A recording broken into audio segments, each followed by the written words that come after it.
The following is a conversation with Kelsi Sheren, Canadian Forces veteran, artillery gunner who served in Afghanistan at 18 years old and came home with severe PTSD. She went on to found Brass and Unity, which creates unique jewelry, large part of the proceeds from which go to help rehabilitate the lives, limbs, and mental health of veterans and first responders. She has a big personality, big heart, and an intense passion for life. So when our paths happened to cross, I knew we needed to talk. And now, a quick few seconds summary of the sponsors. Check them out in the description. It is the best way to support this podcast. First is Shopify, a platform for anyone to sell stuff online. Second is JustWorks, an HR platform for managing remote employees. Third is Novo, a business banking app. Fourth is Indeed, a hiring website. And finally, fifth is Onnit, a nutrition supplement and fitness company. So the choice is money, business, hiring, or health. Choose wisely, my friends. And now, onto the full ad reads. As always, no ads in the middle. I try to make this interesting, but if you skip them, please still check out the sponsors. I enjoy their stuff. Maybe you will too. This show is brought to you by Shopify, a platform designed for anyone to sell anywhere, with a great-looking online store that brings your ideas to life and tools to manage day-to-day operation. A few folks asked me about putting out a few t-shirts related to the podcast. I'm not sure about that, so if you have ideas, please let me know. I think maybe something minimalistic or something related to a particular episode, maybe art related to a particular episode. I think it would be pretty cool. I like wearing certain sort of subtle, minimalist kinds of t-shirts related to something I love. So maybe that's what these kind of shirts could represent. And definitely I would be providing those on Shopify. That seems like the easiest platform to work with. Anyway, Shopify powers over 1.7 million entrepreneurs. Go to shopify.com/Lex, all lowercase, for a free 14-day trial and get full access to Shopify's entire suite of features. That's shopify.com/Lex. If you have cool t-shirts ideas, maybe you should open up a Shopify store and maybe I will buy some from you. This show is also brought to you by JustWorks, an HR platform that makes it simple to onboard and manage remote employees. They help with employment and tax regulation and requirements, give access to national health insurance plans, help set up sick leave policies, time track that syncs with payroll, plus access to 24/7 expert support.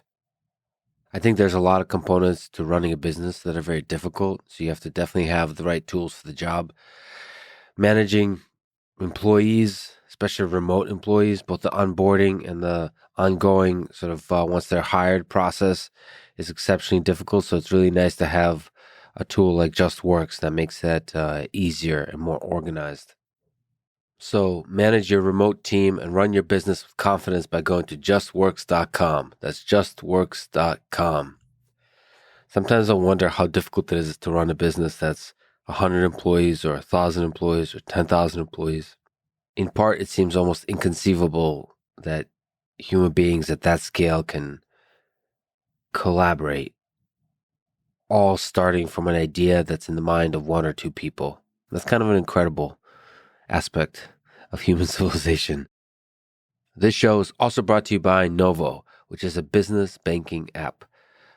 The process is simple. You sign up, they'll mail you a Novo debit card, and you get free ATM use. From my perspective, if there's any industry that needs to be disrupted, it's the old school banking industry, and that's exactly what Novo does.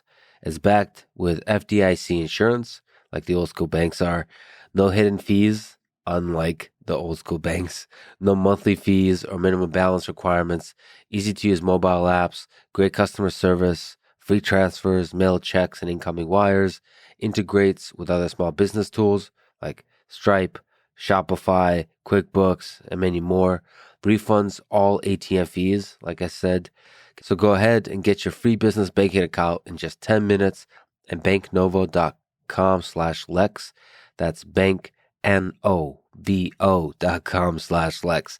You'll get their small business starter guide, banknovo.com/Lex.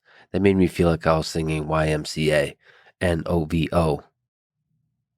This show is also brought to you by Indeed, a hiring website.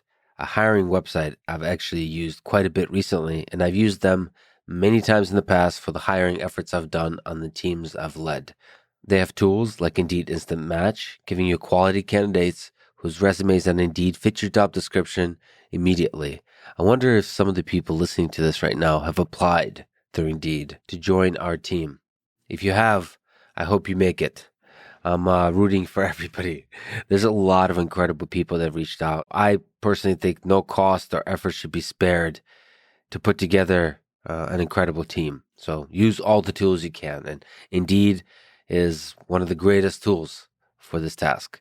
Anyway, right now, get a free $75 sponsored job credit to upgrade your job post at Indeed.com/Lex. Get it at Indeed.com/Lex. Offer valid through December 31st. Terms and conditions apply.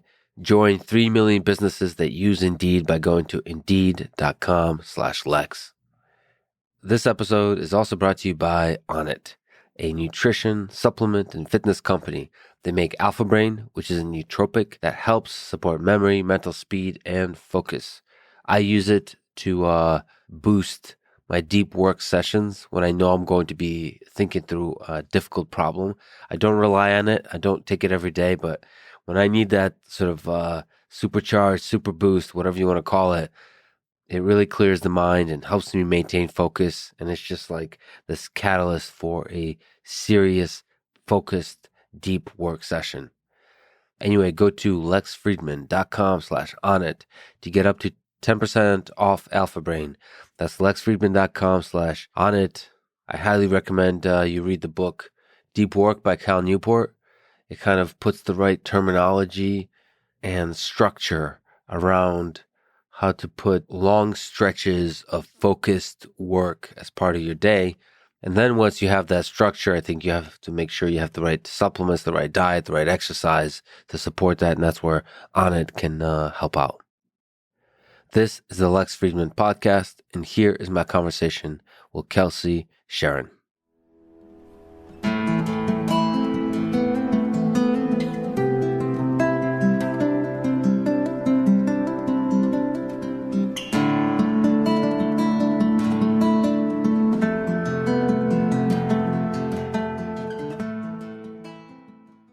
You mentioned that studying history had a big impact on you and that your grandfather was a World War II vet.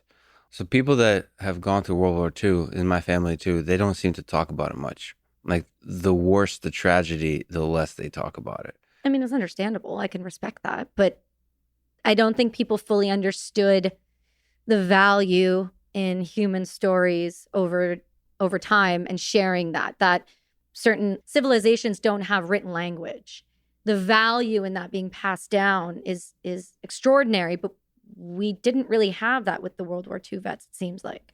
Well, they kind of want to protect you from the pain. Like my grandmother went through Holodomor, which is the Ukrainian starvation of millions of people, and then obviously went through World War II with the Nazi occupation, and same on the grandfather's side, who on my dad's side, the grandfather fought in World War II, and they seem to not want to talk about those experiences to protect you from the suffering, to protect you from the evil that they've experienced, which is sad because the lessons from that history are not then propagated through you. And also, there's something about the strength you carry with you, knowing that that's in your blood. Those great heroes are in your blood, and that suffering, overcoming that suffering, is in your blood. I would argue that's exactly correct. If you have someone you know that comes from your lineage that has done something super gnarly, that's just been a badass in so many different ways, you want to know about that person. You have that person's blood in you. That's important to acknowledge. And when that isn't shared, I feel like it's just a detriment to that individual. What do you make of World War II in terms of history, do you think about those kinds of wars where 2 times more civilians died than the number of military personnel? So most of the war is basically just the death of civilians and the invasion of homes, the burning of homes, the bombing of homes, all of that.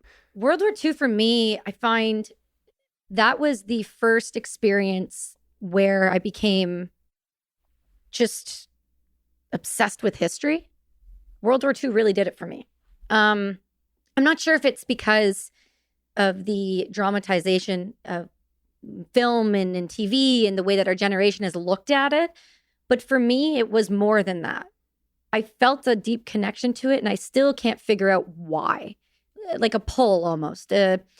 People joke around about those past lives and those things or those connections. And there's something deeper within me that feels a pull towards that. And I'm not quite sure if it's because I had family that, escaped Hungary once the Soviets came in. So thanks for that. Or if it was because my grandfather served in it, or for whatever reason, I have this pull to it. And so when you think about the mass casualty of the civilian population, that's very difficult for me to wrap my brain around after being in a war and seeing when you have a small subset of civilians die, how much of an impact that has on that community right there in just a tiny area. So to try to wrap my brain around what happened in Europe and all across and all of that, I really struggle with that because I don't know that I can comprehend what that would truly mean to somebody if I didn't experience it or see it for what it is. Does that make sense? Yeah. But so first of all, you're right. A lot of people are drawn to World War II for different reasons. So one is Hitler and Stalin trying to understand how it's possible to have that scale of evil in very different flavors of evil. It's almost fascinating that human nature can allow for that.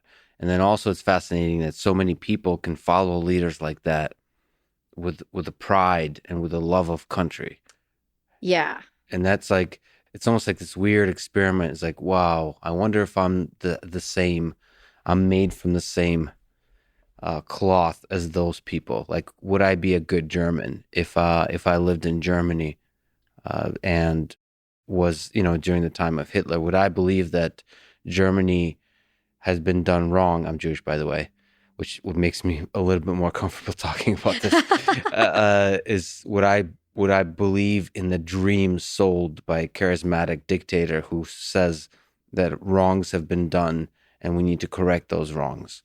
That to me is the compelling thing that draws me to World War II, the human nature question. I would agree with you on that. I think there's a way to look at people like that. And at that time, there was there wasn't a full understanding of the psyche the way that we're starting to. I mean, we still don't understand any of it, but it seems like the time gap back then, there was no real understanding of sociopaths and narcissists and, psychopaths and really what those traits were. And I feel like people will follow blindly if they're given a good enough reason. Well, if you have an individual who is ranting and screaming at the top of his lungs in the middle of these town squares and he's getting this attention, it's human nature to want to understand and be a part of a group mentality. It's human nature to want to fit in.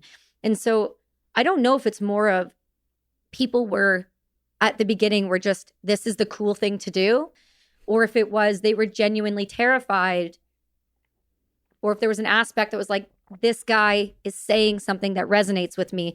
There could be a lot of different things. I think it's unfortunate that we didn't get to, or no one got to really, examine this individual's brain and this person and why they thought the way they thought. Because that's always been the biggest thing for me is I'm really curious about why people do what they do. Like deeply, deeply curious about it. I'm not sure who's more interesting, the people that followed Hitler or Hitler himself.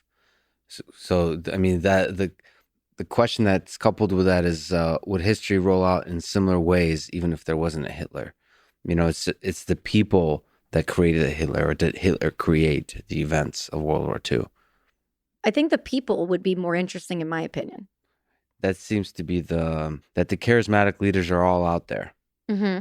the failed artist in the case of Hitler. They're all out there. Right. And it's just when there's this environment of anger and fear, charismatic leaders can take over. Right. And it doesn't matter if they're evil or good.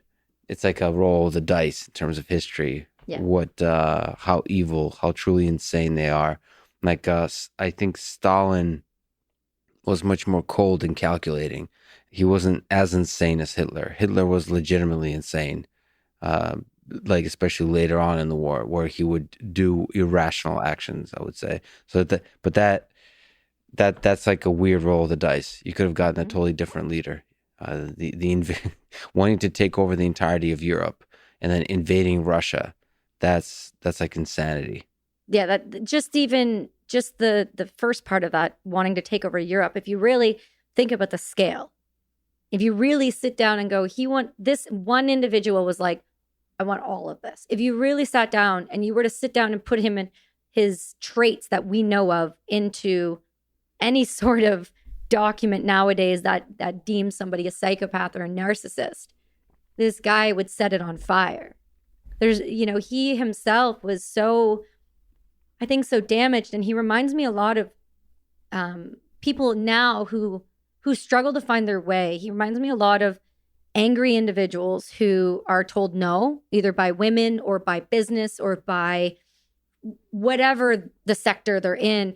He reminds me very much of that, like, what's the word I'm looking for? Just that individual who is just like, the world is shit and the world owes me everything. And just, it's that mentality. He really came from that, it seems like. Mm-hmm. And when you foster that too long, you get that.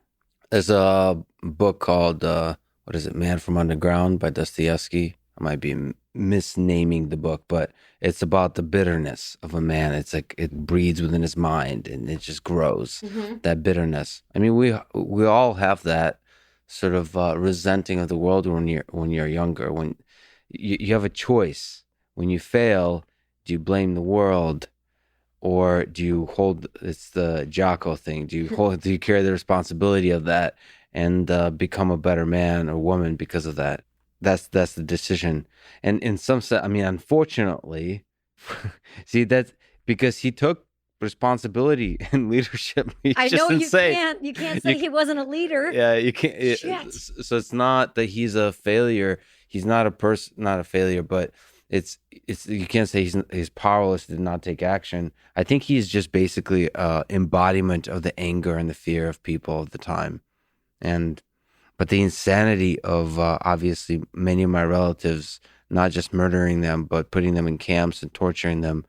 But many of those people, Jewish people, were also some of the best scientists. The insanity of murdering some of the best Germans, it makes no sense. But so that's why it's fascinating to kind of look back at that time in history, and think, are these the same humans? And also, are there echoes of that now? Yes. And is that going to happen again? Is there going to be a World War III?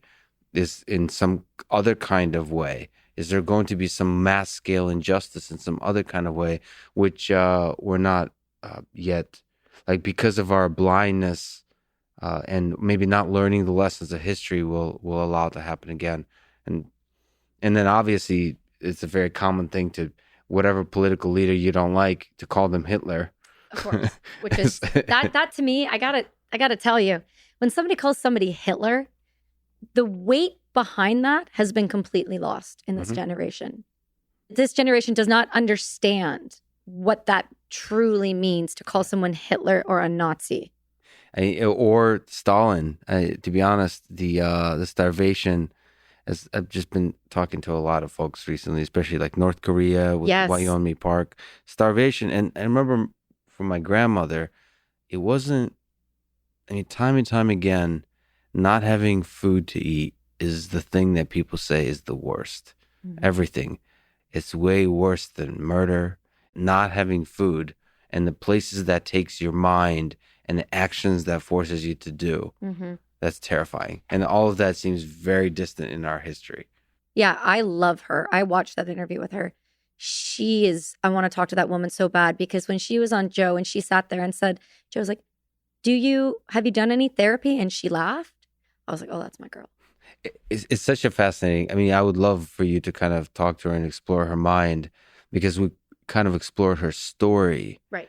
and there's power and importance to her story, but it's so difficult to understand. Like, how does she become healthier and better, even more so than she's already? She's recovered quite a bit. She's found herself quite a bit, but I wonder, is she haunted? You're saying questions I want to ask. Like, that's what I mean, because after being in a war, there are certain things, there's certain atrocities that you see that it doesn't matter the therapy that you do. And I don't care what all the special ops guys say. Like, I know plenty of them that have a light switch and they turn it off and they can function. But I also know them when they've been out for 10 years.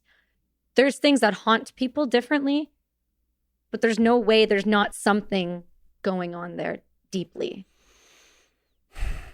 Yeah, but it's also extra levels of complexity in her case, because I mean, this is what, just looking at history of my own family, is she spent much of her early life loving the dictator, right? Yeah, we like the water or something. Yeah. It's like, we like water, or we like this, because there is no like individual, like when they said there was no love or anything. But there is a love for just that individual. For that individual. And so, I mean, it's like the ultimate abusive relationship.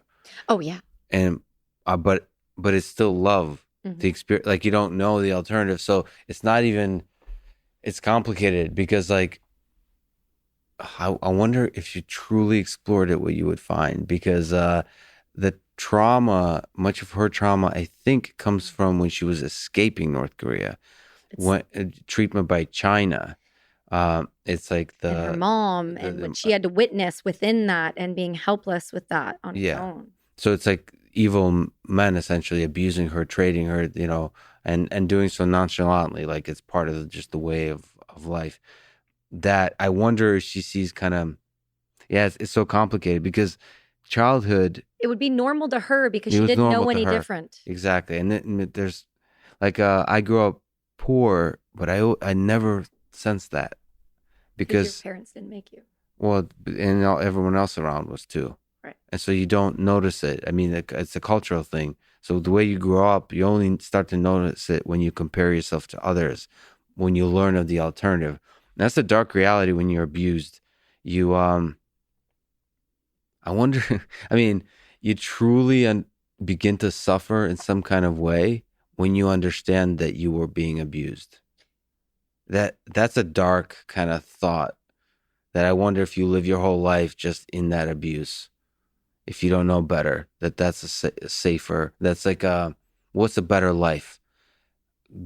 Suffering and then learning that you were suffering, or just suffering until your last days? There's two ways to look at this. I'd argue on one side that suffering and suffering till you die, no different. So you can't have hope. You can't have this idea that there's better. And sometimes keep that in its box.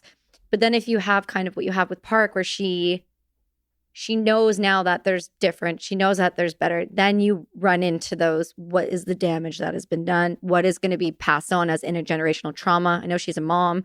So it's like, now you got to look long-term a little bit, because now she's an influence on a child. And there's a positive to looking at both, I would say. And I know that sounds horrible, for the living in trauma your whole life and just not knowing any better. But I don't know if that saves the brain and the body and just that overall, or if it actually would be better, because there's no way to really find that out, I don't think. Yeah, I think, but the reality is, when you give people hope and you make them realize that they're suffering, you're putting a burden on them. That's the first step on a long journey. And so, and obviously now that she knows that the suffering, she wants to make people in North Korea currently suffer less. And that's an admirable goal. It is. It's what we do to each other, is try to, like, when you see suffering in the world, you try to make it better. And en masse, that's probably in the long arc of history going to make for a better world.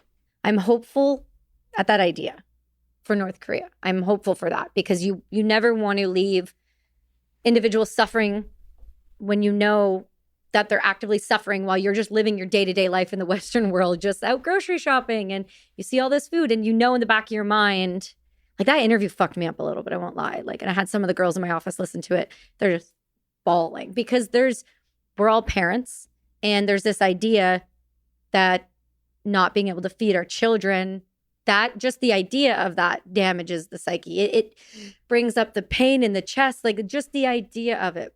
And so going to the grocery store for about a week after that, I just remember standing there looking and just going, the fuck are we doing? But then there's that snap reality that comes into play and goes, so how do we fix that? You got to take on China. That's never going to happen. And the reason that's not going to happen, it's happening again. So Akani comes down through Afghanistan. Chinese are all through Afghanistan. Iran makes the deal with China for the roadway to get the oil. Well, that's done in the blink of an eye without anyone knowing. There's no way. There's just so much at play with China. They control such a large aspect of our world, unfortunately, that to take and free North Korea, a drastic action would have to happen. And then your people would come in. It would be a mess. What do you mean your people? What do you mean your people? You're Russians. Did you hear what she said about Russians? Did you hear what she says? Russians, I love Russians. You know what I didn't love? Yeah. The Russian recruiting video that came out. That shit was terrifying. Did you watch it? No. I told you about it, and of course you didn't watch it. I didn't watch it. Oh, I'm shocker. sorry. The USA put out a recruiting video. Yes. And then like a day or two later, Russia put one out. And the recruiting video in the States was a animation of a female soldier Yeah. with two moms. And she was going to go change the world, right? Russia came out with one. It's like, it's the character from like Rocky, essentially. And they're guys in the mud and just in the rain, just fucking doing push-ups, just pushing it out. They're just like, they see their boot, they're just like crushing things. And I'm like, and it's all like, and the deep Russian voice. I'm like, oh my God. Yeah. Which one is better, would you say? Which bothered you more? What do you mean by bother? Specify. So deception is a funny thing because when you're young and you're choosing to go to the military or not, it's not like you know, like none of us know what the best trajectory for our life is. Right. For many people, going to the military makes them incredible human beings. Some of the best people in this world I know are soldiers. So I don't mean like it's somehow bad to go to the military. I think it's a great choice. But there is something, the honest truth is I just don't like marketing people. Well, and so this is essentially a marketing effort. yeah, it is a marketing effort. And so which one do you like as a marketing effort better? Russia. Okay. Ooh. Oof. Yeah, I do. There you go. I do, because Canada doesn't, you know what our recruiting videos are? It's like, I love it. They're the best. Sorry, eh? Yeah. Oh, fuck. Here we go. It's starting. It started. Awesome. So Canada does these ones where it's like, it'll have a bunch of like soldiers doing movements, and then they'll like snip it together really quick. It'll be like a Navy one, and then a guy jumping out of a plane, and then it'll be like an artillery, and then like an armored. Then it'll be like, join the Canadian Forces today. And like, that's like their videos. It's like very marketable, very palatable to Canadians who don't really want war and who don't really acknowledge their military in the first place and do everything they can to make sure that vets don't get any support when they come home. So I can see why that one is acceptable. What Russia did was meant to be more of an intimidation tactic, in my opinion. I like that style better, though. I think we need harder. I think we need people to be harder. I think it's acceptable and okay to say that our soldiers need to have a harder mindset, a stronger mindset, a better mentality and mental health support going into the service, and a harder body. Because I know when you go to the US, I've also encountered plenty of soldiers that are 600 pounds. What are you going to do? So we should say that when you joined the military, you were in incredible shape, or not maybe incredible, but very good shape. No, I was in incredible shape. It was the best shape of my life. Yeah. Yeah. So I'm okay with that. It's okay. You know what? I used to do sit-ups. Yeah. I would do sit-ups in the morning when I was little until I could see my I always had a six-pack because all I did was train. But like, if I couldn't like see it, I would just sit there in morning cartoons and just do sit-ups. And my mom and dad thought that was like normal, acceptable behavior.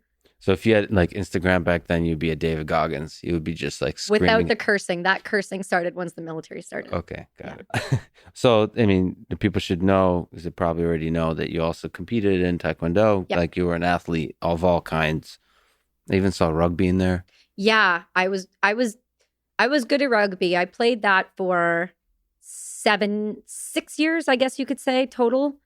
I think the worst injury I ever ended up having was I tore my right eyelid off. We were doing an exhibition game. I don't do exhibition games well. I don't do like for fun well. I don't do like... So you're very competitive. No, not me. So you're being funny. Ah, there it is. He gets it. You see, he's not a robot. What I was saying, though, to you was that we did an exhibition game and the team ahead was winning. The team we were playing was winning, which was annoying. And so there was an opportunity to take out a girl that was going one end of the field to the other. And she just kept hitting tries left, right, and center. She was fast.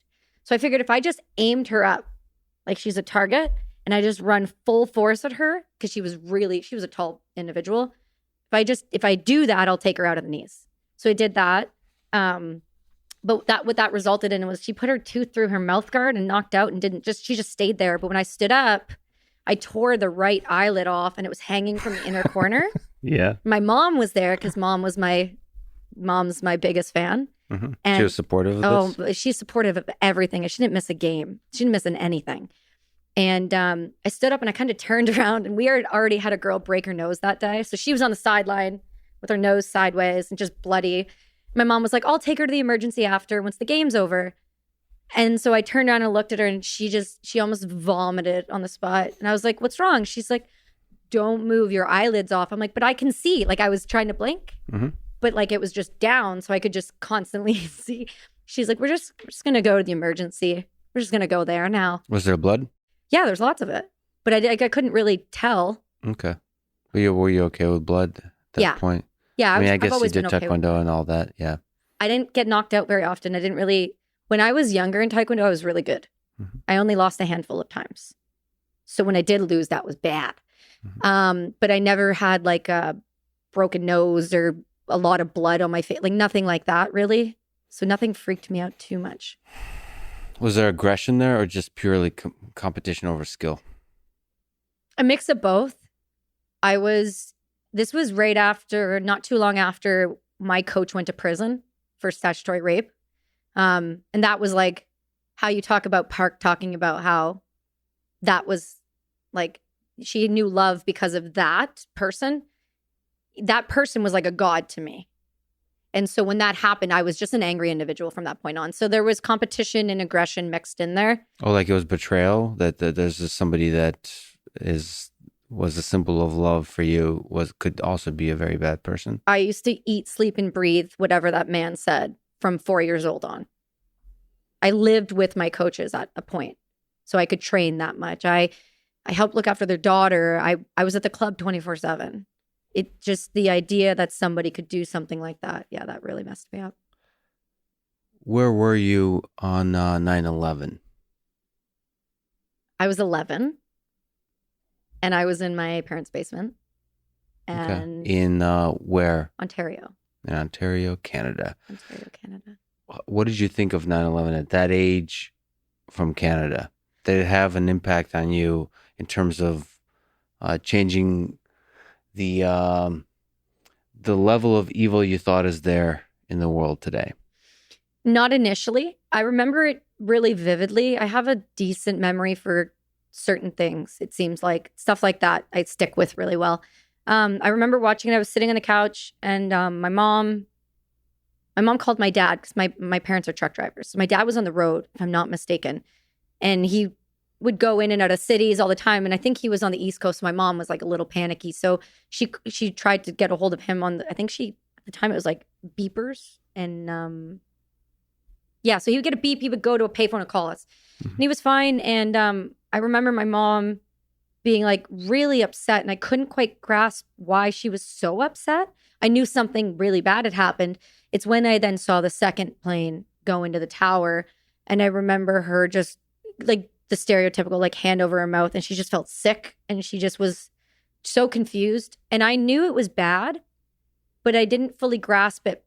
We went to school that day and they had talked about it briefly. You could hear the teachers kind of reminiscing about it. There was a point that week that all of a sudden, all of the children who were from a Middle Eastern family were not at the school. I just remember them saying like a lot of people aren't coming to school, but it was in particular. I think parents were afraid once it got out that it was of a certain group. They were afraid for their own kids. And fair enough. I mean, you never know. You don't know. And I knew it impacted me enough that I did write. I remember the school was doing a memorial for it. And I remember I wrote a poem and a reporter was there and I read it on air. That's like, I remember like, it was a very short one, but I remember I like wanted to do something, but I didn't know why or for what reason. I knew I wanted to do something to honor it, but I couldn't grasp why. You eventually went to Afghanistan. Yeah. Did that begin to plant the seed of thinking about conflict in the world? It's a good question. I've never thought about it that in depth. I mean, I've done 12 years of therapy. You think that would have come up, Dr. Passy, but apparently not. We'll work on it though. I mean, when did the idea of war start entering your mind? Late high school, I think it was for me. I finished high school at 17. I moved away and went to college. I went to Algonquin College because I wasn't smart enough to get into Ottawa U. So I was like, well, Algonquin she is. I just wanted to play sports. And frankly, I wanted away from my small town that I was living in. I went through like a bad high school breakup as a kid. And you know that where you think that's like the love of your life and you just can't bear to be anywhere near anybody. And so I moved away as fast as I possibly could. And I didn't grasp it still at that point. Love and heartbreak. Okay, why did you become a soldier? Why did you want to become a soldier? My parents told me from an early age, they always figured I would either be a cop.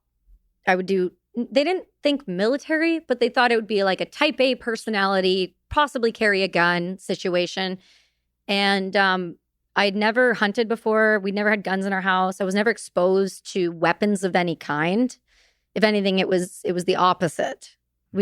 All the hunters on the property, like all the deer would come to our property and all the hunters would be, I'm not, my mom would put salt licks out so that they wouldn't get killed. Your property was the safe space for the deer. Yeah, it was 17 acres of forest and we had 2 turkeys that used to walk up and down the driveway every day. We had bears in there. Nobody bothered them. And so there was no aspect of like, I want to go kill shit. That was not like a thing. I had no idea I wanted to take anybody off the face of the earth or anything. Mm-hmm.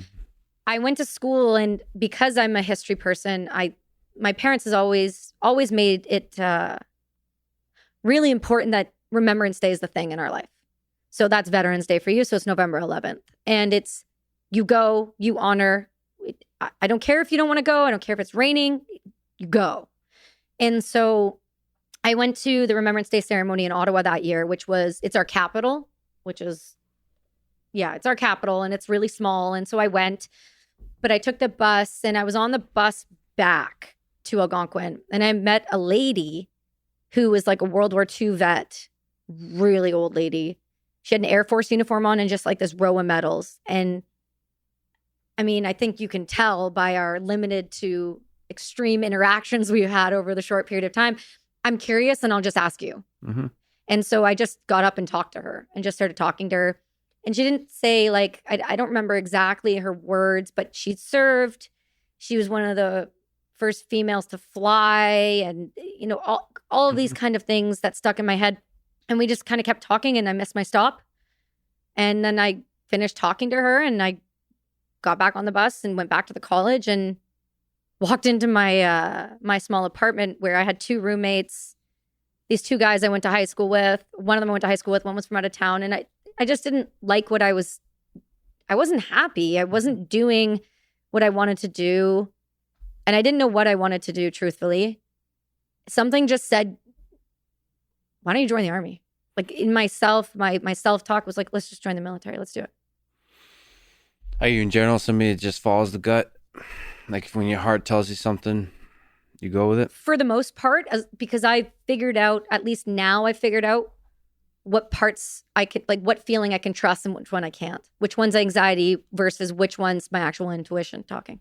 So why did you sign up to be an artillery gunner? Because they wouldn't let me be infantry. I mean, is it why would you want to be infantry? I mean, you're naming a lot of dangerous activities. Yeah, but that wasn't a thought in my mind at the time. My idea was if I was going to do this and I was going to put myself through the bullshit and the training and all of the hell and the push-ups and the getting blah, blah, blah, screamed at, I wanted to do something that I know was actually going to be affecting something. And what I knew was making change or affecting or on the front lines was infantry, artillery, or armored. So I was like, one of those. Can you explain the difference infantry, artillery, and armored? Do you want like the layman's term or do you want me to actually explain? Well, listening to your conversation with Jocko, especially, I love how you get into details. Okay, so let's detail this then. Okay. So infantry is your frontline door kicking, blasting the door open, running and get the fuck on the ground. Just da. They're the guys that, they double tap you in the face and they show up in the middle of the night and put a barrel in your head. Like those are the guys that are sleeping in the trenches, that are eating MREs, who are being shot at, who are being blown up, who are doing the dirty work and not sleeping and carrying the 100-pound pack and are side by side with your buddies in the trenches. I wanted that. They said it was too small for that. So then sorry to interrupt, you are what, too small, under 100 pounds? At the time I was about 103 and I'm 5 foot, like if you roll my back out, like I really try, I'm 5 foot. At the time though, I think my license said 4'11". So you were too small for infantry. Yeah, they just there was no mandate at which they said you can't be, but they said, we don't want to put you through training that you're going to fail out of and then have to recourse you and then find a new job for you. And they want to try to, if this is what you're going in for, they want to have you follow through that path. So then there was armored, which are your tanks. So that's your movie like Fury, where your tank battles and which we don't really do anymore, but you're rolling around in tanks. You got guys in the back. You're a driver. You're a turret gunner, which I would have enjoyed. But the idea of being in a closed metal box, something about it made me panic. So I was like, maybe not for me. There's, of course, power to that kind of big gun. Well, that's why I went for the bigger one. Okay. By the way, I think Russia leads the world in number of tanks. It's very like, what is it? Alpha demonstration of like force. Like, look, we have the largest number of tanks. You know what takes tanks out though? What? Some gasoline, some old batteries, and a wire. Yeah, but tanks still look badass. They look great, but they don't last. But so much of the military, like we said with the recruiting videos, it's a display of power versus the actual implementation of power. Fair. Okay. Artillery. So I'm doing my best here. Yeah, I don't even know what double tap means, which you said earlier. So it's double tap is like 2 shots to the face. Why 2? To be sure. Okay. All right. You guys, the taxpayers pay for the ammo. It's fine. So, but you don't want to do 3 because it's wasting the ammo. That's a waste. Okay. Double tap to the face. There's so much awesome terminology here, or gruesome terminology, depending on your perspective. Okay. So artillery. Yeah. So that's the hand of God. Sorry. No, that's intensely romanticized version, but okay, artillery, the hand of God. So because it will reach out and touch you from wherever we want. It's like F-18 pilots or bombers. You won't know they're there until they're there. And so for artillery, I really honestly didn't think artillery would be a fit for me. I didn't know much about it. They were just like, these are what you can pick from. And I was like, I'll go here. So in World War II, they used much closer artillery. So we're called the Royal Canadian Horse Artillery because the Queen made us royal. So Canadian artillery. And we shoot these rounds. When you're in training, you shoot smaller ammunition. They're about 40 pounds. They go, I'm going to get this wrong, 20 kilometers. So whatever that is in your mile things. And they have a casing on them, and they're much easier. They're easier to handle. The guns are smaller. You need less people for them. They're basically what you train on nowadays. It's not what we use overseas. What we use overseas, now those things are beautiful. Those are just a sheer work of The engineering behind them just makes my heart skip a beat. Yeah, the engineering on modern guns is amazing. So are we talking about machine guns here? So like No, you're talking fully about automatic? No, you're talking about an artillery gun. So what it is, it's a 155 millimeter howitzer that shoots up to 40 kilometers accurately, 45 unrecorded, and it shoots a 100-pound round. Oh, okay. And God, So there is still precision. accurate as hell. Accurate. Okay. Accurate if the people behind it that are shooting it and aiming it are accurate. Okay. So how, at which stage of the warfare do they come in? Are they saving you? Like, No. say a bunch of people get raided, a bunch of the infantry get raided, and then the artillery saves them, or are they the first line of attack, or what are they? Where does the artillery go? Like the hand of God presumes Because it reaches they're helping. Yeah. That's it. So depending on the operation or whomever is running it or how they want it done, sometimes if they just know there's targets, they'll use us, high value targets. So we have this round. It's called the Excalibur round. It costs about $500,000 per round. It comes in a special tube that is like sealed and locked, and you have to get permission from Ottawa to shoot it. And it's only used for VIP targets. So like we have VIP for everyone, and it's GPS guided, it's rocket propelled.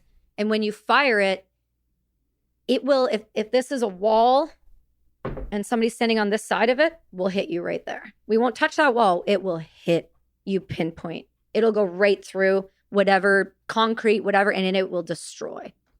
So it's basically the same thing as being a sniper, but with a much more damaging weapon. We don't use that round often. I think it's only been used a handful of times max in Afghanistan that I'm aware of. Again, I wasn't there from 2009 until 21, but I know people that still deployed in those units, and I don't know that it was used very often. But the regular rounds, so there's HE, there's loom. So HE is high explosive. There's loom. You shoot that, it explodes in the sky. It lights up the sky for the infantry below. Wow. And then there's shrapnel rounds that will explode in the sky, and then shrapnel just rains down hell on you. HE is what you use normally. I'm trying to say this right because I know people squawked at me about some of the stuff on Jocko, so I'm trying to be very accurate. In my experience, we used HE rounds to wipe people off the face of the earth when the infantry needed us. So we would get a call at any time, and there's always two guns together.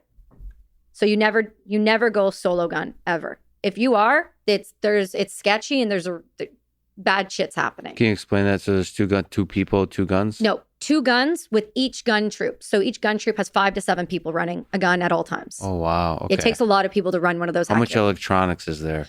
The GPS, like the computer system that's on it itself, I never ran that much, but it is completely technologically, it's GPS guided. All you have to do is literally type in the coordinates. Then you've got the two big, there's a technical word for it, but basically wheels. And one does the trajectory, you do your, right. And you're just kind of doing this and you're watching it. And once you hit your target, it'll tell you that's where you need to hit. Do you know if there's any like AI stuff, like computer vision, like where there's cameras and they help you target using like all different kinds of cameras to see through like the fog, all those kinds of things? No, we use the FOO, which are forward observation officers, which are an artillery individual that is embedded with an infantry unit. Oh, wow. Okay. They call from the front, give us their grid coordinates, and basically say, like, don't drop this on us. Got it. So, well, you know what not to which parts not to shoot. Correct. And then as long as no one moves. Don't move. Stay still. But you can hear it coming. Yeah. But you can't hear it until it's too close. So like when I went, sorry, go ahead. You were going to say something. No, what's the experience on the other, like what does it feel like to be maybe infantry or underneath it? Underneath the artillery. Well, I had the rare opportunity to do that. And I have a video I'll show you after. It's terrifying because I know the people that were shooting it and I know them personally and I know what they're like as humans. And for the most part, they're dialed. But you get the odd duck where you're like, I've seen people have an ND, which is a negligent discharge. You basically get charged for it. You get in a lot of trouble because you can blow people up. And accidents happen. And so I know accidents can happen in stressful situations. And when I was with the Brits, we had to call danger close artillery. And when it goes over top of you, it sounds like thunder and lightning. So you fire it, and it's not the stereotype that you hear in World War II where it kind of like that. It's more of like a crackle, and then you just hear like a whiz, and it shit just goes everywhere. It's loud. It shakes the ground. It shakes you. You feel it. Okay. Is there some more words you can put to like the experience of what it's like to be in the heat of battle there? So what is there literally, is it hot? Is it Are you talking about being under it or shooting it? Under it. Oh yeah, 55-degree heat. You know that you're waiting for it to be called. You feel an overwhelming excitement to start, because for me, I'd never been under it. So I was like, okay, I had my camera ready like I was a kid at a candy store, and I'm like, I want to watch this happen. And once you hear the crackle, I got really fearful. My anxiety kicked up significantly. I got to the point where I got numb. Like my nerves were on overdrive so much that like my body would go like numb. Like I could move, but like my nerves were numb, if that makes sense. What were the nerves like? Are we talking about fear, or is it just No. Anxious excitement? Anxious excitement, hopeful that they wouldn't blow it up on us. And there was this excitement that's hard to describe, because you don't want to be excited that you're dropping bombs on people. But when you just saw their faces and they're shooting at you, there's this overwhelming feeling of, got you, motherfucker. Yeah. Yeah. Well, we'll talk about that, because that's such a difficult thing about wars. You forget that it's other human beings. Yeah, because those other human beings are doing really bad things to you. And so the very basic anger takes over, hate can take over, and then also just the excitement of almost like video game like, aspect of war, like sport. It's like sport, that all of those elements are all baked in. And it's hard to be philosophical in that situation, it seems like. I've never played video games, so I can't compare it to that. But like from like a sports perspective, yeah, I could argue that. Like I felt like we won there for a second. And it's not just like a heat from outside. It's like this radiation within you that is something I've never felt since. You just to take a small step back to the weapons training, what kind of guns did you train on? Because you also mentioned a rocket launcher. I love Carl Gustav's. God. What are those? What are those Carl G? Carl G's? What's that? What's it like? G? My only experience with the rocket launches is from the movie Commando with Arnold Schwarzenegger. Oh yeah, and we've all discussed that. I haven't seen that yet, and I've heard about it, and people have made me tell. Yeah, I know. I feel like you haven't seen a single movie that's relevant to war or military, because every time anyone brings it up, you say you haven't seen it. I don't have time to watch movies, Lex. Platoon. You haven't seen Platoon, which is... You're the scientist. How do you have the time? I'm not a scientist. I just play one on TV. Oh. Okay. Sure. So what can you talk about the Carl rocket G's. launcher and maybe any other? Yeah. For both engineering, actually, to me, those guns are very interesting from an engineering perspective too. Well, they should be. They're fascinating when you take them apart and you see how small the parts get down to, and how necessary every single little piece is to make that thing run. And even without the tiniest little BB, smaller than a piece on there, an artillery gun might not run.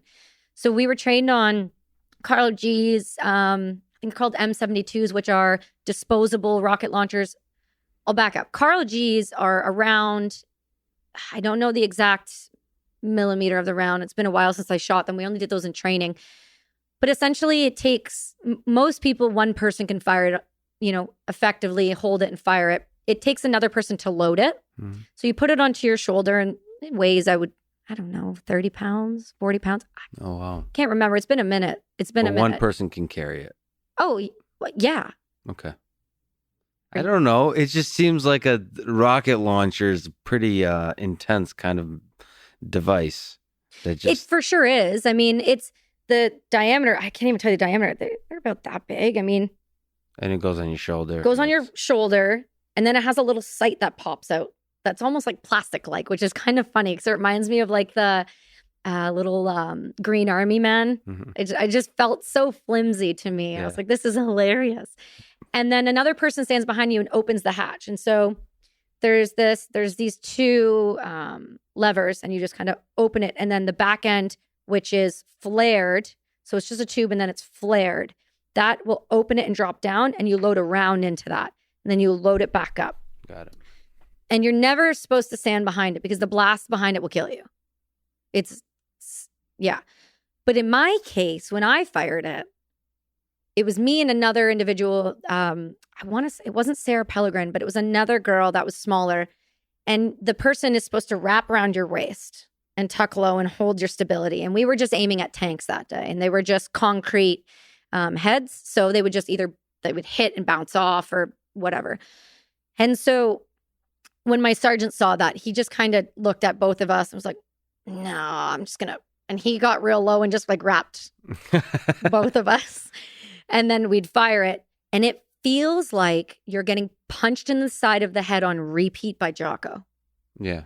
You lose all your hearing.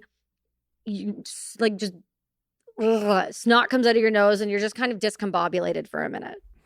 It's a real mind fuck.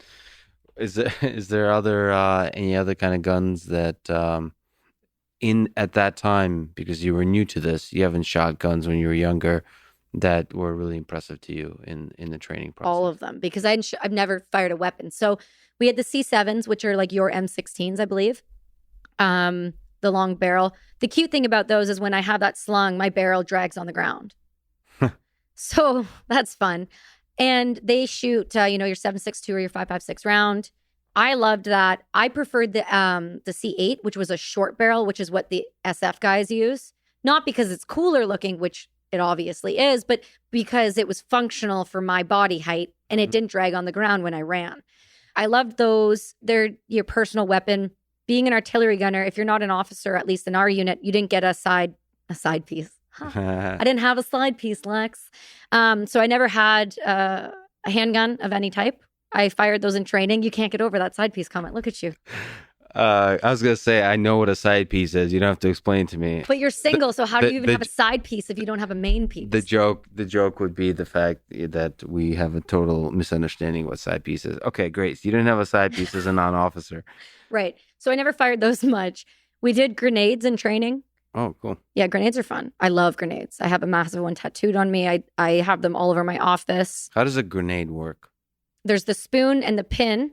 So the pin holds the spoon in place. When you pull that pin, the firing mechanism inside, as long as the spoon is up against it, it won't fire. As soon as that spoon goes, I believe it causes a reaction on the inside, and you've got about 5 seconds to check it. You'd be better to ask that question too. I don't want me to get philosophical on this. No, you're not. You don't have to. But there's something about a grenade, because you're essentially committing suicide unless you get rid of the thing. There's something like... Or if you're unlucky and it just goes off when you pull the pin, which Right. has happened to tons of people. So it just feels like a very kind of leap. It's a dangerous leap into the abyss every time you use the thing. Because when you shoot a gun, like the gun is much less likely to malfunction in terms of like all the possible ways it can go wrong. Mhm. It just seems like grenade is like... Primitive almost. Yeah, it's primitive. It's also real, like in a way that like a bar fight is like being punched in the face is real. Yeah. It's like you're here with a weapon of destruction. It's just you and the thing. Yeah. And you have to get rid of it. I don't know. Is that terrifying to you? Like, do people still use grenades in warfare? Oh, yeah. Okay. Yeah, those are fantastic. The Taliban were throwing them over the wall at the airport in Kabul. People use them all the time because when you're in Afghanistan, if you're in a rural area, you're going from village to village, and they're mud hut walls. Like, they're tall, but you're walking through corridors and stuff. All you got to lob one of those, it's going to take the whole unit out that just walked by. Like, they're accurate if you're close enough, and they're effective if you're close enough. I love them though. I think they're fascinating to me because they're such a tiny little thing with such devastation. Yeah. They just can cause such devastation. But for me, when I had them, some of the Canadians would make fun of me because when I did go outside the wire with the British, I had two right here. And I remember I put a piece of tape over the spoons because in my mind, I could picture myself searching someone and grabbing me and pulling that. And that would be me. That would have been like, yep, that if anyone that was going to happen to, It was her for sure. So you were deployed to Afghanistan in 2009. Mm-hmm. Okay. And like we said, you were in perfect physical shape. Fucking epic shape. Epic shape, six pack, or I mean, Yeah. Oh, okay. So you could do a lot of pull ups and push ups, yes. and yeah. Okay. And well trained, would you say? Were you already No. No. I'll argue that point till I'm blue in the face. I actually spoke to my sergeant. He's not a sergeant anymore, but Sergeant Mark LeBlanc, he's in Africa right now on a deployment. He gave me a call the other day, and I remember talking to him about this. And it's frustrating because we were at an active war. We were involved in an active war where the units that I were in were dagged red, which meant they needed people. So when you need people, things go quick, whether or not that's right. I mean, you could argue that's the similar thing to what's happening in the world right now. We needed a vaccine. We got a vaccine. Is it the best it could be? Could it be better? Could it do more things? Sure, probably. But with the time that we had, we did the best that we could. That's my logic on that. For me, I joined the military in November of 2007. I was in basic training in January of 2008. I was graduated basic SQ, which is all your weapons training, your DP1, which is your trade-specific training. So whatever trade you're going to go into, whether it's infantry, armored, artillery, medic, whatever, that's your DP1. It's called different things in different units. And then I got posted to my unit in September. So January to September, I had done all my training, and I'm an English-speaking individual. I got posted to a French unit that only speaks French and had to learn all of the weapon systems, everything, again, that I just learned in that short time frame in French. This part of your story that you're telling this to Jocko is, one way to say is very impressive, that you had to learn all of this in French. So there's also the camaraderie, the social aspect of it, which is difficult probably. I didn't have any. I didn't have any. But it also would make you a more effective soldier to be socially, for that cohesion to be there, right? Yeah. But also just understanding the basic terminology. Correct. The right way to say something on the radio, the right way to run a gun, the right way to, because you got to move with those guns. If you got 7 people, it's really magical. I'll send you a video. When we did some live fire in workup training in Texas before we left, we did a competition between the other gun to see who could fire 10 rounds faster. Wow.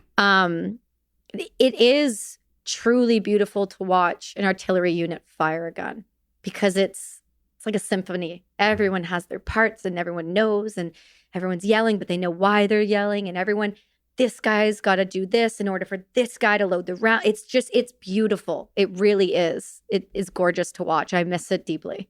Is there, by the way, for a gun, is there like one person responsible for the aim and the specification of the location, and somebody else that presses the lanyard?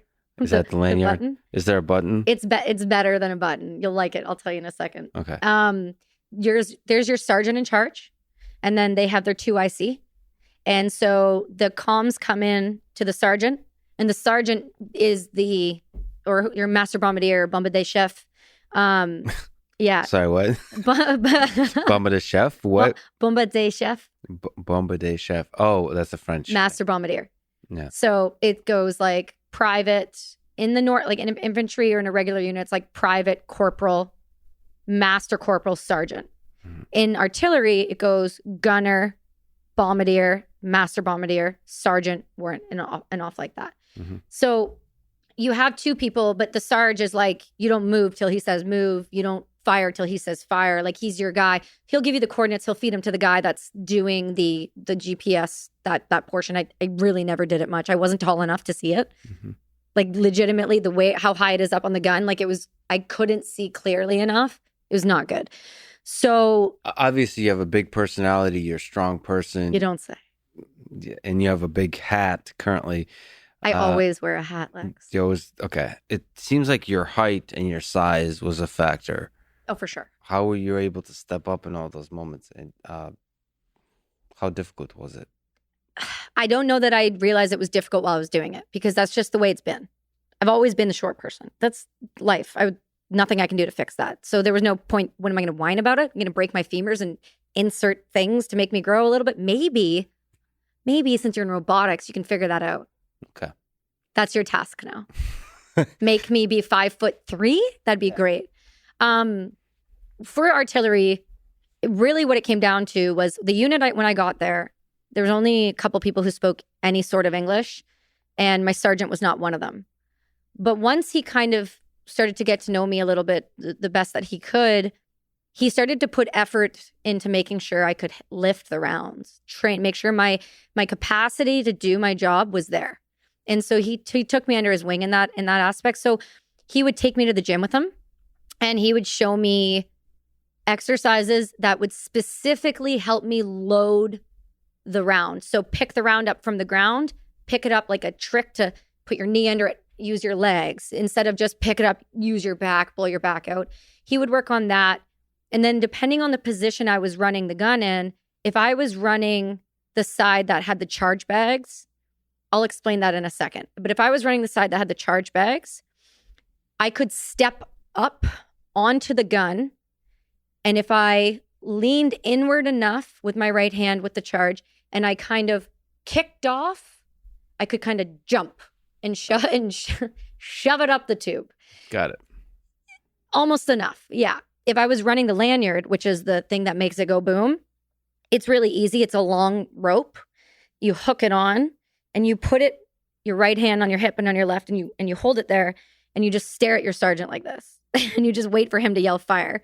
And he points at you when he does it. And when you do it, you turn your whole body with it.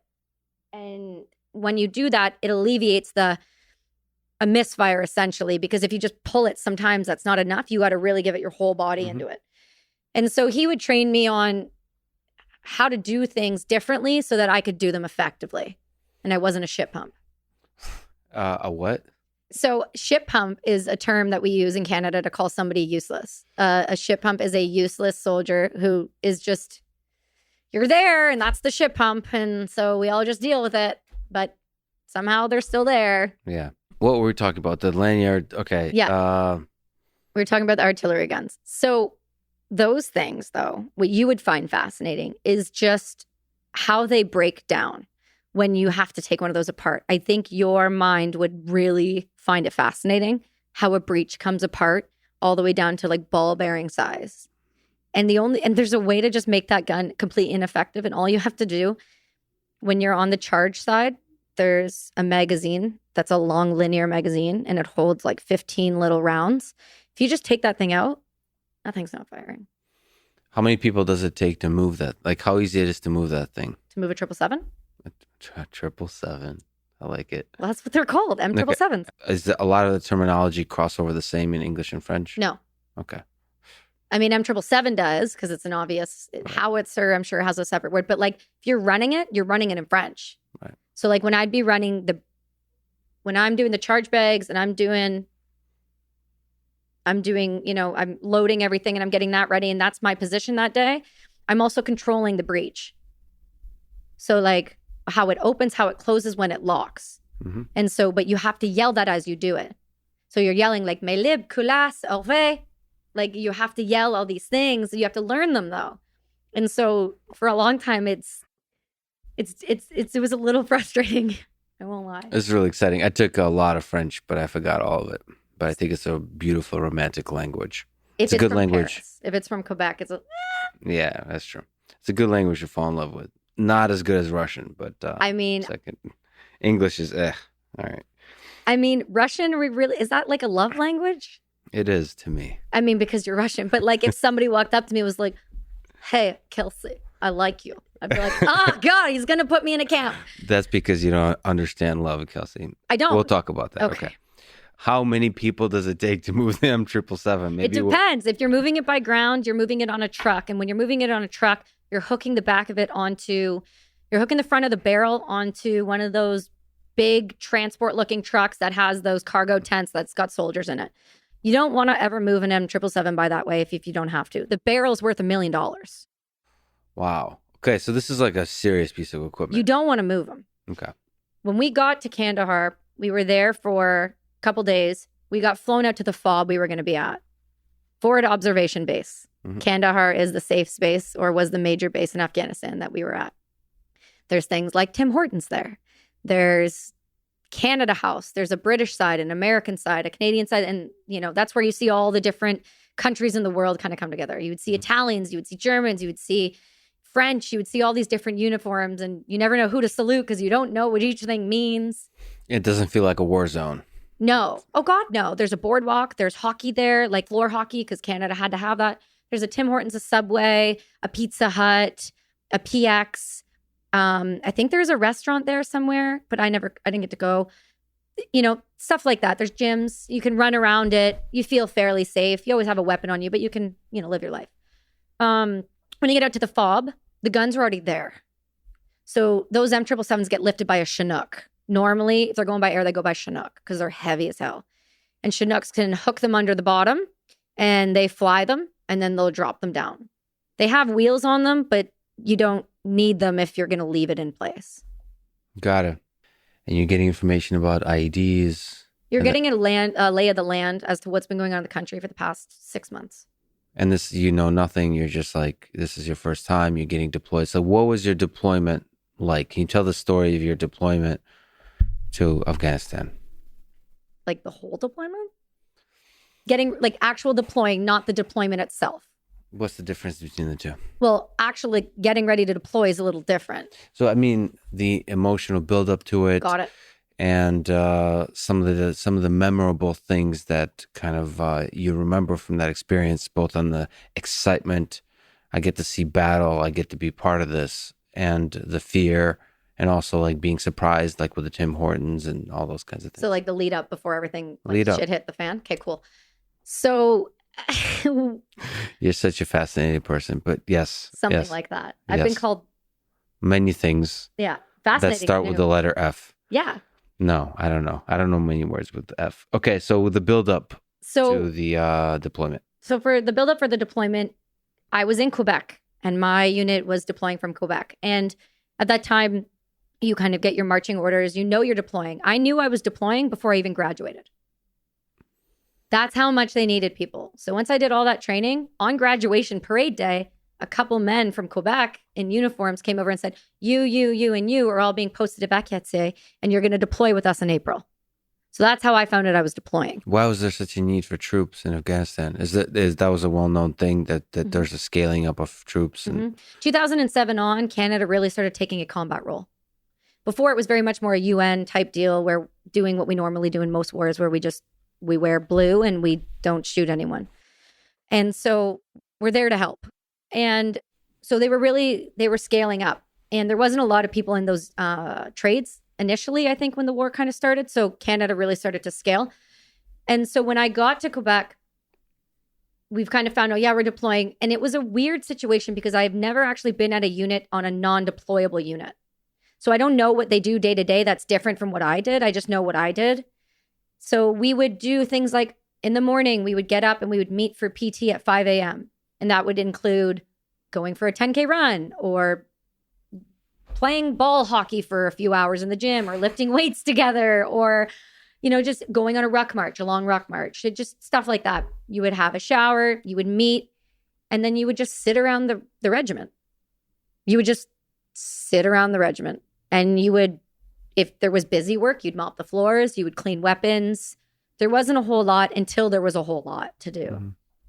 We did a lot for a while. And then we went away on workup training to Texas for a week. We came down here and we did live fire with our other troop that was going to be with us. So Alpha had 2 guns, and 2 guns has 2 groups of people. And so we all would go down to Texas and we did live fire here for a week. And I ended up getting gastro, which was awesome. So thanks for that. Apparently they were having water problems and sanitary problems. So everyone was getting it on the base. Okay. So it just makes your life way harder. I didn't get it towards the end. So that was fortunate. So we would live fire. We would go out to the middle of nowhere. The guns would be there. And we would offload a truck of rounds and we would do live fire and we would practice, just constant practice. What's that saying? perfect practice makes perfect. Yeah, so this is essentially like a shooting range for artillery. For long range. So what does practice look like? So you roll up in your trucks, in your you've got each group of people. You've got 2 trucks, and then you've got like a medic vehicle, and then you've got like an officer vehicle and a comms vehicle, and you go to your prospective guns, and then you offload your ammo, and then you basically wait for them to send you like a fire mission. Wow, get that together. They would say a mission sit, so it'd be a fire mission. So we'd wait for that, and once we got that, then you all run like a bunch of scattered rats to the gun, like it's like the greatest thing you've ever seen. Mm-hmm. And then you just wait. You wait for the call for the sergeant to say, and then you'll hear it because it's not headphones. You can hear it on a speaker, and it'd be like, I'm not going to do it in French. Don't ask. It'd be like, so-and-so, 10 rounds, fire when ready. And then you would get your rounds ready, and everyone would have them ready. Everyone would be in their respective positions. And then you would wait. And then they would say, fire when ready. And as soon as they say fire when ready, that means just start going. Just start. And then that's when the magic starts. You go like the loop, like you shoot one and whatever, there's a reloading process. Yep, there's a loop. So what you would do, you get the fire mission, you would find out the rounds. The 2IC would be standing by the rounds, and it was his job to make sure the amount of rounds that was told would be the only rounds that would go down range. And so he'd stand there, and on each round, depending on the type of round, is a fuse, which gets screwed onto the top of the round. So they're about that big, and it's just a point, and then you would have to put it on, give it a spin, and depending if it was a time release, you had a little, what do you call it? You get those at IKEA when you have to build everything. Allen wrench? Yeah. Yeah, you know what I'm talking about. Yeah. And then but like a big one or something? No, just a little one, because it's a tiny little hole, and you just got to click it to where it's supposed to go. And it depended on what the call was for. And it was a timer. When you said like wheel, you mean like a little thing then? Is that what we're talking about? No, I'm talking about the round itself. So you would put a fuse on top of the round. So you would unload the ammo, and then you would put fuses on them. And the fuses are on the top, and they're like a little, like a ice cream topper kind of thing. And you would spin those on. Oh, okay. I got it. And then once they're on, depending if it's a time release or not, you would take this little thing and you would move it, the top. And that would, it's almost like a little timer. Cool. Yeah, it depended. So you're assembling a bullet. Essentially. A very big one that goes up to my waist. Cool. Yeah. This is very cool. And you're a fascinating person. Okay. So that you still, even years later, have all this in your memory. It's not all perfectly accurate. And that's what irritates me, though, is because it bothers me when I can't remember things accurately. But I've had a lot of memory issues and problems after like having too many hits to the head. And this is from earlier in childhood or later? Both. Okay. Both. The military did not help it. Where was the hits in the head in the military? Well, when you have a car go up beside your face like this and it shoots around, it gives you a concussive blast. Also, there's new research being done. I'll find out exactly what it is, but there's new research that's being done that shows that if you're an artillery gunner and you stand within a certain range of that gun, you get the same amount of concussive blasts, and there's a range. I had no idea, but you feel it when it goes off. Like it hurt, your whole body feels it. Your mind is fascinating because it's like literally the opposite of mine. One, you're able to speak very quickly, very clearly, very sharply. Sorry. No, what? I talk too fast, and I'm no, really that's loud perfect. because of my hearing. I admire that very much. I can't do any of that. And you listen extremely well, and you're extremely attentive, and you have a good memory. So anyway, it's just fun to watch you. I can tell you were a great soldier, and just all different aspects of it. Thank you. Okay.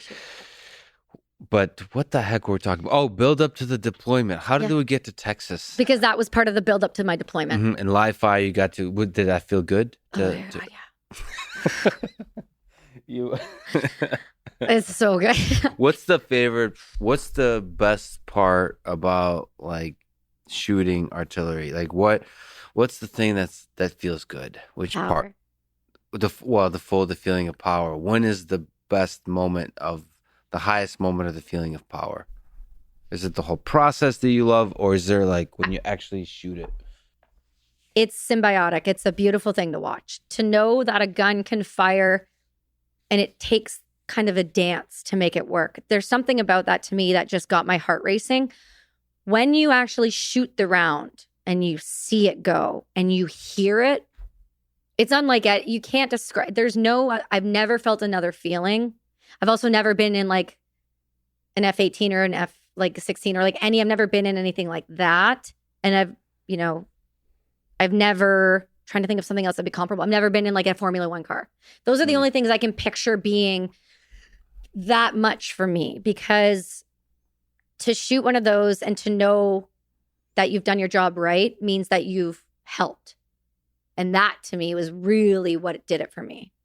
When you hear your sergeant say, mission accomplished, target hit, target acquired, then you're like, that's a good feeling. That's the stuff. Quick pause. Take a break, Lex. Okay, so live fire in Texas. We're in Texas, by the way. Fort Worth or Fort Hood, one of them. Oh, okay. So like is that close to a big major city? Do you remember visiting a city? Or No. We fly right into the tarmac and they're like, don't touch the snakes. And then they send you out to the field. Got it. Those are the only instructions. No, really. We went into a classroom and they're like, these are the animals that are in the wildlife in Texas. If you see any of them, do not approach. Do not go pee outside. Do not squat down. It is snake season, people. And I was like, I have to pee and squat down. Why Texas and from like Canada? Is it a simulation of Afghanistan? Yes. Okay, so that's okay. So you're getting, and that's the way the live fire was seen in artillery. Is like you're trying to simulate certain aspects of what you might actually see in Afghanistan. I would think so. I mean, it looks like it's hot, like it. You're out in the middle of nowhere. Very similar terrain. That's the first time we started to get to wear our tan boots and our combat tan stuff. Before you couldn't wear that. So it gave us an opportunity to kind of break in how we were going to be doing this, what it was going to look like, how the guns were going to work, and all of those lovely things. How do you go from there to being deployed? What was the next part of the journey? So then we go to Wainwright, Alberta, often called or referenced as Waincock, because it sucks so bad. It is a massive open space in Alberta, which most of Alberta is. And it's outside of a small town called Wainwright. And it is a field X training area for all of the Canadian military. And it's where you do live fire, but you also do workup training. So you go out there for a month or two, I think it is. I don't remember the exact time we were there because it was just, you sleep in a tent, you're in your cot, you're in like full mission mode. And you go outside, and we did this operation called Operation Maple Leaf, I think it was. And you put on these little suits, these they have haptic, you can feel when you're shot. And then there's a little camera screen in the front of it, and it's got button options. And so it's to mimic, if you get shot, it'll say gunshot wound. And then you have to choose, okay, do I do this or do I do this? And depending on your response, person dies or lives. And they have other people who aren't on a rotation for deployment come and act as the Taliban and attack you in the middle of the night. Is there a good understanding of the tactics that the Taliban use to attack? I mean, this may be fast forwards to our conversation a little bit, but is there predictable strategies on the other side that are being used in Afghanistan? By the Taliban? By the Taliban? Oh, 100%. IEDs, suicide bombers, vehicle-borne IEDs. Their standard way to hit people really was IEDs and vehicle-borne IEDs, suicide bombers. They'd put like backpacks full of an IED and then put like toys around it and then just be like. So they would conceal it certain ways and probably use civilians. Oh, 100%. Yeah. And women were a great way to get close to the soldiers because women seem non-threatening. When you see a burqa walk up to you, you're not expecting an AK-47 to roll out of that and then, but they're great ways to get close. Okay. So what is Wayne something? Waincock? No, or that's Wainwright? not how Wainwright. Okay, so let's go to Alberta. Okay. So, I mean, we don't have to go to Alberta. Nobody wants to. No, let's in our minds, in our imagination. So so that's getting you closer to Afghanistan, right? What was that like? I mean, are you getting anxious at this point? Is there a buildup? What are you thinking, or is this just all part of the training? For me, it was more part of the training. I was excited to go because I did know that we were going to do some live fire. I did know that we were going to be doing more of the military type job I thought we were going to be doing because up until that point, I had just done training. So I was learning how to march and salute and who to salute and not salute. Like that was the focus of, that was my experience of the military. And then the next experience was sitting in a regiment, just working out a lot and going for breakfast a lot and drinking. Like that was, so I was like, this is the army. So when I actually got to go to Wainwright, I got my first full taste of, okay, well, there's fire picket duty. So one person gets picked every night to do sentry. There's a little less sleep. You're eating out of a canteen now. You're drinking out of a canteen. You're in your kit more. You're in your deployable kit. Now you're in your, you're wearing your TAC vest. You're getting ready to practice having plates on. You're having ammunition on you. You've got your weapon with you all the time. When you're on base in Vachetze in Quebec, you're just like an everyday job. Maybe you can paint a clearer picture to me. When was there an understanding that you're actually getting deployed? Was it just a sense that you're getting deployed, or was this officially told to you? I was officially told on graduation day, you're deploying in April with Vachetze. Oh, there's a date. They knew. So what had happened is the reason that Vachetze unit needed more people. So they came to that and they picked 5 people. There was 5 English-speaking people that went to Vachetze. It wasn't just myself. There was a couple other people I knew that were English-speaking that got put on other guns within the regiment. I wasn't with any of them. We all kind of got split up. Mm-hmm. And so there was an understanding that we were going to always be deploying. Next year, it was like 2009, you're deploying. Whether you left in May or April, we were deploying because that was the rotation time. So each Canadian unit did between 6 and 9 months. And then you knew right around that point, another base of individuals would then deploy. So you would go on these rotations. And so even when I was on my deployment then, I was slated to go again the following year, but towards the end of the year. So there was always a rotation. If you were in a combat arms unit and you were in one that was a deployable unit, so if you were from Edmonton, a PPCLI, which were, the Princess Patricias, which were their infantry unit. If you were RCR out of Petawawa, Ontario, you knew you were deploying. If you were at Vachetze, you knew you were deploying. There's combat arms bases, and then there's like naval bases. I didn't know their deployment structure. I didn't know how they worked. I'm on the ground. I don't worry about the boats. So I didn't know how the Air Force deployed. I knew Vachetze was deploying in April. You were going. Get ready. That was that. So you show up to Afghanistan. Right. What is a combat arms unit looks like? What's the situation look like? How much chaos is there? How much clarity about mission is there? What are your feelings about the whole thing? So when you leave, the day you leave, we left Quebec, we got driven to the airport and then we walked onto the tarmac and we load our own bags and we got on a plane and it's just empty. It's our plane, right? And you don't go right to Afghanistan. You go to a stopover point, which I don't know if I'm allowed to say where that is, frankly. Okay. So I just say it's somewhere overseas. Okay. And you go there. And you go there for a couple days. I think it's like a day or two. And that's where you get like your kit. That's where you get your bulletproof plates for the first time and realize how heavy those fucking things are. It's where you get your weapon and your ammunition, your first few mags. It's where you get your helmet and your vests and you get everything that you need. While you're there, it's pretty nonchalant. It's hot as hell. It's your first time being in that kind of heat. So you just never stop sweating. The place we were in, it just, the second you got out of the shower, you were still wet after you got out. What the hell is happening? It's so humid. And I'm like, is this going to be like this in Afghanistan? They're like, no, it's not humid there at all. I'm like, why is it so bad here? They're like, it'll be fine. Don't worry about it. So, and where we were there, it was kind of cute. We were like in a base within a base and they had like turf.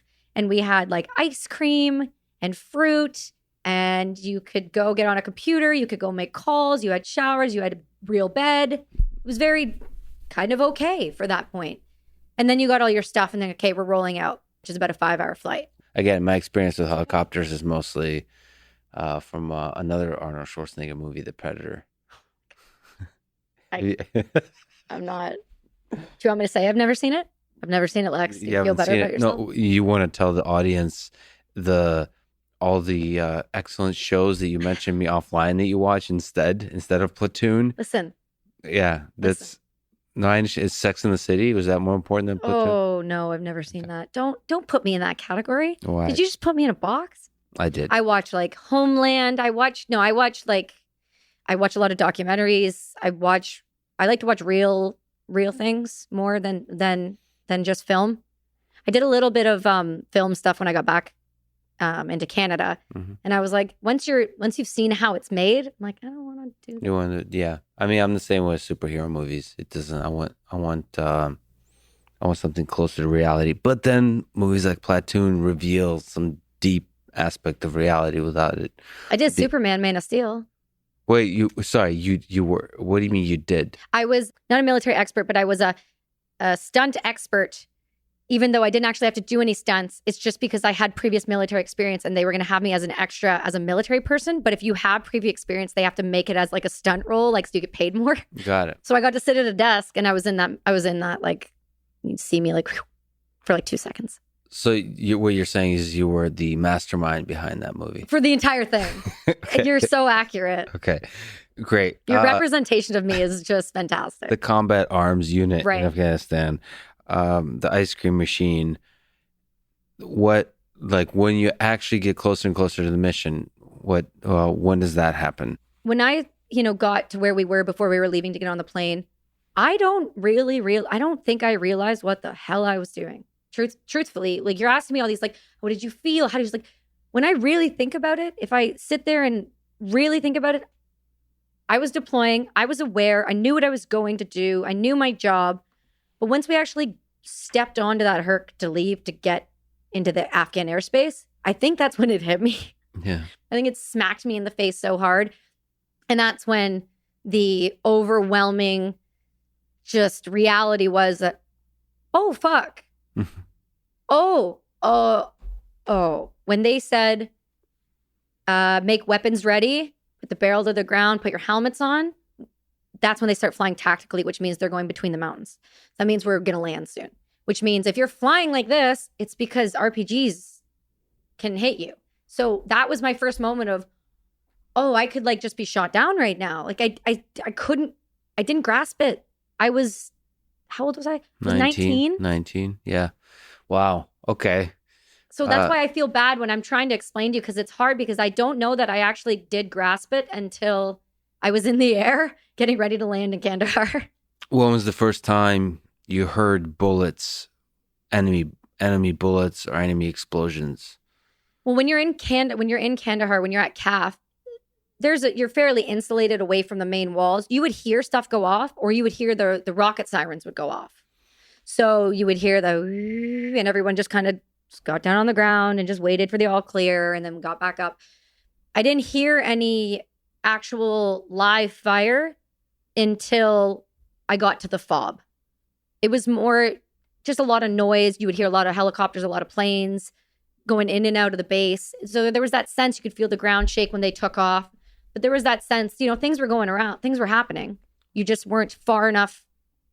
You were not close enough to the edges of CAF to see it. Mm-hmm. What's the FOB? FOB is a forward observation base, which is a small little base out in the middle of wherever. And that's specific to artillery? No. That's in general just an observation base from which for infantry to go in and out of, for armor to go in and out of, special ops go in and out of them. They fly, they'll stop there, they'll pick people up or do whatever, then they'll go out. So it's a forward observation base is used essentially to have eyes in that area without having to be doing patrols every 5 seconds. But is there like medics there? Is it stock? Yeah. So it was actual base. Yeah, I don't call it an actual base. You sleep in tents and cots, and the walls are this mesh material that are filled with gravel, mm-hmm. and that's the walls.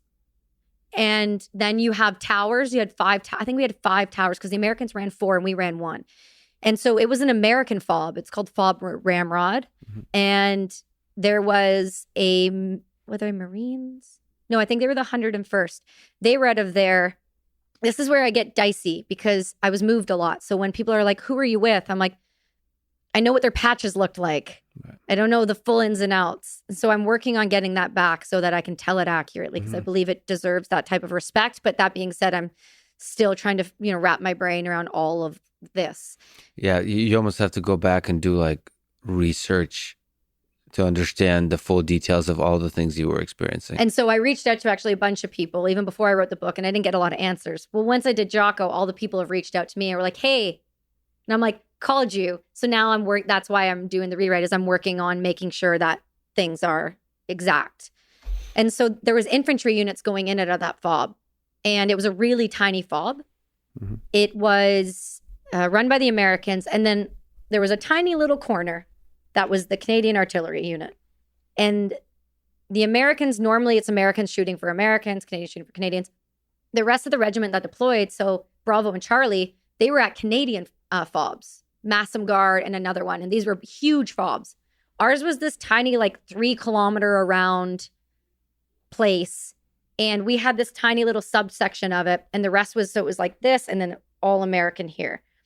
And when we got there, we landed, the guns were already there. So you ripped out the unit before you. So those guys were just leaving and we were just replacing them.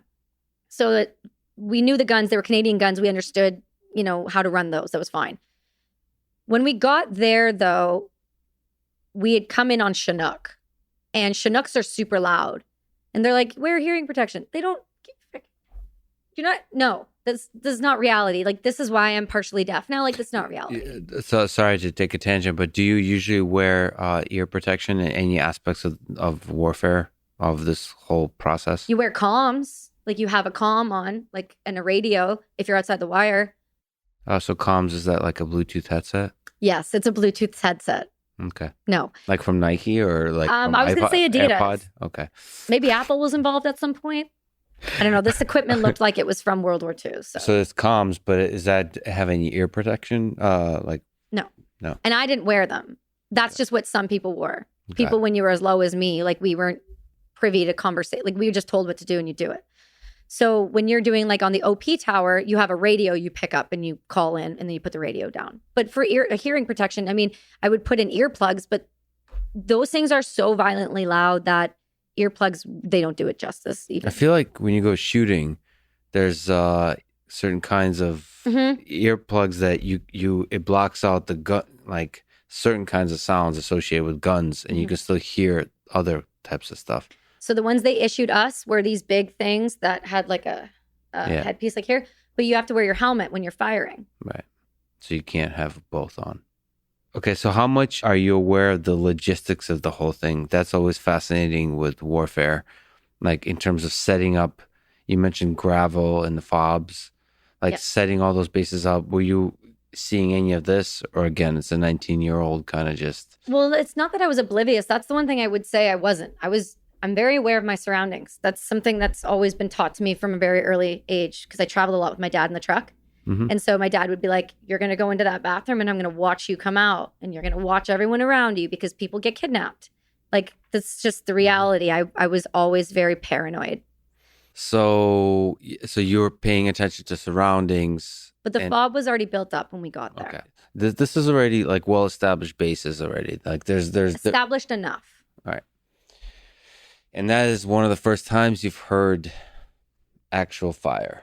Yeah, that was like I'd heard it on when we shoot and when we, zero in weapons and we do all of that stuff. But I had never heard it like that before. And then you would see the guys, the Americans would roll out every day and go on patrol and come back, roll out, come back. And so you would see them, you would hear them, they would tell the stories, those types of things. But I never experienced it because we never got attacked. Like our base never got hit. We were really lucky that way. There were other ones around us that were getting hit, but we weren't getting hit. So we were very fortunate. At least we didn't get hit when I was there. I believe the entry there was an attempt. There was an attempt at some point in a past, but I wasn't privy to that. But we were in the OP towers, so we had to do our own security. But because we were such a small subset of Canadians and we always had to have people running the guns and ready to run the guns at all times, we only had to man one tower. So you would do 4-hour shifts with a fire team partner in the tower, depending on whatever, but you would do it every day. So I would look out into the rest of Afghanistan at that opportunity. Otherwise, it was just like your walls. What did it look like? Is it beautiful? Just the full landscape? Or is it... Where I was, there was mountains in the distance. It was just very sandy, very flat. And there was a couple small compounds on the outside. It wasn't a lot to look at. There was a long road that you knew that got hit all the time. There wasn't a lot to look at. Such a strange place to be the center of superpowers over the decades. It really is. So, like, and the fact that the populace, the civilians, are almost completely clueless to the full history of things in terms of globally, the geopolitics of it all. Yeah. Well, if you look at the location of it, right, on a map, it makes more sense. Right. You can wrap your brain around it. But I met plenty of people who had never even seen a picture of themselves when I was in that country. So, I mean, how much more are they going to understand if they don't know what even exists outside? You tell a small story of taking a picture of a girl and showing it to her, an Afghani girl. Yeah. I was with the British at that time, and we were on that operation that gets highlighted quite a bit. And we had stopped, and the ICOM radios were pinging. And ICOM radios are a radio that we have an interpreter on that the Taliban, basically we can hear what they're saying. It's their comms. It's us tapped in. When it's really clear, they're close. When it's scatty and they're far enough away. Normally, they're not planning an attack, although you never know, really. And we were going door to door, kind of like what they're doing now. And we were pulling people out of their houses. And we knew there was people in there that were active Taliban, and we knew the ICOMs were pinging. When we got in there, they had hidden all the women and kids and locked them inside the house. Because often nowadays, the women, they would hide things on them that they shouldn't have, because no one would be ever there to search them, because there isn't a lot of women on the front lines. But I got borrowed to go specifically search women and children. So they had me. And one of the little girls kind of snuck out and was kind of sitting near me, and I was eating something, and I had like these little candies. They're called little sweeties. The British have them in the ration packs. I don't know. They're good though. And she saw me eating them, and so I gave them to her. And then her brother came over and slapped her upside the head and took them from her. So then I just went over and slapped him upside the head and just pointed my gun at her while she ate them all. Yeah. Because I was like, no. Yeah. Like, you can have these. I'm going to stand here and make sure you do.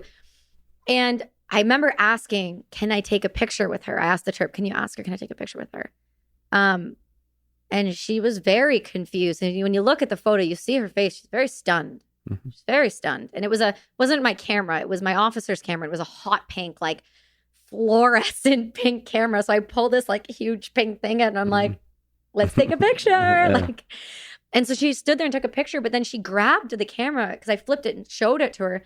And her eyes got huge, and she grabbed it and she ran inside. And they're like, oh, that's gone forever. Like, it's over for you. And then she came out and she kind of snuck out, and I went in and grabbed it. And the mom lifted up her burqa and was showing me that she like shaved her legs to be more Western. And I was just, at that moment, I don't know that I could have realized how much that moment affected me, how much that moment would affect me later on in my life, until it's been later on in my life. Yeah, there's little like glimmers like that in parts of the world that are basically, you're taking away everything from the populace, like freedoms and so on. And when they when you see that glimmer of humanity, like, yeah, shaved legs or like using technology for the first time, it's magic. Or like food, being presented with certain kinds of foods that you've never tried. I mean, right. You want to see true like joy of discovery, is you bring basically the American supermarket, anything from it, to most parts of the world. And I remember we weren't like in poverty in Russia, just poor, but just the supermarket was full of joy. I thought I could just die happy in an American supermarket when I first saw it. And how old were you when you came here? 13. Did you speak English? Yeah, not well. I thought I never was good at languages, so it was very much like, why would I need to learn another language? Okay. It was that attitude. It was very like, I don't need. Young. Well, no, I think culturally, not in America, but everywhere else in the world, it's constantly kind of seen. It's a good thing to do, to learn other languages, because especially English, because it's like that's the language of the world. Right. And I just thought like, I don't need English to discover the beauty of the world. Like, this doesn't, like, I enjoy life. I enjoy soccer. I don't remember what else I enjoyed in life, but math, like, why do I need English for this? that kind of attitude got me in a lot of trouble when I came here because I couldn't. You were reluctant? Yeah, but also just couldn't speak well. And when you move 13 years old, it's middle school, you get made fun of a lot, you get bullied and all those kinds of things, which in retrospect is a very positive thing because it makes you harder. I thought being Russian would be like hard enough. No, well, everyone is different. I mean, the part of the Russian thing is kind of, I'm joking because if you know me, I admire being hard. I admire fighting and these kinds of things, right? These, what would you call them? Struggle in all of its forms, martial arts, wrestling, all those kinds of things. But ultimately, like, I'm so much about love. Like, I'm clearly sensitive to the world in some weird genetic way that, it was important for me to harden up when I came here and I was in love with people and it's like, and everybody's being mean to me. And it's like, that it's like, it's a little like slap, like, oh, okay. Like, it's not like life is not often fair. And then that's when, for me personally, everybody has different journeys of hardship that are much, much more difficult. Like your story is much more difficult. I started to read a lot. It's like something happens, some kind of challenge where you start to think about the world, start to think about yourself. That can ultimately create really interesting minds. It can break some people. It can create interesting minds, and it's ultimately your choice. But those people are weak, and then they just need to be weeded out. I thought we talked about this. Yeah. The strong will survive. The weak will die off. Yeah. Now you're talking Russian to me. I'm not speaking Russian. I'm just giving solid life advice. Just be harder and then everyone will be fine. That's your inner David Goggins coming out. Correct. Real quick here. Okay. The fob. Yeah. And then I was just explaining to you that the way it is run, you're going to love this. When we walked up to those tents for the first time, the people that were there before us left us a noose. I have a photo of it. Like hanging from the tent, like at the front of the tent, like, welcome. So you were also mentioning like the dark humor of it. Is basically a funny joke. Correct. Yeah, it was funny at first. That's pretty funny. It was funny during the time. Now when I look back at it, I was like, come on. I get it because they had already been there. And like, so afterwards I can see how it's funny. Now with like the suicide epidemic in the veteran community now, I'm like, I don't post that photo. Really? So doesn't that dark humor still somehow help even when you're considering suicide? Doesn't that some of it somehow makes it copable? Somehow, it's like you're not hiding it. Mm-hmm. It's like humor is one of the ways to reveal the reality of abuse, of suffering. If you look at, there's this photo that generates right around Suicide Prevention Month, which is September. And it's always like a photo of like Robin Williams and Bourdain and all of these other individuals who were comedians who all took their lives. And they're all smiling. Mm-hmm. And they're like, this is the face of depression. There's a way our brains work where humor is a necessary part of survival, whether it's used for joyous things or it's used for ways to cope through life. For me in the military, humor was one of the things that helped get me through. And it still does to this day, frankly, because humor makes some of the horrific things I say not seem so horrific. And people can digest it rather than being like, you need to be locked up somewhere. Mm-hmm. Yeah, that's why, I mean, one of the aspects of Russian humor, there's a darkness to it because through it reverberates all the millions of people who died. Right. And it seems like the only way to make sense of it is to joke about it. I still love it. Because if you don't, it'll break you. Yeah, something like that. Or also, humor just seems to be the highest form of us humans and the human experience. It seems to somehow accumulate the full thing, the absurdity of it, the unfairness of it, because like ultimately all of the suffering is like, it's all just apes fighting for power and love and somehow torturing each other in the process. Hello, podcast listener. Lex here. Quick intermission to say that some of the names in the following story have been silenced out to protect their privacy. The story of and witnessing, I think, somebody you met, somebody you saw, somebody you began to be close with, his life, him dying. Can you tell the story? Sure. That's no problem. I will tell you that I'm going to leave some of the names out of the people because they have reached out and asked that I do such. I've also been informed of other things I forgot that happened during the thing that were way worse than I thought. So I'll try to add those in because that's new information to me because my brain has blocked it out. But I've been told, which is good because it's better detail. So we were doing a movement that morning, and we were going from compound to compound. I was never told what we were doing. I knew what my job was. I didn't know the operational overview. I didn't know who we were looking for. I wasn't there for that. My job was specifically to look after the women and children and to provide support if need be.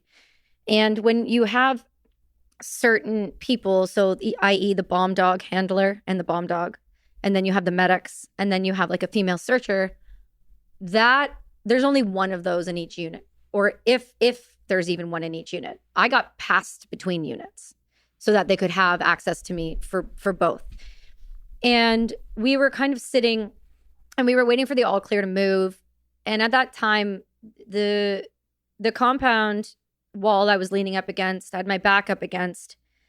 I wasn't facing the direct direction where it actually blew up. Had my back to it, and I had happened to turn and look to the left. And on the right-hand side, across the road of where we were leaned up against, was another compound 2 stories high, people inside, a sniper on the roof, and a spotter. There was a handful of us on this wall, and in front of me, there was a road. The road went straight. That compound's here. There's another road here on the right-hand side in front of it. And then this road went along here. And this was a wide open space. Just a huge... We hate those. You hate those because it's too much space.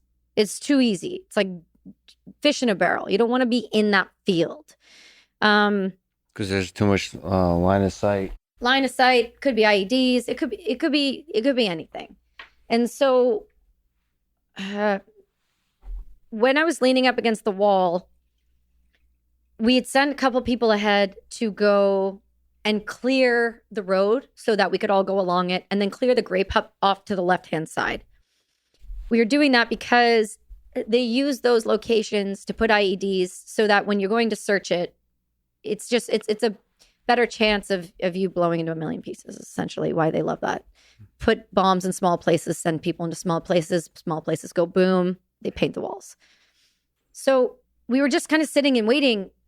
And then I happened to turn, and I was looking in that direction, and I heard the ground shake. Before I even realized what I was seeing with my own eyes, the ground shook, and I saw a big piece of a body. I think it was the torso, just kind of fly through the air and land into the field. And as soon as that happened, all hell broke loose. It was like they were sitting and watching and waiting. And they do that. And I say they, I mean the Taliban. They do that. They love that because then they can record it for propaganda and they can use it against us. And they just love being able to take our people out.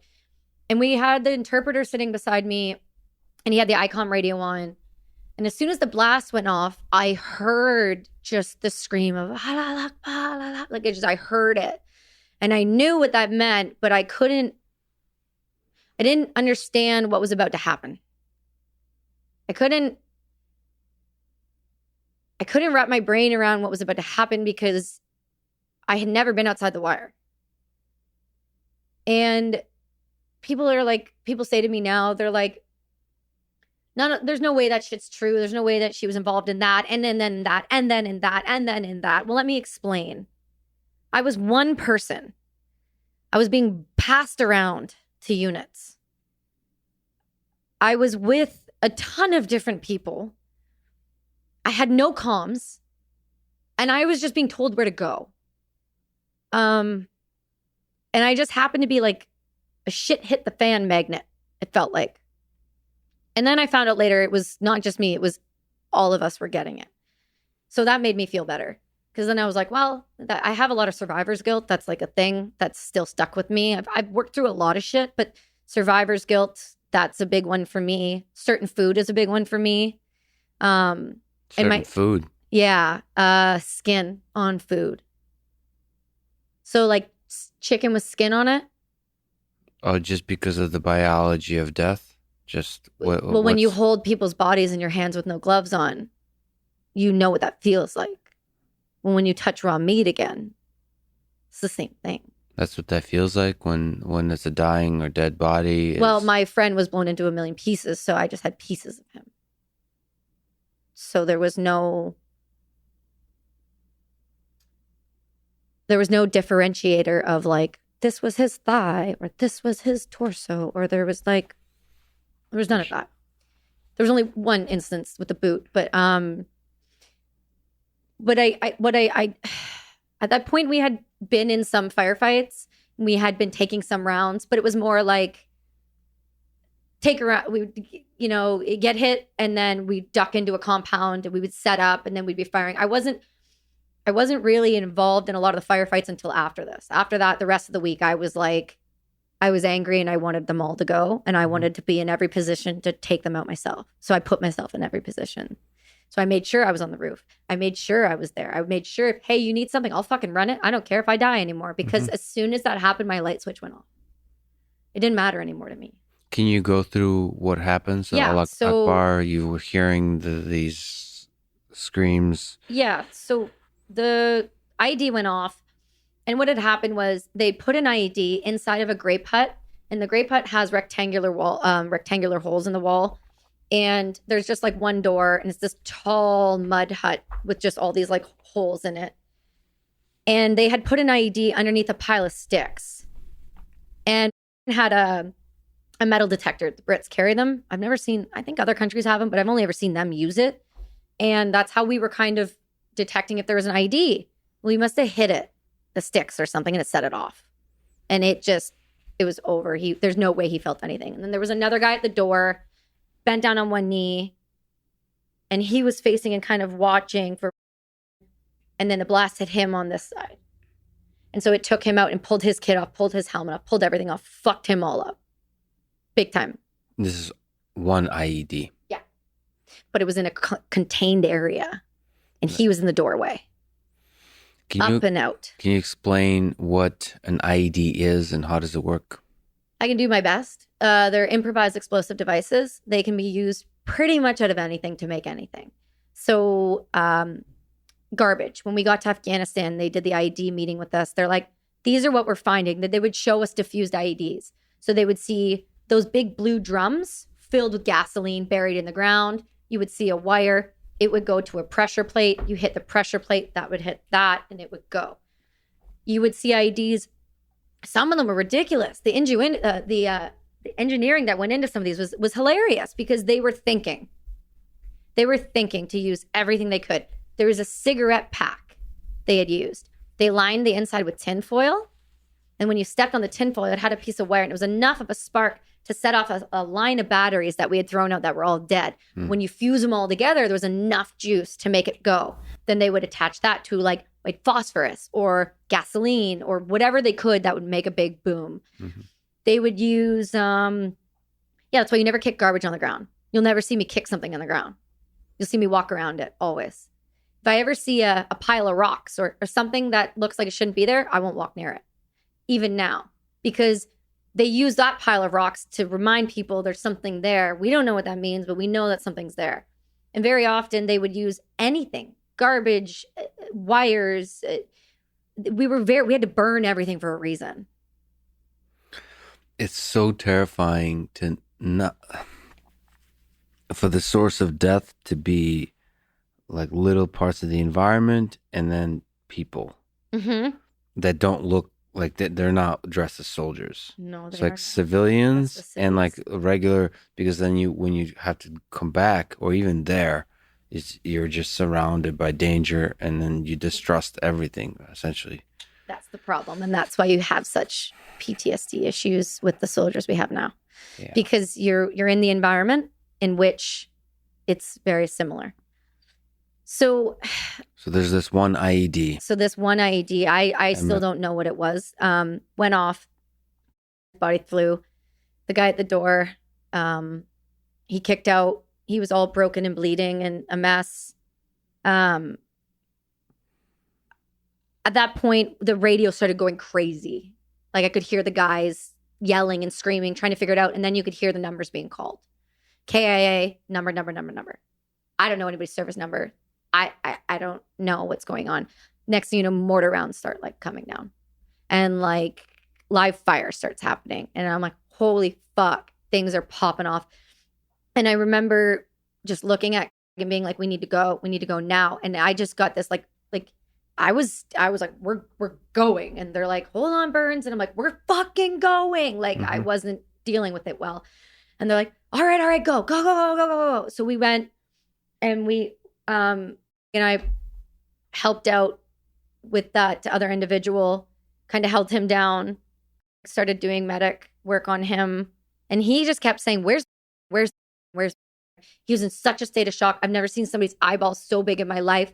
He's going, where's, like, hi, he's good, buddy. He's good. Picture like a super thick Scottish accent though, because these guys were just, and when they talk fast, it's even worse. And then so I ran over and we jumped down into the ditch along the side of the road because the road hadn't been cleared. And we're running through these tall, they look like cannabis plants, but they're not. But it's just very thick bush. And I felt like I was running in slow motion. So if you picture one of your video games where like the tunnel vision and you can hear your breathing is like that, and you're running and you can't move fast enough and you're like trying to get there. And we hit the road and the rounds are coming down and mortars are coming down. And they're like, okay, on 3, run. So we run on 3 and we run into the compound. Into the Great Putt. And I remember looking around and very seriously going, where is he? Just genuinely asking. I think it was been messaging me. He's been incredible. He's one of the best soldiers I've ever served with. He was a higher up, so he was running part of this. He's messaged me and he was giving me some information. And he's like, I was in there with you. And he goes, I remember because you handed me the boot. And because I walked over and all the rounds were like, we were being shot at, mortars were coming down, but it was this slow motion. And I remember walking over to the hole in the ground and seeing his boot in the ground. But his leg was still hanging, but just below his knee was still in it. But the boot was perfectly laced up. Like the boot was fine. And I held it and I turned and I looked at the guys and I was like, we could reuse the boot. No, that wasn't even, what is that? Was that actually an intelligent attempt at humor? Or was it some kind of deeply lost, like you were completely just lost? I think my brain broke. I think that's the moment I call my light switch went off. Did you understand that he was dead at that point? Mm-hmm. Like intellectually, you were just something, it just broke. No emotion. Like it just broke. It just shattered. It shattered. I felt it happen. I didn't feel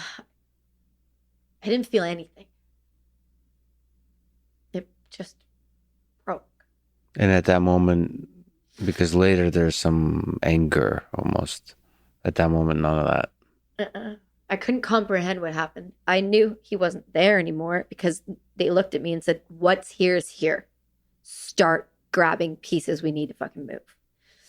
And so I handed the boot over. They took it. And then I started just grabbing anything out of the walls because those little rectangulars just had flesh hanging from it. And I didn't have my gloves on because I only used them to search. And so you want to bring everything back? Like you didn't want to leave? This is what, even if they're dead, you want to save those you served with. Yeah, because they deserve that. They don't deserve to have a piece of them drugged behind a truck for propaganda. It's not fair. What did the others, I mean, was there just a focus on mission, or was there a panic? No panic with these guys. These guys were the most switched on motherfuckers I've ever seen in my life. We started grabbing, and remind me, he said, that's night. He goes, when people say that's the worst part of your day, that wasn't even the worst part of your day. Do you remember when you handed me the bag of intestines?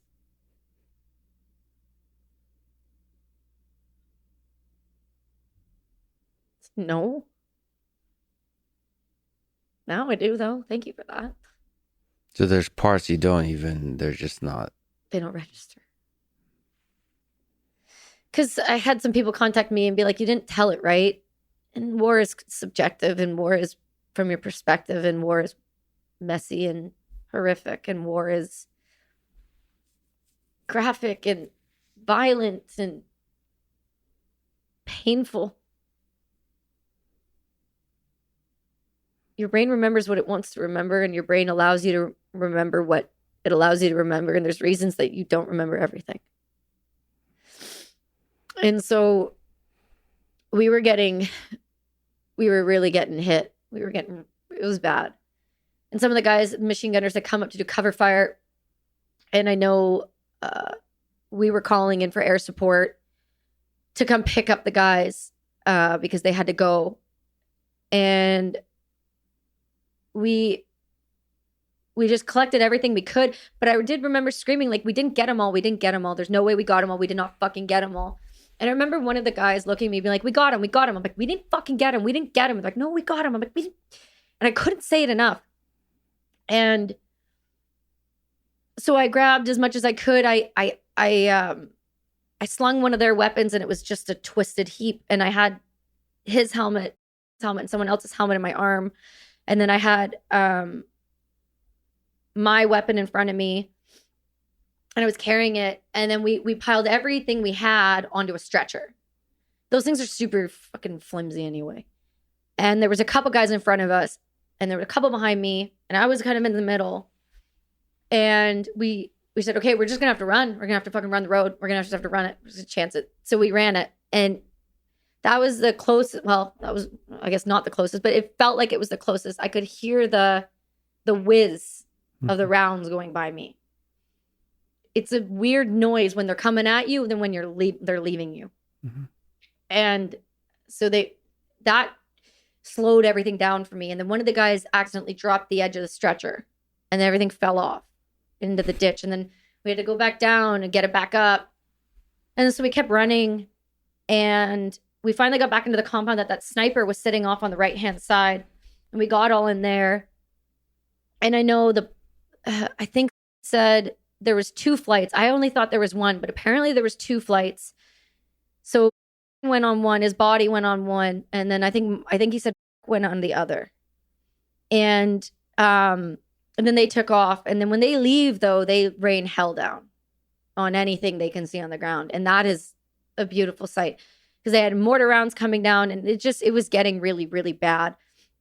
And then as soon as the Blackhawks took off, all of a sudden it just stopped and went quiet. Like deafening quiet. And we were sitting inside the compound, and one of the medics looked at me, and you could see, and I still do it now, and I'm working on not doing it, but I do it when I get really overwhelmed.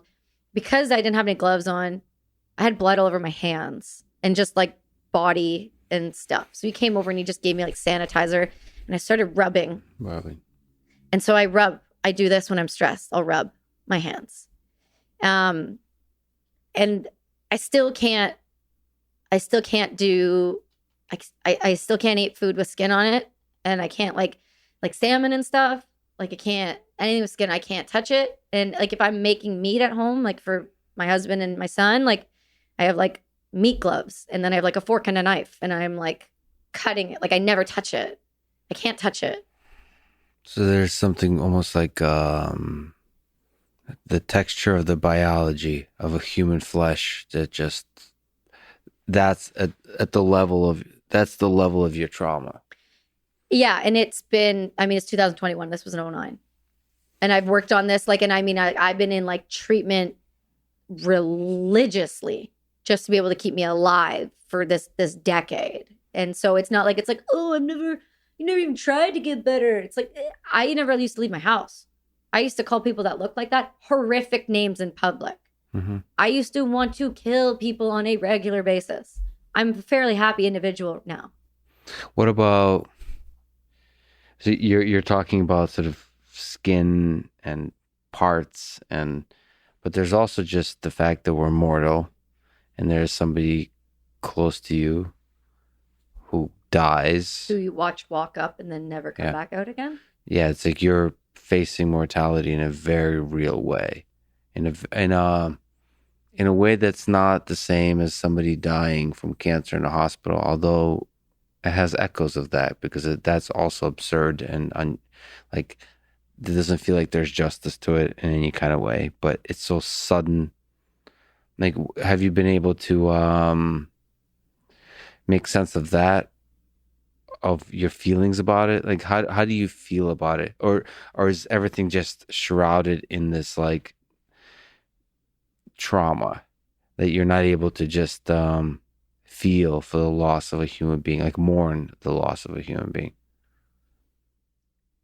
I think I had, when I realized he wasn't there, when I realized that that was what was left of him.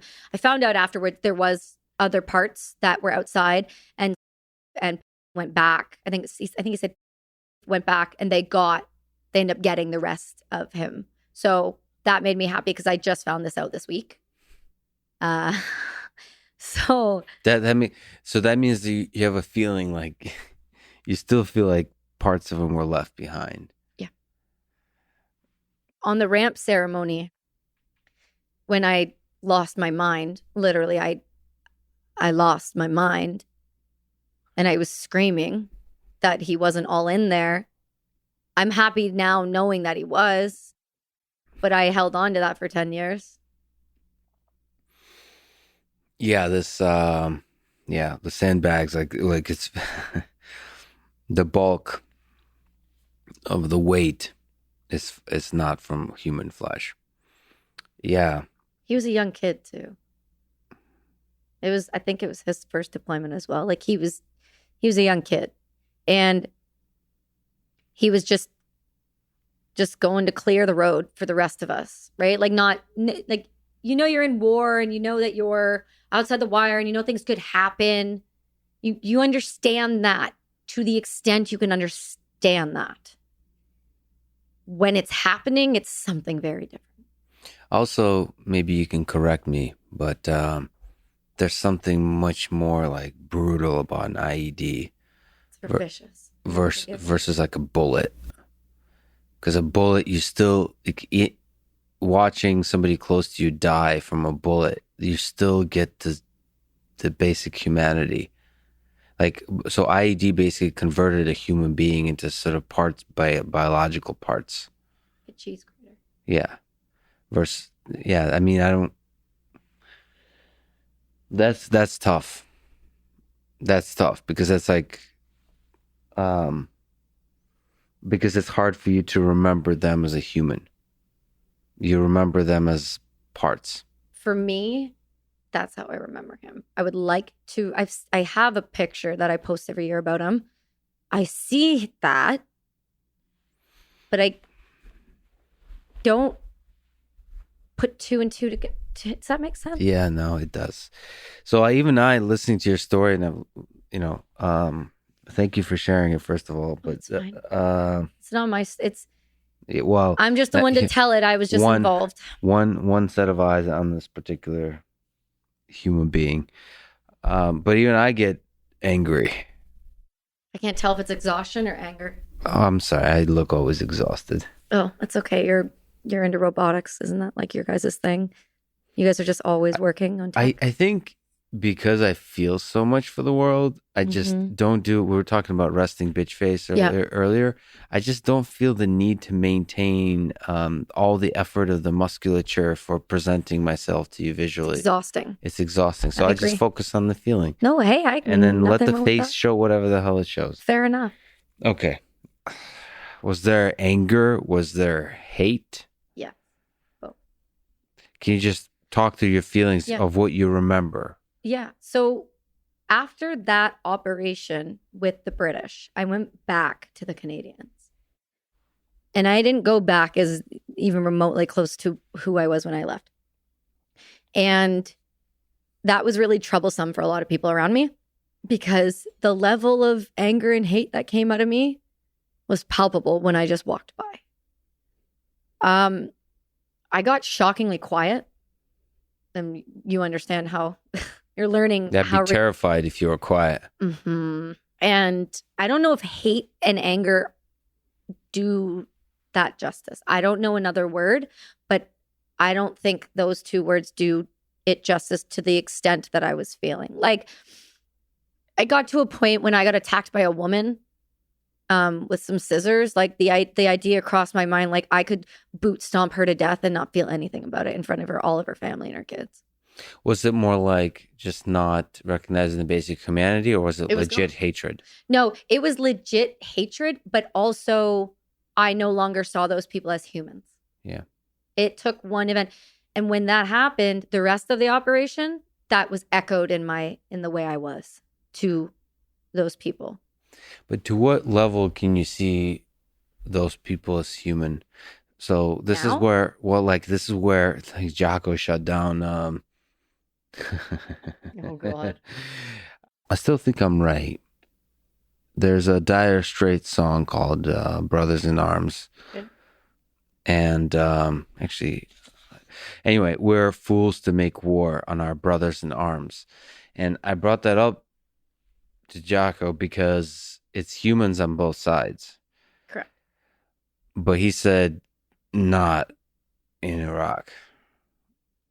Like, to him, he's like, no, that's the enemy. These are people who use the civilians.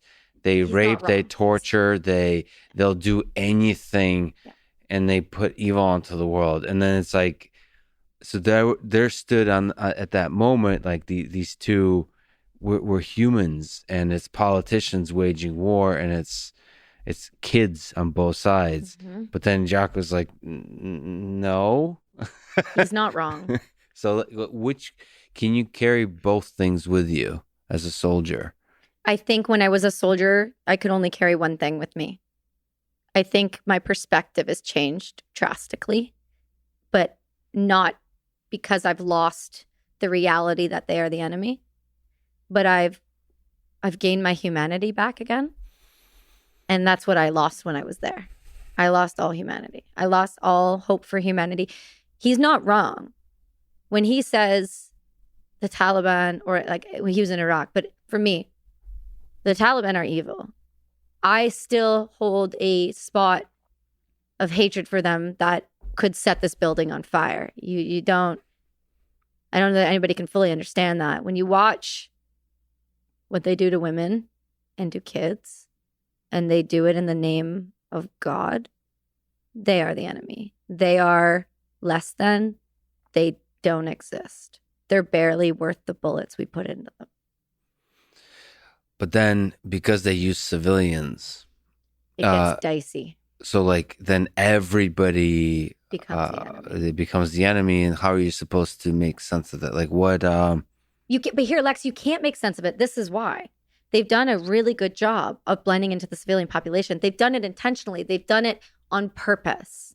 So they're brilliant. This is why you guys couldn't beat them. This is why we couldn't fucking beat them. They use their people so effectively.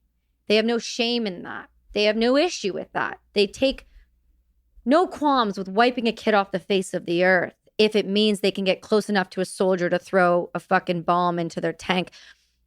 This is why they're effective. How do you beat them then? There's no winning, that you just basically do policeman type work, or you do your best? I mean, that's one way. So the other is you come from an artillery background. A fucking hellfire missile and hit Yeah. the whole place off the face of the earth. You can't beat radicalism like that right now. The problem is we've let it go unchecked. We had it kind of in check for 20 years. We just shot ourselves in the foot, the chest, and the face. So the problem with force is it creates long-term hate because young kids and propaganda and like propaganda works. So you see your father, your brother die because of a bomb. Mm-hmm. It's very easy to convince that person that they died because of evil Americans and tell whatever story you want about America or Canada, Russia. That's the biggest problem. So it seems like there got to be better solutions because, I mean, I talk about love, but it's honestly basically figuring out sneaky ways of empowering women, of educating people, of like, yes, and not in a not in a cheesy way, but not in a cheesy, realistic, like in the same level of like mass warfare, but with love. So you're talking about DARPA budgets, DoD budgets, but like do that where you educate and empower women by force. And they want to learn.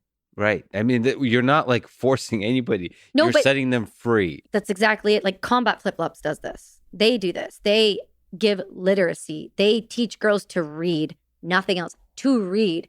Because as soon as you can read, you know what happens. You know what happens then. What's Combat Flip Flops? That's the scarf right there that's made in Afghanistan. So when you buy something from them, the proceeds go to literacy in Afghanistan for girls. They've given literacy to 800 girls over there. Yeah, they're really cool. Griff owns the one. He was an Army Ranger and his buddy, but Lee, I think is his name. They were on Shark Tank a long time ago, but they do shoes, and I think they're called shamongs. I don't know how to say it properly. Built in Afghanistan. Yes. And then the proceeds go back there. They do great work for literacy. And you know as well as anyone, if you can teach someone to read. Good color. Dark like your soul, Lex. Matches your on the inside. Just on the inside. All right. The outside is just the suit. I feel like you think that's your suit of armor, but I feel like it's there. See? So what were you saying? What were you saying? I was saying. Go on. I will allow this. All right. I think there is room if you teach education. The problem is we've taken a massive step backwards. I know that the Taliban have just instituted this week. Honor killings will be back. Stonings are back. And dismemberments as well. Holly McKay is the reporter that's been reporting that from the ground. She's still there. The way to pull people, in my opinion, out of something like that is through education. Well, we just took all of that away, which is pretty horrific in my opinion, because you've taught over 20 years. You're perfectly right, Lex. When you say that hate and violence won't work, it won't, because you see dad get killed on the battlefield. Well, that 14-year-old little boy is going to pick up an AK-47 and go avenge dad's death. That's just the way it's going to be. Well, we think about it. You were there for 20 years. There's a couple of generations in there. There's another generation that's either grown up in this or has seen enough of this. So they're always going to be a subset that think that we're the enemy. And fair, we haven't done always the greatest things. But the one thing that we have done that I did participate in was giving literacy, giving girls an opportunity, letting them know that you aren't second-class citizens. You can do things too. And that's why we have to look at war differently. There's times for violence. There is time for violence. And there's time for missiles, and there's time for detainees, and there's times for bag and tags and double taps to the fucking face. There's times for all of that. But there needs to be more time to educate. The problem is you can't educate if you're in a country where their culture doesn't believe in that. You're fighting so many different things that it's almost an impossible situation. When you look at the 20 years in Afghanistan, and we just pulled out, there's a sudden pull out of troops. What do you think about those 20 years? Well, let me ask a hard question, which is, was it worth it going into Afghanistan? And your you're one person. My limited capacity. You have experienced a specific set of extremely difficult things. You've met a lot of humans. You understand certain aspects of the way this war is carried out. But if you zoomed out at the big story, like you like history too. When you think of the history, 100 years from now, we look at the invasion of Afghanistan. I don't even think you need to go far that back to know that we went in on false pretenses. We did. That's not a good start. Mm-mm. What's that saying? Future behavior is past behavior is a good indicator of future behavior? Right. So I struggle with that because when I first found out that the pullout was going to happen, I got really angry because my government skated the whole situation because he's having a snap. Canada's having a snap election. It's happening on the 20th. Mm-hmm. So that was beautifully planned by my government to hold no accountability. Zero accountability. And the media won't talk about it. They reached out to me to do an interview about Afghanistan, and then I told them what was going on after I talked to my people that were on the ground, and then they canceled the interview. When you say my government, is America any better at this? Like, it feels like there's no accountability. No, the government, no, the American government's is a dumpster fire. I'm not saying that, but what I am saying is, at least they sent people to pull people, or pull some people. We sent no one to pull anyone. And I know for a fact, because I helped move a family, I was fortunate enough to be given an opportunity to help move a high-value 9-person family out of that country that worked in the government, that worked in prosecuting the Taliban, that were on the top of a list. I learned really quickly the ins and outs of things, and I'm really disgusted by it. I learned that Canada had the one email address that all Canadian Afghani or visa holders were supposed to email. Ottawa put 2 people on that email address. That's confirmed. Canada put no more than 70 people on the ground for that pullout, and they were not allowed to leave the airport, and they left well before the pullout date. They left on the Thursday before the Tuesday. That was the 31st. There were high-value Canadian visa holders that are still in that country that are on the top of the kill list. Canada's not doing anything about it. I'm disgusted in the way my government has acted because, number one, there's an active lawsuit with veterans against the Supreme Court of Canada right now. We are leaving our vets and our Canadians stranded over there, and we are leaving the vets that have been maimed by this war in Canada. They're turned down for everything. I've been turned down for hearing loss. They're saying it's not military related. They have PIs follow me. This is normal behavior. There's a veteran named Brock who was told by Trudeau in a meeting that after he lost his leg, he was just trying to get a new prosthetic because it was just killing him. Trudeau stood up in a meeting and said, "You're just asking for too much." Less than 6 months later, he gave $10.4 million to an Afghan terrorist that was in the Canadian prison system. He won and got 10.4 of our million taxpayer dollars. So I don't know that American government's any better, but what I do know is that the absolute fucking machines of human beings that stepped outside of the chain of command to pull my family out for me, I know they were there. The British that stayed on the ground that I could contact to literally confirm my biometric data and passports to get that family moved, they weren't there. That family would still be there.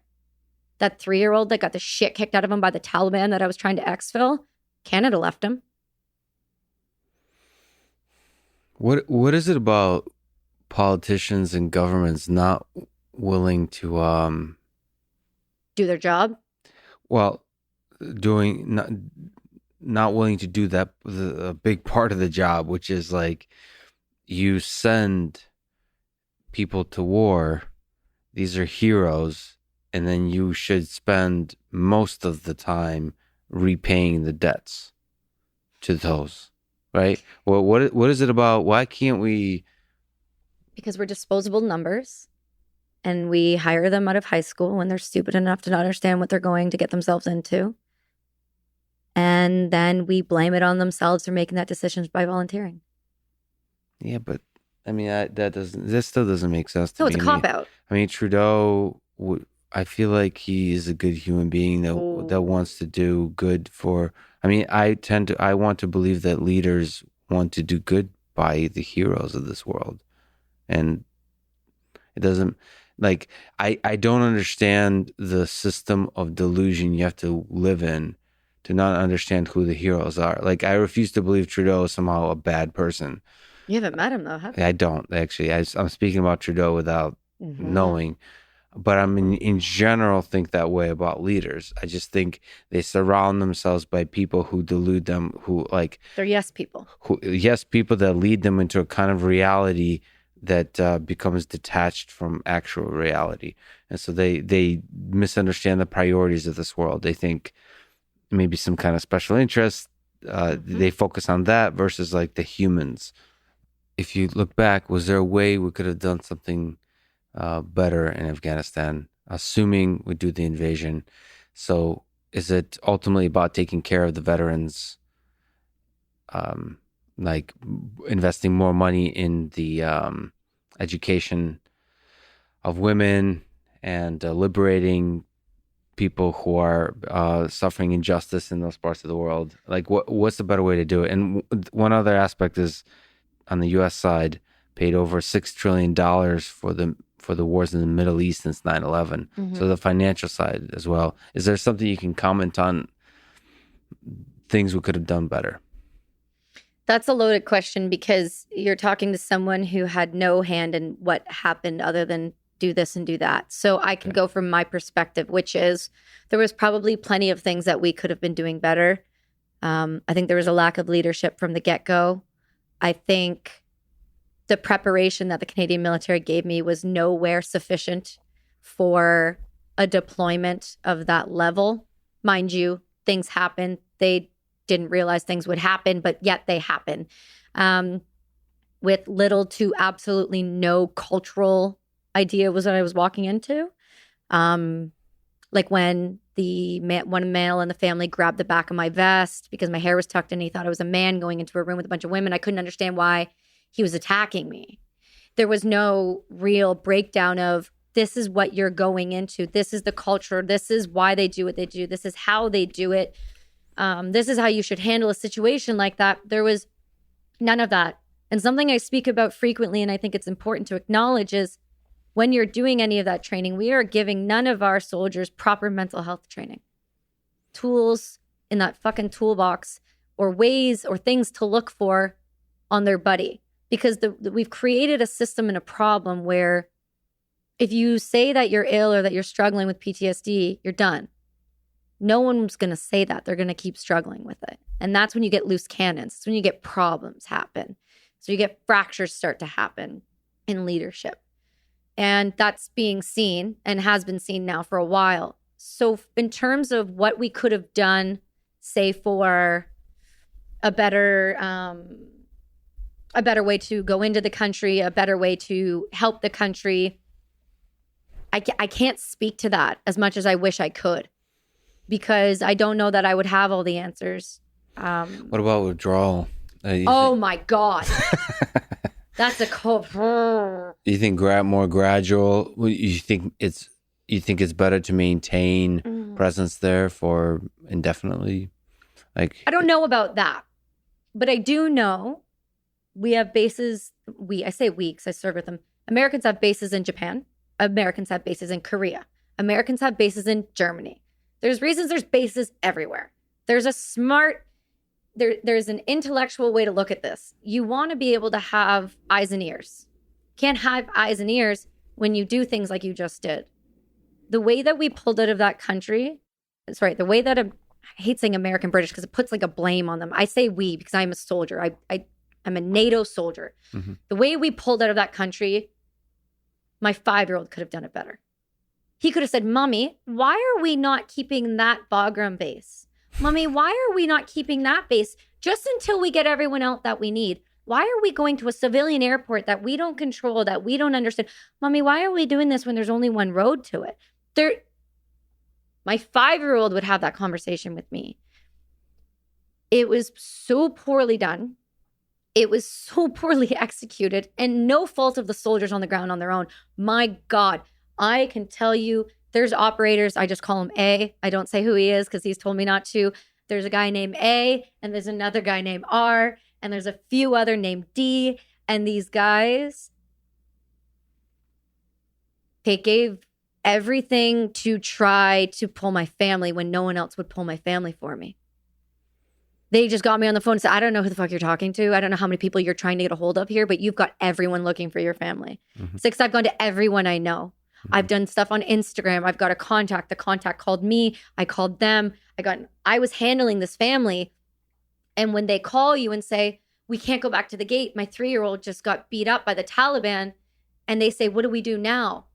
I'm in Vancouver. Why am I being left to deal with this? Why is the civilian and ex-military population being left to deal with this? Why was this not thought out? We knew this was coming. We knew the time frame.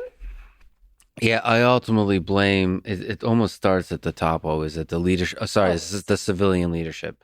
Always. I think probably the generals know the right thing to do here, even if they're sometimes overzealous in terms of wanting to increase. I think the great generals understand what's needed, and then it takes great leadership on the civilian side to listen to the generals and understand that war is not just about it's not binary. Yeah, and it's not about the invasion and saying mission accomplished. It's not about the PR. It's about the full complexity of geopolitics. Can I ask you this? You can ask me whatever you want. I'm looking at a book that you gave me, Do the Fucking Work. It's very motivating. Good fucking design advice. That's their company called Good Fucking Design Advice. That's great. I know, they're What's great. The website because Good GFDA. Okay, so the F is for friendship. Something like that. They are a design company. They've worked with Apple and Nike, and this is their book. It's been published by HarperCollins, and it is really just they're an incredible company. They're artistically they're a design company, so you can see that. You can see it's a design company. Oh yeah, they signed it for you. And the pages are beautiful, but they have a saying and then a paragraph about each saying. Get fucking started. Obstacles are fucking opportunities. Fail, and fucking fail again. Right. Ask for fucking help. Show some fucking passion. Finish the fucking job. That's right. So we should send that to Biden. So She said it. I didn't say it. Lex said it. I didn't say it. Lex said it. It's fine. I'll say it. I should also send it to Trudeau as well. So, but I mean, he probably won't know how to read it. He just taught drama instead. So I'll send it to the previous 4 presidents. How about that? That's fine. We can also send it to them too, because they're all just as much at fault. So, and most of them have all the same last names, but okay. So, let me tell you about them quickly, because we did a mug with them and I was really excited about it. Not because it was a mug. I'm a mug person, but I'm a mug obsessed. I'm obsessive about my mugs. What's your favorite mug? Currently, it's mine right now, the one that I have with them. Okay. The GFDI mug. What does it say on it? Do you want me to read what it says on it? Yeah, please. Okay. Because I'm really happy about it, because we created this with them, with GFDA. I found out about them because my husband's office, Atlas Neck Brace, he had his very first office. He had one of their prints done. And it was their original, do the fucking work. And I was really excited about them once I found out, because I'm like, well, fuck is my middle name. And I want to make sure that I am going to, whoever I work with, I want to make sure that I'm working with people that I believe in, that I believe what they stand for. And I just think they're brilliant. So I got on the phone with them and I said, hi, I would like you to sponsor my podcast. And they said, cool, what's your podcast? And I was like, it's called Brass and Unity podcast, and I want to work with you guys somewhere. And they're like, okay, so what are you thinking? And I said, I'm looking to do, I would love one day to do something with you. I don't know what it would be, but I would like it to be something. And they said, we do we have this book, but we also have shirts and mugs with our sayings on them and prints. Mm-hmm. And so I was thinking to myself, I was like, well, if I just did a mug with them, well, then I could, that could work for what my company does, which is it's a jewelry company and sunglass company, but it could be an add-on kind of deal. Mm-hmm.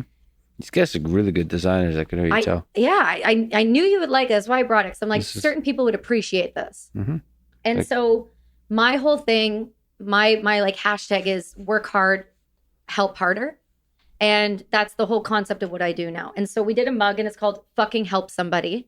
That's their like first tag. And then the rest is kindness is a wealth that increases as it is given away. What you get in return isn't passed between hands, but felt between hearts. It's precisely because you've been at the bottom that you can raise others up. It's because I'm reading a photo here. You've been lost in the dark. You can lead others to the light. It's because you fought with yourself that you can bring peace to someone else. You now have the strength because you've once struggled. The best you have to come from the fucking worst you've had to take. So this is the mug there. And Yes. we're sold out of them. We just got a bunch. What does it say? Fucking help? Fucking help somebody. Fucking help somebody. And so they were so gracious enough to sit with me and be like, what do you want the copy to be like? And I said, what do you think I want it to be? Like, if you could write one for me, what would it be? And they're like, it's going to be around lifting people up. And I was like, okay, cool. And they're like, do you want fuck in the title? And I was like, every other word, if we can have it. And they said, we'll just do once. And I was like, okay, compromise. And so we came up with that copy and we put it on a mug and we're going to be doing a shirt with them. But the whole thing to me was that embodied what I stand for now and the healing I've gotten to now and the point I've gotten to now in my life. Because that fucking sandpit almost broke me. Like, off the face of the earth broke me. First of all, can we go through the full journey of that in terms of your psychological development? Who were you before? Who were you after? Can you think about that? Like, what was your... Yeah. If you had to put a brain on the table before and after and try to analyze it. Well, they both have CTE, so we know that they're both bruised and gray matter's a little dicey on them. Yeah. And it may sound the same, and it's not. So I'll try to explain it to you. Before that, don't you laugh because I know it's coming. I was even louder, even more obnoxious, even more outgoing. I know it's hard to believe. This is you Before. Humble and quiet right now. This is you like this is normal me now. Yeah, this is who I am now, and I love that. But Okay, who I great. was before, I was, motocross, taekwondo, tomboy. I didn't know how to dress. I thought that if you just wore like the same jeans and t-shirt all the time, that was like acceptable behavior as a woman. Yeah. I wore skate shoes. I went to a Catholic school that I refused to wear a skirt at. I wore pants. I played hacky sack. I was so into sports. I cut and split wood with my dad on weekends. We heated our house that way. I would go in the transport. I stayed out of trouble for the most part. I think I was a fairly good kid. I was pretty angry, though, for most of my teenage life after my coach. I lost my way a little bit there. I was just crazier. But happy?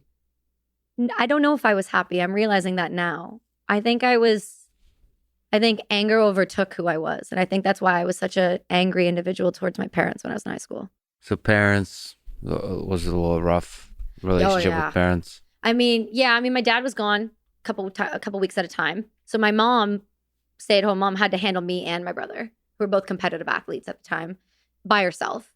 And when you come home and you have a daughter that just calls you like a bitch to your face because she's being bullied so bad that she can't understand why, but also doesn't know how to fix it, but has no other outlet anymore to kind of get rid of it. Mm-hmm. I was not nice. I was a really mean person. I broke my mom. I remember the day she stopped yelling. That's the day I know I broke her. Did you have a source of discipline in your life? Like what, like maybe like your dad, somebody who says you're being a bitch? Oh, like who would call me like that? Yeah. Oh, like, no. My parents were incredible. Like my dad came from like a family of like a bajillion kids who lived in a farm with no running water with like my dad was brash and abrupt. So like I've caught myself doing that once in a while. So like if I did one thing wrong, if he was just in a mood, I would know it. So you weren't, okay. So that anger just took different forms. It took different forms, but it mostly would be directed at my mom. Got it. Because I know she would take it. Right. And that was who I had. And I feel bad about it to the day. Like I still, she listened to the Jocko podcast, and so did my dad. And my mom promised me she would never read my book because there's certain parts my dad on my deployment, when I called him and told him some of the stuff, he started crying. My dad doesn't cry. And he just said, please never tell your mother this. Don't do that to your mom. My mom, like my grandfather came from Hungary. He escaped when the Nazis left, when the Soviets came in. He wasn't great as a dad. My mom went through a lot as a kid. And that was because her dad was in the war. That was because her dad didn't know any better. And she knew she couldn't be like that. So her way would be yelling. And then I hit about 16 and I wore her down. I broke her. I shattered her ability to think that she could have any sort of relationship with me. You wouldn't want to have had a relationship with me. But the funny thing is you have rediscovered that now. So are you guys close now? Yeah. She's so funny.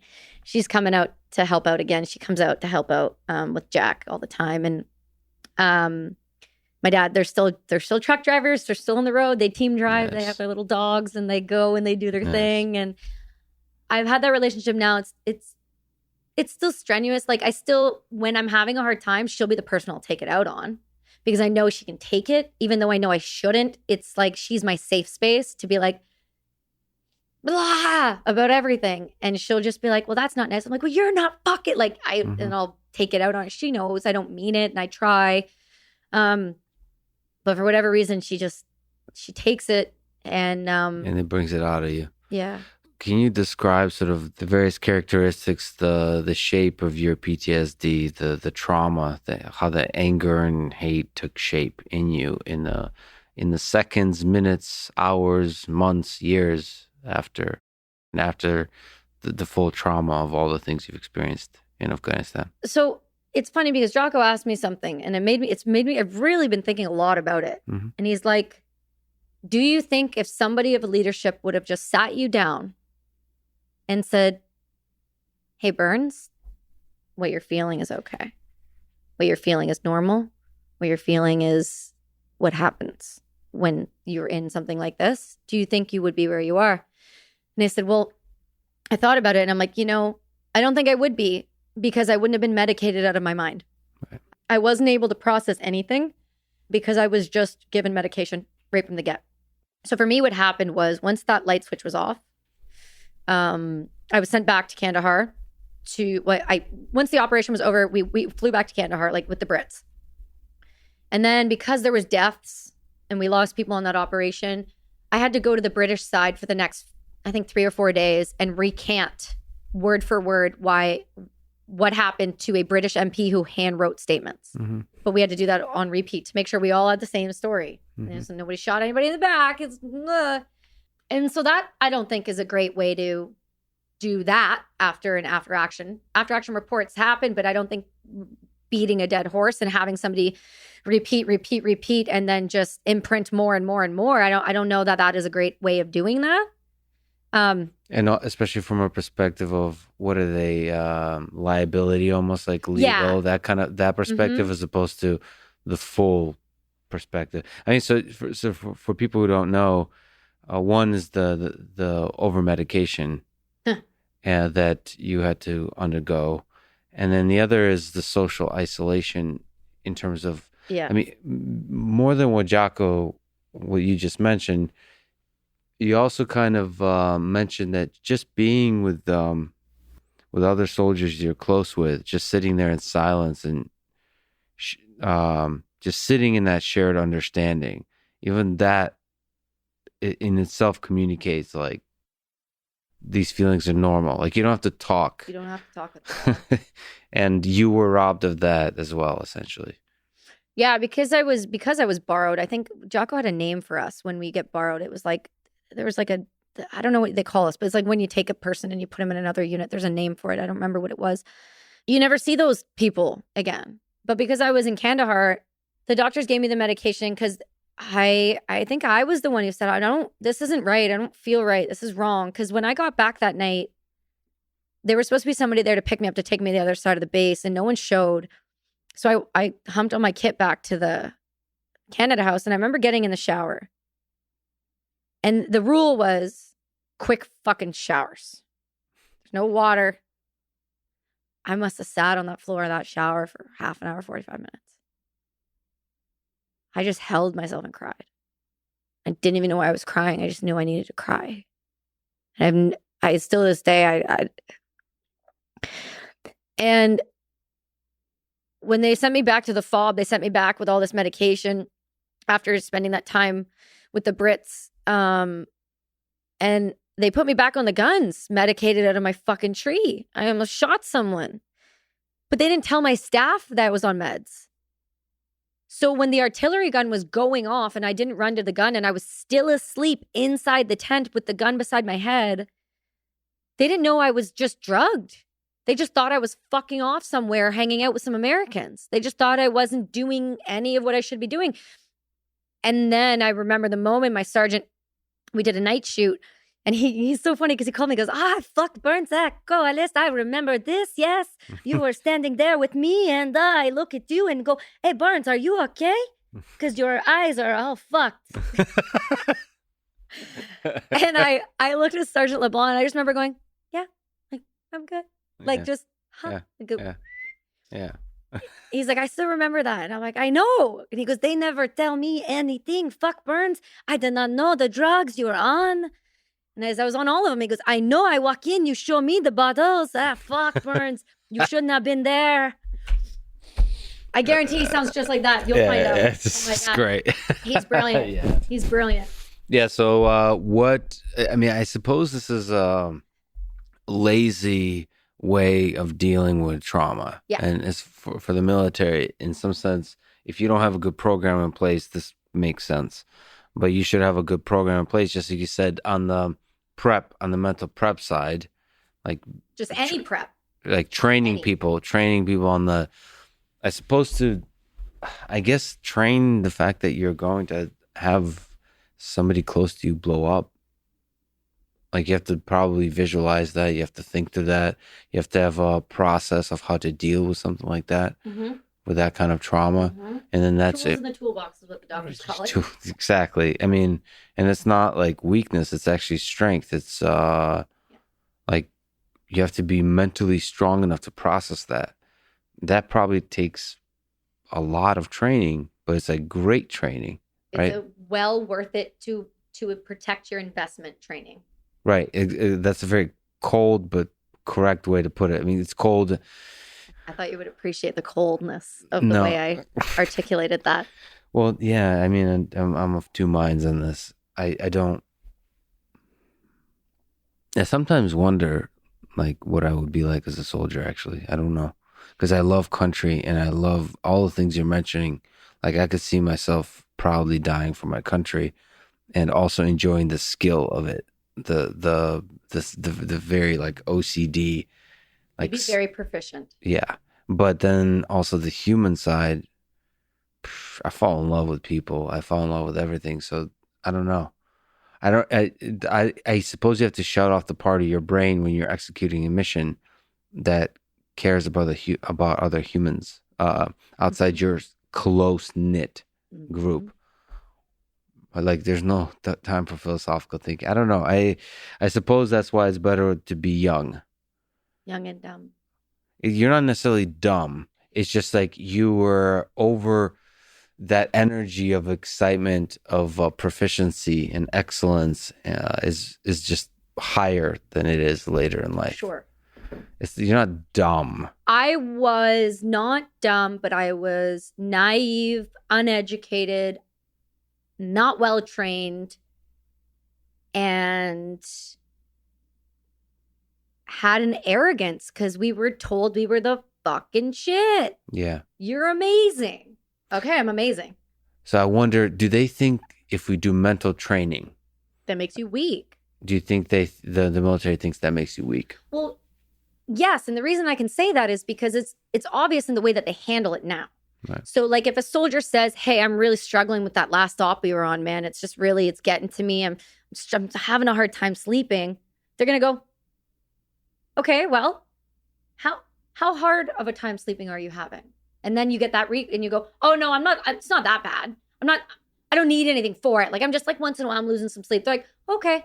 Because you know that pen moves, it's all getting written down. And then you're degged red, which means you're not deploying again. Yeah. And then you're not able to do the thing you love the most with the people you love the most. Right. I mean, but also, this is really difficult. And I'd love to talk to you about PTSD. Okay. But like... Sorry. Yes, I keep going off. No, please. So I'm hoping to like launch a company, in the engineering space. Okay. And I currently I've led a few people, and it's always this kind of like, how much are you supposed to push people? Because everyone is weak and lazy. Are you quoting our text messages from earlier? Yeah, exactly. Exactly. I'm quoting this. All I have is just quotes from you. That's okay. Tells you how much we've spoken in the past week. Poor soul. I don't know what to do, because sometimes people are really struggling.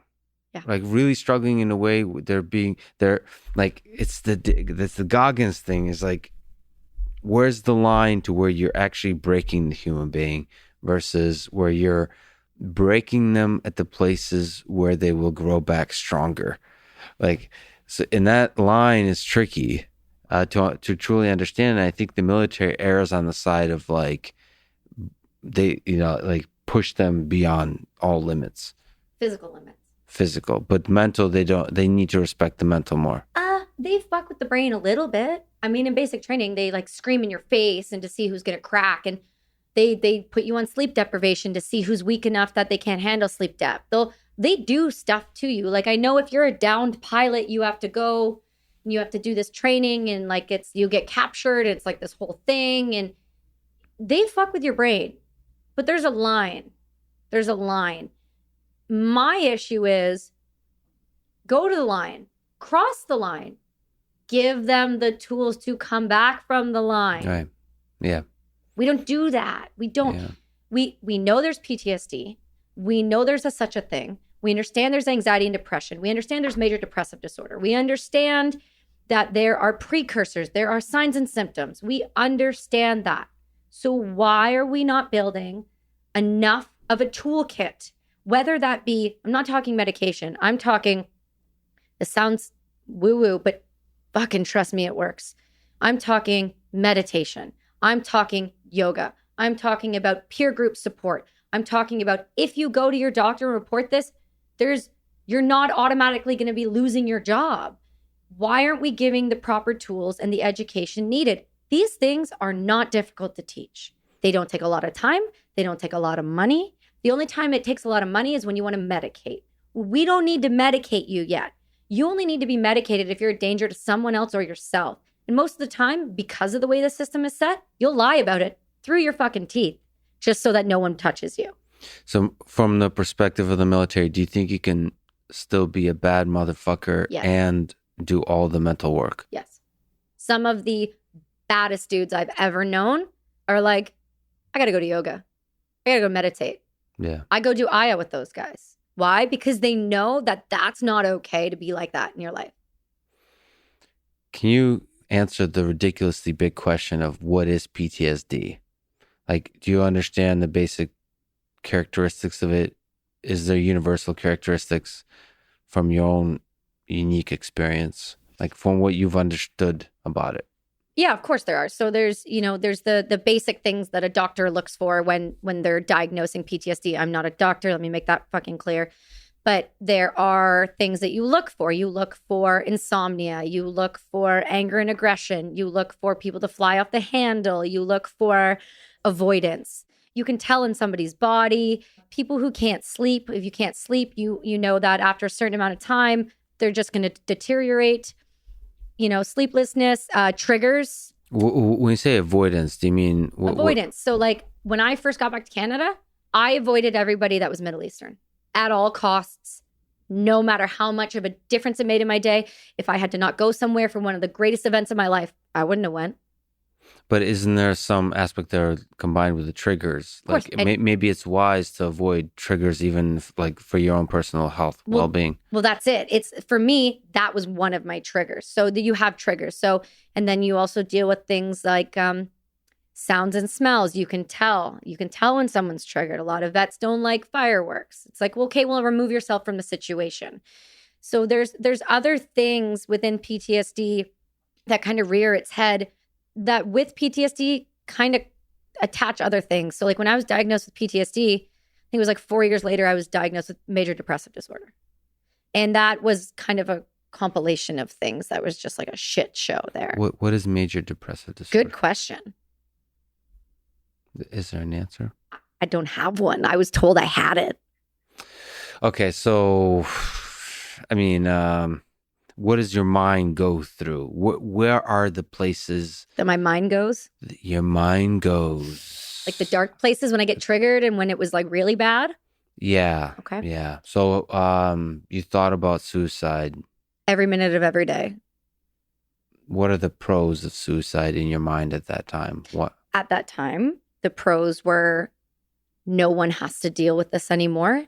I don't have to feel this way anymore. I'm a burden to my family. I'm a burden to the military system. I'm weak. I'm a bad soldier. I didn't do my job. I don't deserve to be alive. I don't deserve Veterans Affairs support. I don't deserve my parents don't deserve to watch me go through this. The guy I was dating didn't deserve to put up with the bullshit I put him through. The people who drive with me in cars didn't deserve to almost hit medians because I swerved because of a piece of garbage. People didn't deserve my racist outbursts. I did not deserve to be breathing anymore. I should have died there, and I wished I died there. So, self-hate there too. Oh, so that's just a monochrome. Not even a big deal though, right? So that's at the core of it. That's like this. So, how do you escape from that place? How do you overcome that depression essentially at the core of the desire to kill yourself? What basic principles? I mean, we could talk about ayahuasca, but basic principles of like literally like how do you escape that moment? Yeah, previous to any of that, I did from 2009. I got out, so I was 3B medical honorable discharge in 2011, May 23rd, 2011. So I left the military then. And so it's been 10 years, just over 10 years. Oh my God, it's 10 and a half years. I just realized that right now. Oh my God. Happy anniversary. Thanks, man. Awesome. So I've been out for 10 years, and I would say the reason I didn't kill myself for the longest time was the individual I was dating. That was straight across the board. That was it. For me, there was no relief for about 6 years of the thought of just kill yourself. It's easier if you just do it. Like that voice was so strong for that long. There was really no relief. What there was, though, was implementation of different medications, realizing they weren't working, trying different things, getting myself to a point where I could leave my house comfortably-ish again, and I wasn't triggered, which then allowed me to travel, which then allowed me to slowly try to go back to school, which, by the way, was a very bad idea. That was a bad idea. That was bad. I went too early. They started practicing active shooter drills in our school. It was bad. My professors understood. School is full of triggers, it turns out. It is when you live in Vancouver. There's a theme to this conversation about your love for Canada. Look at me. I love my fucking country. I am one of the most patriotic people you will meet in it. I think Canada is one of the greatest fucking places on the earth. I think in the past 2 years or 3 years, I have seen what I loved so deeply, so proudly preached about, so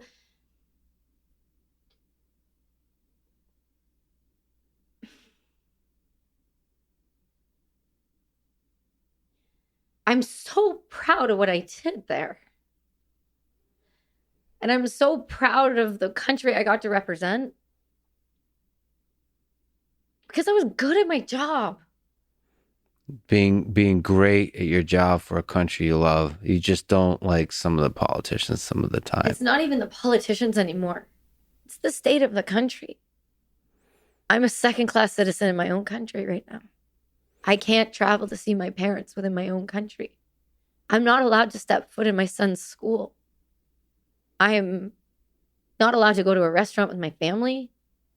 I'm not allowed to leave Canada without, I told you all the stuff I have to do to get here. To even get home, I have to do the same. I'm watched by the RCMP. Neighbors rat you out.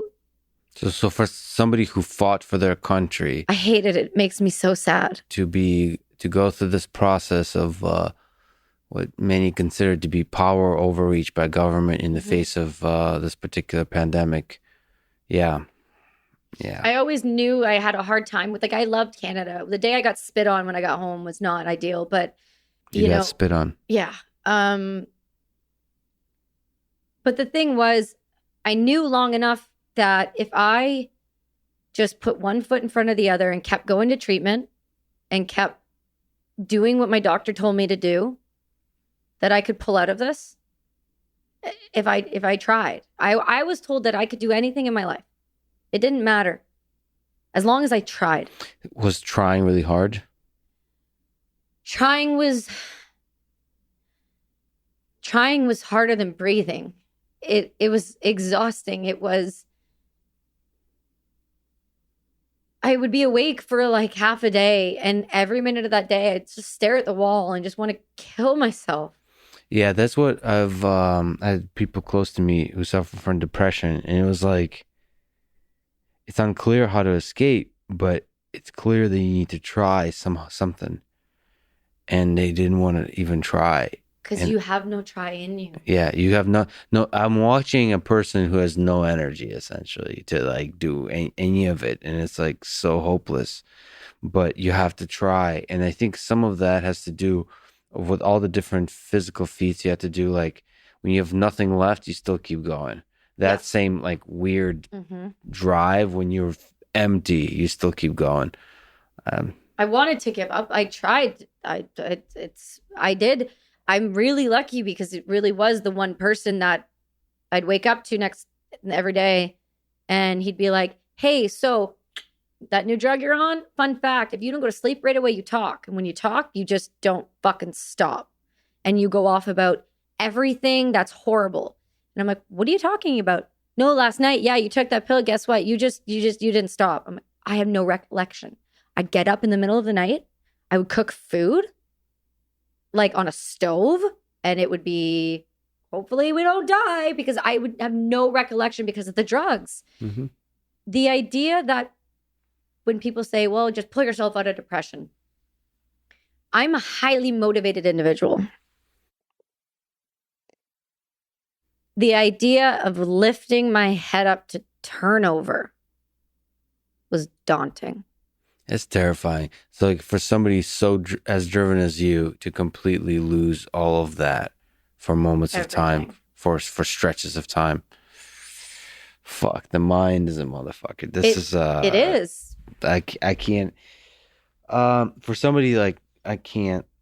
I'm so grateful for people like you to be able to pull out of that. I've been always the opposite. Like I've been very fortunate to just always find joy and meaning in everything, even the stupidest shit. Can I ask you something? Yeah. Do you think that's because of how you were raised, where you came from? No, to do with that? No, it was my own person. I honestly think it's the biology, this, because I had my parents. I'm very cognizant of, had nothing to do with that. They never understood this little engine I had. I always like just sitting, looking at people and just enjoying how amazing they are, and just like looking at, like, I think it's straight up just biology, whatever the neurochemistry is. Mm-hmm. Like I'm just getting like a good drug. You're just getting hits. Yeah, I'm getting hits all the time from stupid shit, and I love that. And it doesn't, and yeah, so that's why I can be, sometimes I'll talk like very self-critically about myself, because that's almost it makes life more fun. It challenges stuff and it makes you more productive. But ultimately, it's because I'm getting that You're getting the hits. I'm getting the good stuff all the time. I wondered about that. I was thinking about that when I listened to you for the first time I think when you were on Rogan for the first time. Water shouldn't do that. Oh, it's not water. You shouldn't trust. See, this is the thing with Dasani, the it's Russians. owned by Coca-Cola. Well, no, I had it resealed. I mean, I didn't go that far, but now I'm really starting to question what's in this, but that's okay. Well, if I offered you tea, you should really be worried. But yeah. Why? I mean, that's mushroom tea? No, that's the more famous way that Russians usually assassinate. They put poison in the tea. Because a lot of Russians drink tea and, you know. All right. Well, I mean, there is a blade right there, so. That was somebody, Andrew Huberman gave that to me. He's also good. I don't know if you know him, but he's a cool. I don't know all the people you know. I'm new.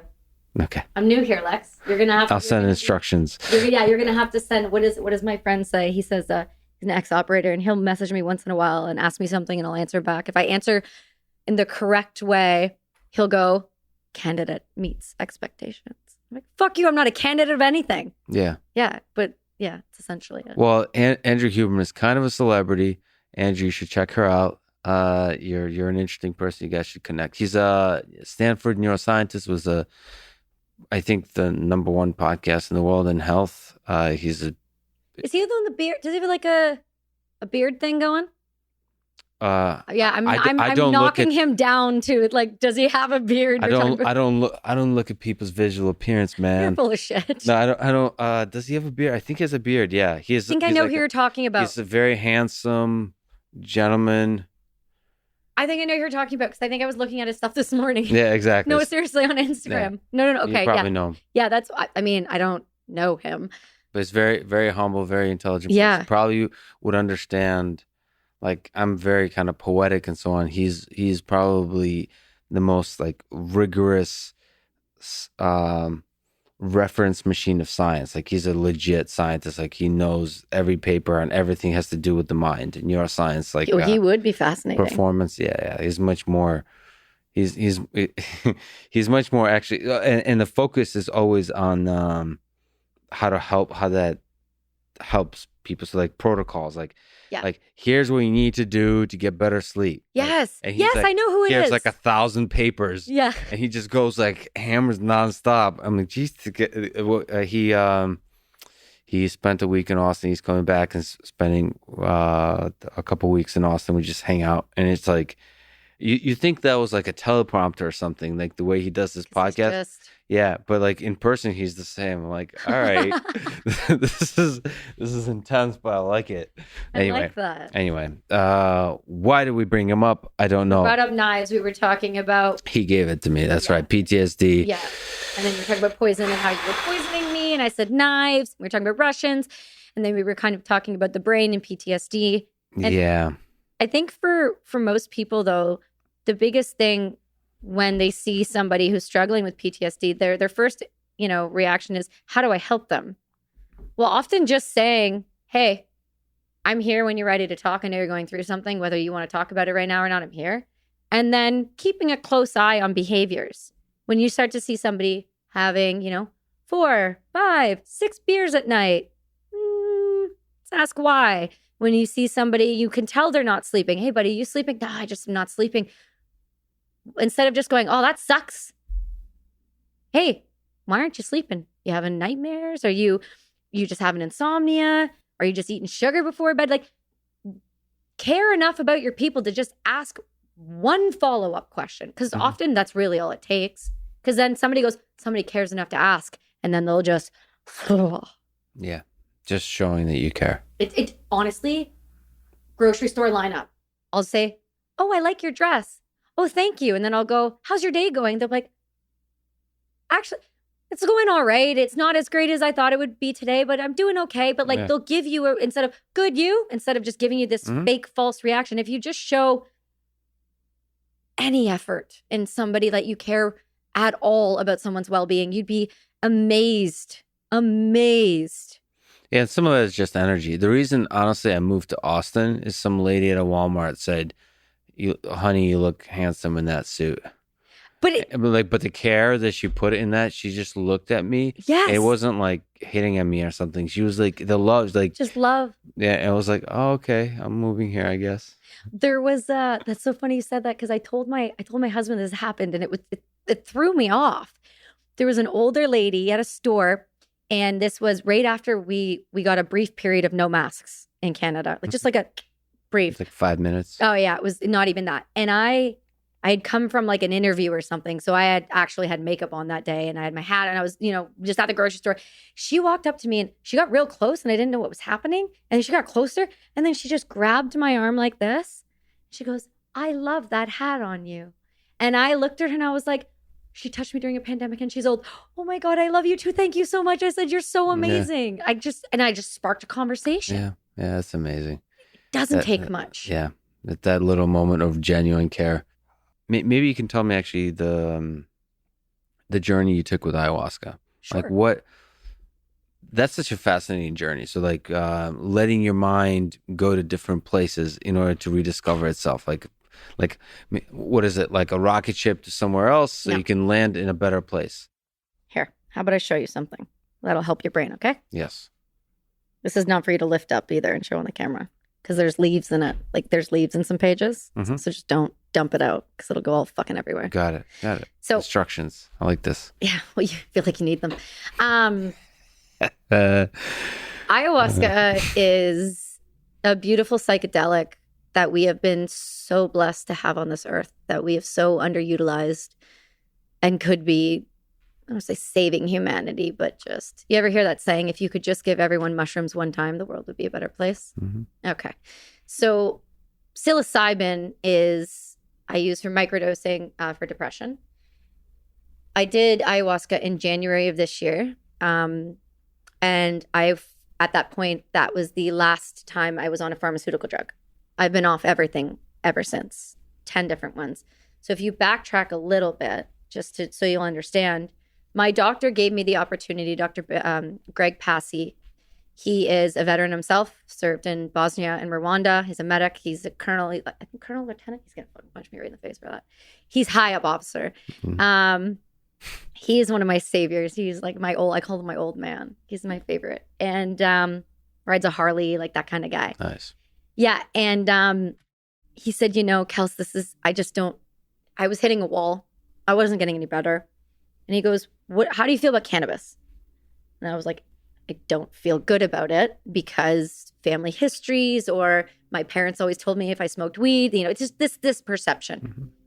He goes, I just want you to try it. Just would you be willing to try it? So I was like, okay. So I was willing to try it. Then I started going to these groups called Women Grow and learning about it. And then I realized, I'm starting to sleep a little bit. I don't feel groggy in the morning. I don't feel like a bag of shit. And I also want to have a baby one day, and I can't have all this stuff in my system. Mm-hmm. So I started using cannabis, and then I started using it as a main medication. And I'd been using it now since 2014, got married, 15, 16. Jack was born in 16. 2015, mm-hmm. I started using it. And then I've been using it ever since. And that was the way I got off of all the pharmaceutical drugs, was keeping cannabis the constant, finding the right strains for me, and then slowly, with a doctor's advice and under supervision, going off of those medications. Cut to January of 2021.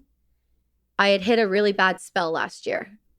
And the year before was a really big struggle. I almost lost my company last year due to COVID, just like many, many millions of people did. And instead of me just laying down and taking it, I pivoted really quickly and called a factory and said, "Do you guys make masks?" They're like, "Yeah, we're making masks." I was like, I'm going to call the Canadian government. I'm going to get my medical license and I'm going to try to sell them masks and see if we can do that. And so we did that. And so we did 200,000 masks for Ontario hospitals, which ironically went to my entire community I was born and raised in. So it was really weird. And that kept us afloat long enough. We lost 200 retail locations that I all single-handedly spent 5 years going like door to door getting myself. And we should say this is Brass and Unity, yeah, jewelry. Yeah, the jewelry and sunglass company. And I started... Speaking of which, Lex put on the... looks like a serial Brass killer. and Unity sunglasses. You do look good in them. I won't lie to you. Thank you. Well, okay, we'll call them the Lex. Those are now called the Lex. Fuck the gunner, they're the Lex. I like it, the Lex. I'm jumping around here, but just bear with me. my doctor suggested art therapy. Dr. Passy did. And that's really how the company started. I bought beads and a pipe cutter and a hammer and a drill. And I fucked up our kitchen table. And I taught myself how to build jewelry. Because my husband was like, you can do it. Go for it. So I was like, okay, he says believes in me. So I guess I can do it. No idea what I'm doing. And then got to this point, where COVID hit and people lost companies and we pivoted and we did what we could. And then I really started to go downhill psychologically. I've found purpose again with this company. I found a way to help again. I found myself again. And then that was in danger of being gone again.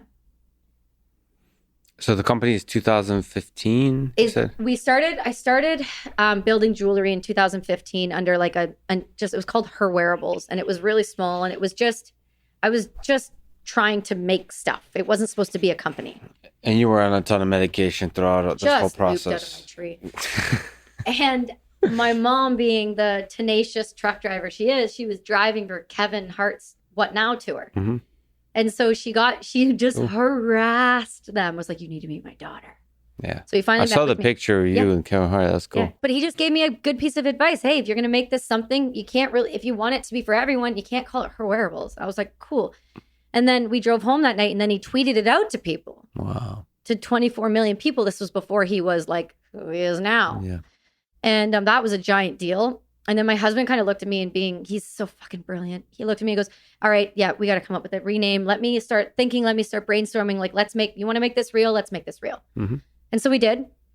And he was like, what do you think about, like, we were doing like Brass Collective Co., Brass this, but I just knew I wanted brass in the name. And then he's like, what about Brass and Unity? You're trying to like unify people. Like, why wouldn't you do that? I'm like, fucking name. Of course he came up with it like everything else. Yeah, it's a great name. Well, he's a brilliant person. It's annoying. Yeah. So the idea of losing this thing that we had just built and just got me kind of functioning with was devastating.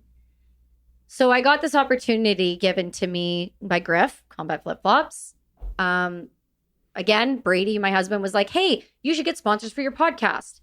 Hey, have you heard of this company, Combat Flip Flops? Remember, we watched them on Shark Tank. And then I reached out.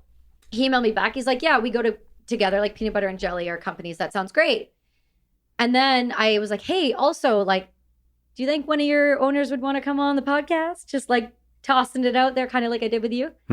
And he was like, yeah, I'd love to come on. And I was like, oh my God, bring it up. And he came on the podcast and it went great. And then at the end of it, we stopped recording and he just kind of did this thing. He does this.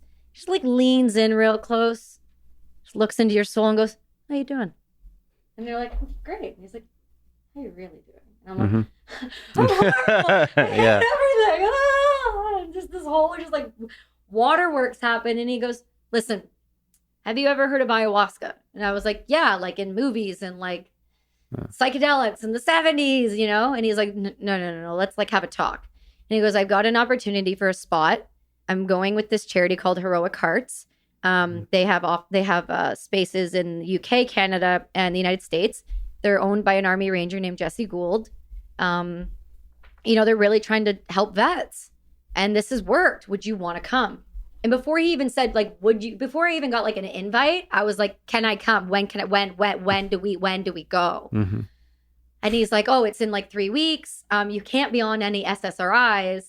If you're on any, you're going to have to wean off. And at the time I was on my last one. And so I was like, I called my doctor and I was like, listen. And he was like, what? And I was like, guess what I'm about to do? And he's like, I'm like, gonna go do ayahuasca. And he goes, he does this thing where he just goes, all right. Because he knows he's not going to win. Yeah. He knows I'll just fight him on it. That's just called that like the Jocko reset. Yeah. Because he does a... Pretty much. Yeah, exactly. Yeah. And he goes, I said, but here's the kicker. I have to go off of this medication. And he goes, well, we're supposed to do that in the summer months when the depression's not, like, blah, blah, blah, blah, blah. And I said, listen, I hear you, but I'm doing it, whether you want me to or not. So I'm letting you know, hey, this is going to happen. And he's like, okay, just try to do it properly. I was like, yeah, I know the drill. Whatever. I went to school to be a paramedic. I know the drill. I'll go off of it properly. Fucking like drop that. Within a week, that stuff I was done taking it. And I was going through like the world's worst just withdrawals. It was like you were at a rock concert and your head was banging up and down, but you were sitting perfectly still. It was horrible. But you had like a thing to look forward to with this ayahuasca. I had a thing. light at the end of the tunnel. And I knew if I got to the light, what's the worst that's going to happen? Just get to the light. But at that point, like I had a son, I had a husband, I had a great company, I have a great house, I have a nice car, I have everything. Why did I want to die every minute of the day? I was at that point again. Mm-hmm. And I'm like, this has got it. Something's got to give. And so I went and I got there. And she is the most intense, beautiful, divine deity or entity or visualization, whatever you want to deem ayahuasca as. Mama Aya is real. And she takes no prisoners. She shows you exactly what you need to see to help yourself, but she does not discriminate against whether you're ready or not. If you've ingested it, she's coming for you. She's going to be either gentle or she's going to beat your ass. And sometimes that's what you need. But she does it in a way that is profound. So what were some memorable, profound moments for you? What are the places it took you? So People had you meet? For the first time, I got to be in a group of people who didn't judge me or question my service. They just respected me. That was number one. So that group I lost, I just found again. Big shocker, I was the only woman there again. Ooh, seems to be the thing for me. And so I was surrounded by all these special operators. Like, these aren't like normal soldiers. Like, these guys that I'm with are like Bronze Star, fucking Purple Heart, just the coolest people I've always wanted to be like, that's my buddy. Now I can be like, those are my buddies. Like, those motherfuckers will go to bat for me. They will bend over backwards. They will exfil me out of anywhere. They will take a bullet for me. And these guys welcomed me in a way I didn't expect. So that hit me weird right off the get. I was nervous, and now I was just felt at home for a minute. And then when I stepped into ceremony, the first night, because you do 3 nights over like Friday, Saturday, Sunday. The first night, I was so nervous and so anxious because you go up in ceremony and the shamans come in and they cleanse themselves, and then you get served the Aya individually. You go up, they give it to you. You can take your time and pray. You can do whatever you want, and then you drink it. I was so just like, I got back to my mat and I sat there and I was like trying to keep it in, but I could feel that like heat come from my toes all the way up, and you're like, your mouth starts to water. I'm gonna throw up. And I looked over to Griff and I looked at Bishop, and they're like, swallow it. And I was like, okay. And you can't talk or anything. So I like, my buddy, we call him the Viking, a soul Viking. He looks like a Viking. His head's tattooed. He's been on the show. He's so cool. He's sitting directly across like you and I, and he can see me, and he's looking at me, and I'm throwing up, and and I do it about 3 times. And then the last time he just saw me and I couldn't do it. And I threw it up. And so I like to think that was her way of easing me in. So I didn't get like a full punch to the face, but I got let me take your hand and show you what I'm going to show you. We're going to make you better. We're going to take the pain away. Aren't you supposed to eventually throw up no matter what? It's not supposed to. Some people don't. You purge. Yeah. If something's happening, you're going through something. Yeah, you purge. But it doesn't have to happen. But this, I mean, within like the first 20 minutes, no.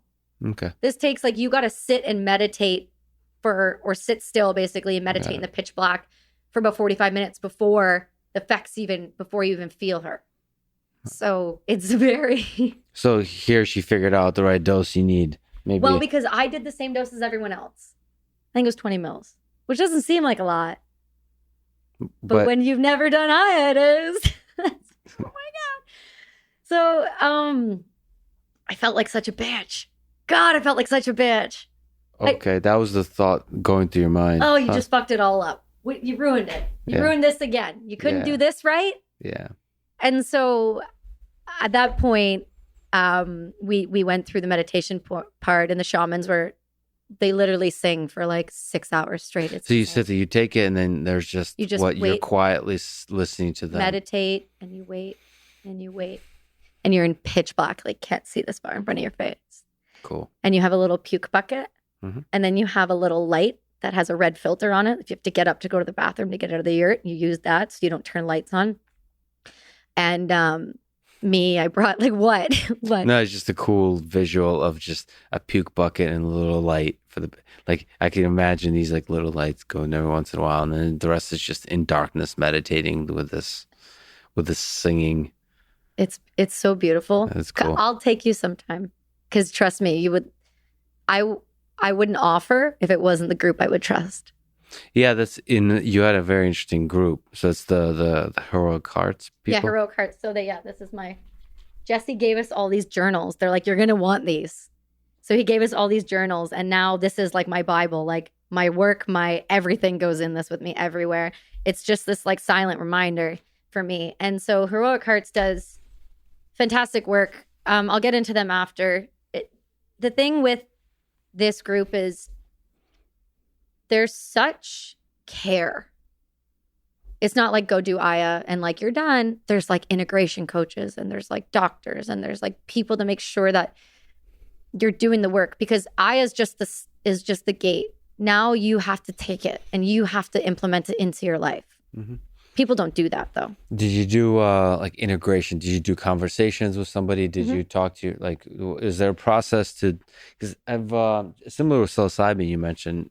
I've as I understand, it's exceptionally beneficial for when you also do like talk therapy. Like you couple that with the integration in some form where you talk through your experience and you talk through different things like that. That seems to be a really, I need to do that more with basically every substance I take. Like if I get, which I have been every once in a while known to do, a bit of vodka or whiskey or whatever, like do integration the next day.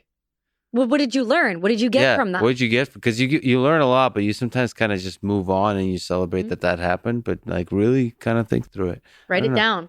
Yeah. It's important because that's what this was. Mm-hmm. So the first night, I'll give like because trust me, we could spend a whole podcast on all three of those nights. But the first night, the biggest thing that happened for me is I got to see my daughter, which was my first baby. And so people say, well, blah, blah, blah. Fuck you. That was my daughter. And I'm very aware it was. I'm very conscious that it was. And at that point, she just eased me in enough to let me know and showed me enough that this wasn't it.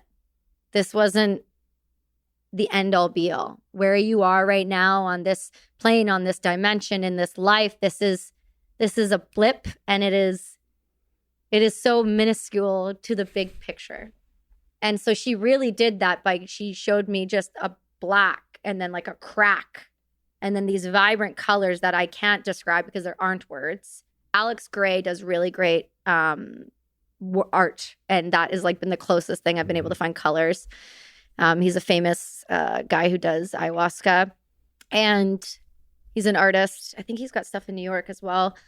But she eased me in and gave me some relief and showed me enough that I could wake up the next day and not want to die the next day. And so what Heroic Hearts did, because it gave us all these journals, they're like, the next day you kind of wake up and you do a meeting. You do like a circle. All of us sit in a room and talk about what just happened the night before. People are crying and people are quiet, and you just listen. And that's what you do. And then you write on your free time. So after that, it's like up to you what you want to do. Do you want to just go walk in the woods? Well, I chose to go find a fence post and lie on it for an hour. I'm not kidding. I lied there and stared up at these two eagles that were just in like I'll tell you where we were after, and you'll be like, oh, okay, I get it. And then I found a forest, and I just walked up with my book, and I just lied there for hours. And then she all of a sudden started giving me what you call your downloads. So the stuff you learn, the stuff that all of a sudden you're remembering, and these messages that come through. And that's what this is. What kind of things are we talking about? So my biggest thing that she tried to reiterate to me at the beginning of that first night was that I don't breathe. I don't breathe. I don't fucking breathe at all. I just, one thing to the next thing, the next thing, the next thing, the next thing, just to survive. I don't take a minute and breathe. And so she made, when I say she, and I say it because it's hard for people to understand, but I showed this to my husband, I showed it to my doctors, and they're like, bitch, that's not you. You don't write like that. You don't talk like that. So like you can flip through it, but it was like, I'll just let Lex read for a second and I'll do an ad for Heroic Hearts. Heroic Hearts. Here, I'll get my papers while you read. Connect to her, listen to her, open to her. Do you mind if I read some of these? You can read some of it. Yep. Go right ahead. The dark has lifted. Judge my spelling and I'll punch you right in the face. Well, there's like... It's very sporadic-y. Sporadically written. It's okay to be still. It's okay to be quiet. This is good. Like, and these are over a stretch of... That was the first couple pages were from the first night. This was just that weekend. And you're just there looking at the eagles. Yeah, with the pen, just frantic as well, Lex. Not like writing where you're like, oh, I'm just writing. It's like, I had to get it down or I was going to lose it. You are warrior. You are power. You can. Choose now. Breathe now. Be now. Be present. Be warrior. Be strength. Breathe. Be the strength. You are the strength. There's some soul searching going on here. This is incredible. Yeah, we wait till you get in there. She gets deep, real aggressive, like. Crack the door, for I am the light, the giver, the taker. I am warrior, I am life. I am air, I am water, I am fire. I am light. This will, this can. This will, this can. For I am warrior. For I am light. And there's a leaf here. What's the story with the leaf? I don't know. I was walking, and every single time over those 3 days, anytime I like went for a walk by myself, I would just hear like, take this, like just almost like as if a voice was standing there and be like, you need this, take it with you and keep it in your book. Keep it, ground you. And it just goes so off. This is from there. Yeah. It's cool to have sort of, it's almost like time travel. I have poppies from France too. When I did a 75th anniversary D-Day ride in France where we rode 600 kilometers on our road bikes for charity. And we landed on the beaches of Juneau on the 75th. And we got to go by the poppy fields. And I'm like covered in poppies. And I have some in a book. I don't know why I do that. I do that. Well, that's cool because like these are your thoughts and those are the physical items. It really helps transport to that place somehow. Let the light in, let her in. And she would show me these visuals. So my drawings are just like, ah. Yeah, there's drawings here. And you're seeing this stuff. Oh, yeah. I can't draw either. So that's why I wish I could draw because if only I could translate what I could see visually onto paper. And you're talking to her. Yeah. It's time. I'm here to listen. Is this Mama Aya? Yeah, we call her Mama Aya. Mama Aya. Mama Aya. So who are you seeing? Is this a woman? So for me at first, it was just eyes floating in the sky. These unbelievably gorgeous, beautiful eyes I was like literally looking up at the top of the yurt and I kept going to myself, is anyone else seeing this? Mm-hmm. There's eyes in the sky. May I? Yeah, that's okay. And so there's these eyes floating and they just kept looking at me. And I remember when I kept telling myself like, oh, don't worry about it. There's nothing there. She would get angry. I'm right here. pay attention to me. And I'd be like, okay, like forceful, like very forceful. So at first it was just the eyes. The second night, I sound crazy when I say this.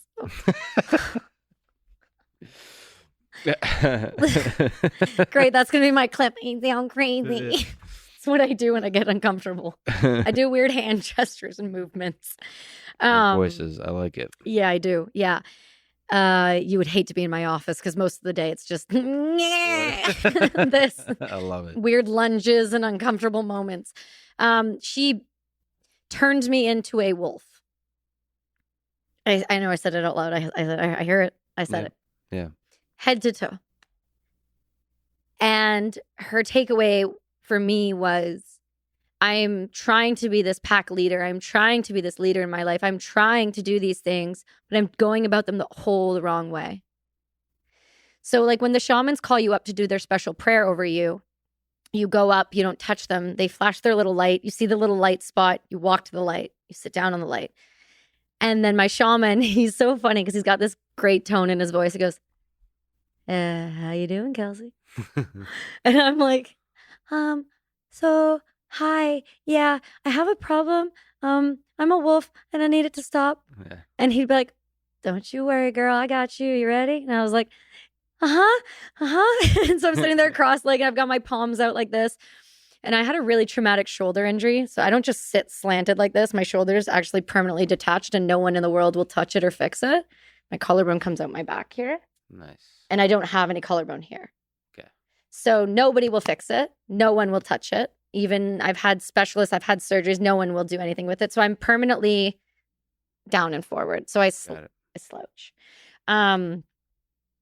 It's horrible.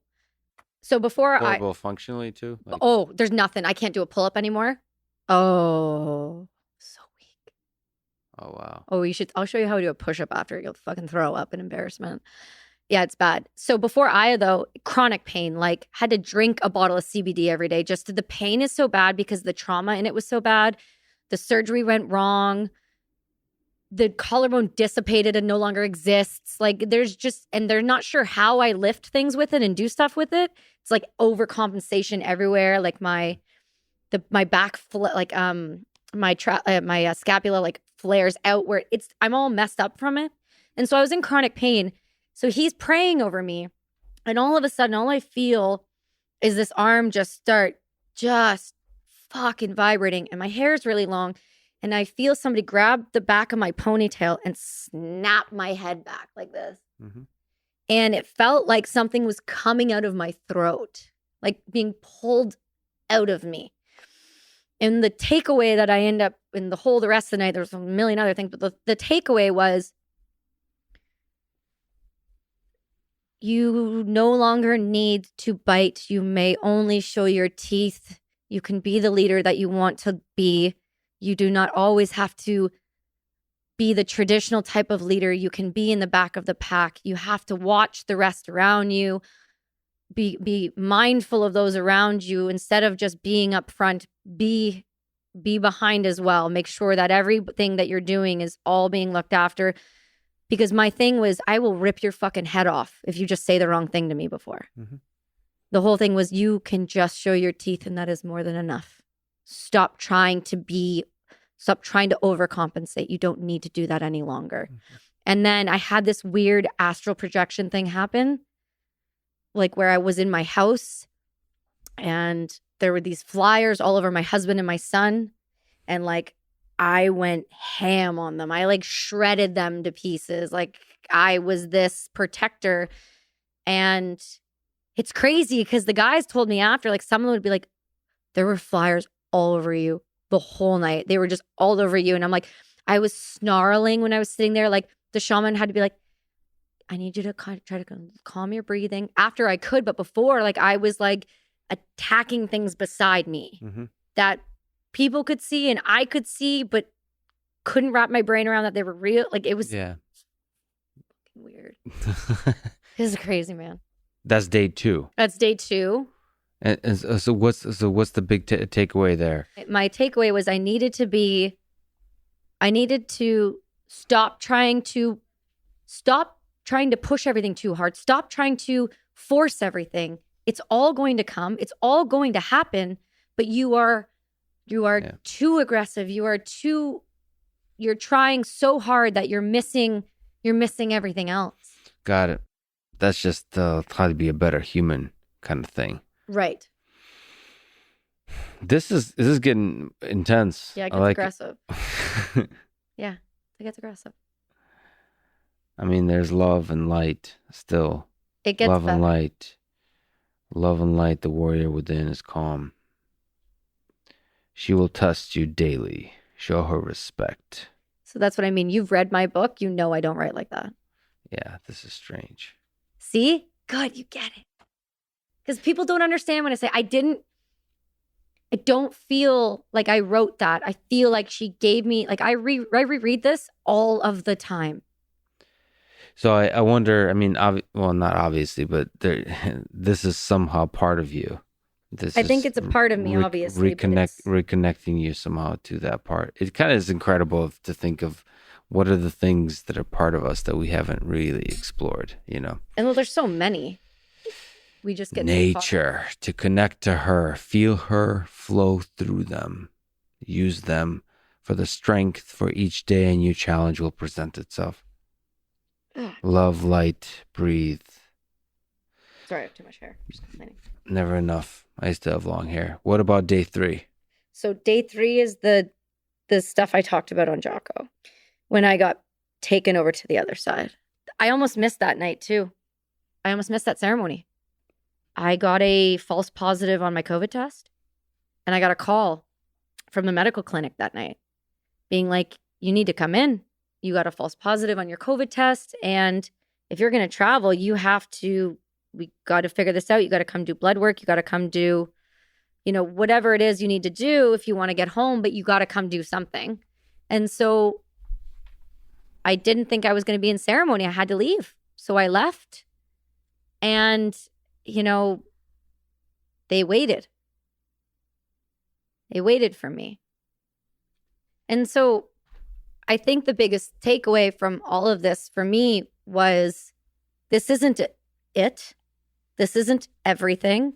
This isn't the end all be all. You can fight through this. This is possible. It's going to take work. It's going to be fucking hard. It's worth it though. And if you just keep going in the right direction, everything that I wrote down, every goal, it'll happen. What about love? What about love? Tell me about your husband. Okay, Kelsi. He's the best. What role did he play in your life? The most pivotal role.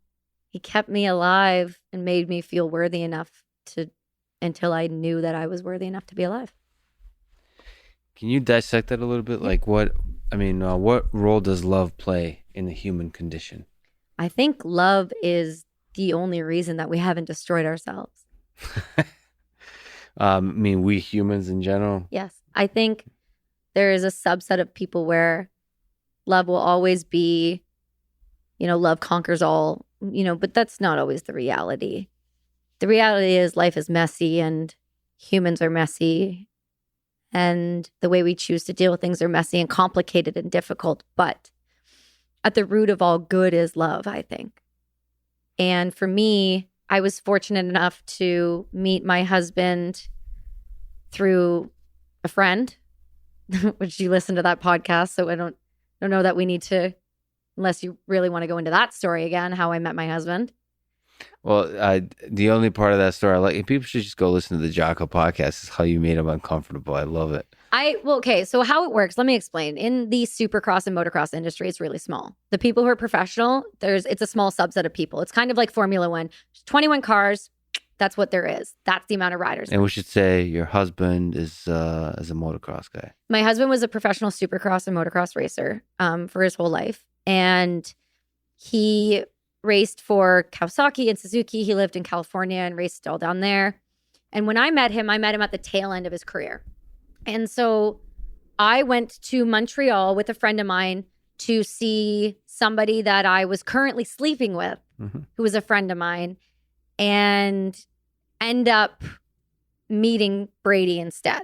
Yeah, and the funny moment in Jocko's podcast was saying that I was fucking him instead of just sleeping with him, and then Jocko's face exploded. And because Jocko was like, "Oh, sleeping." So like he was trying to get details of the sleeping quarters that he was trying to get you to define as a good interviewer would. Oh, sleeping, okay, and then you were like, "It's fucking Jocko." Or something like that. It was something great. along those It lines. was great. But that's true because in that industry, it's like it's small. We all share. Trust me, this is what it is. And anyway, so I met him there, and he had broken his wrist really bad. And this was before I deployed.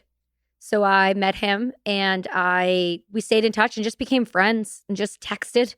That was it. Nothing weird. And I was deploying though, so we just agreed, we'd be friends. We weren't actually talking about anything romantically at all. And then I deployed, and we got talking and to know each other a little more. And then we decided that we liked each other and we wanted to try to give it at least a semi-shot.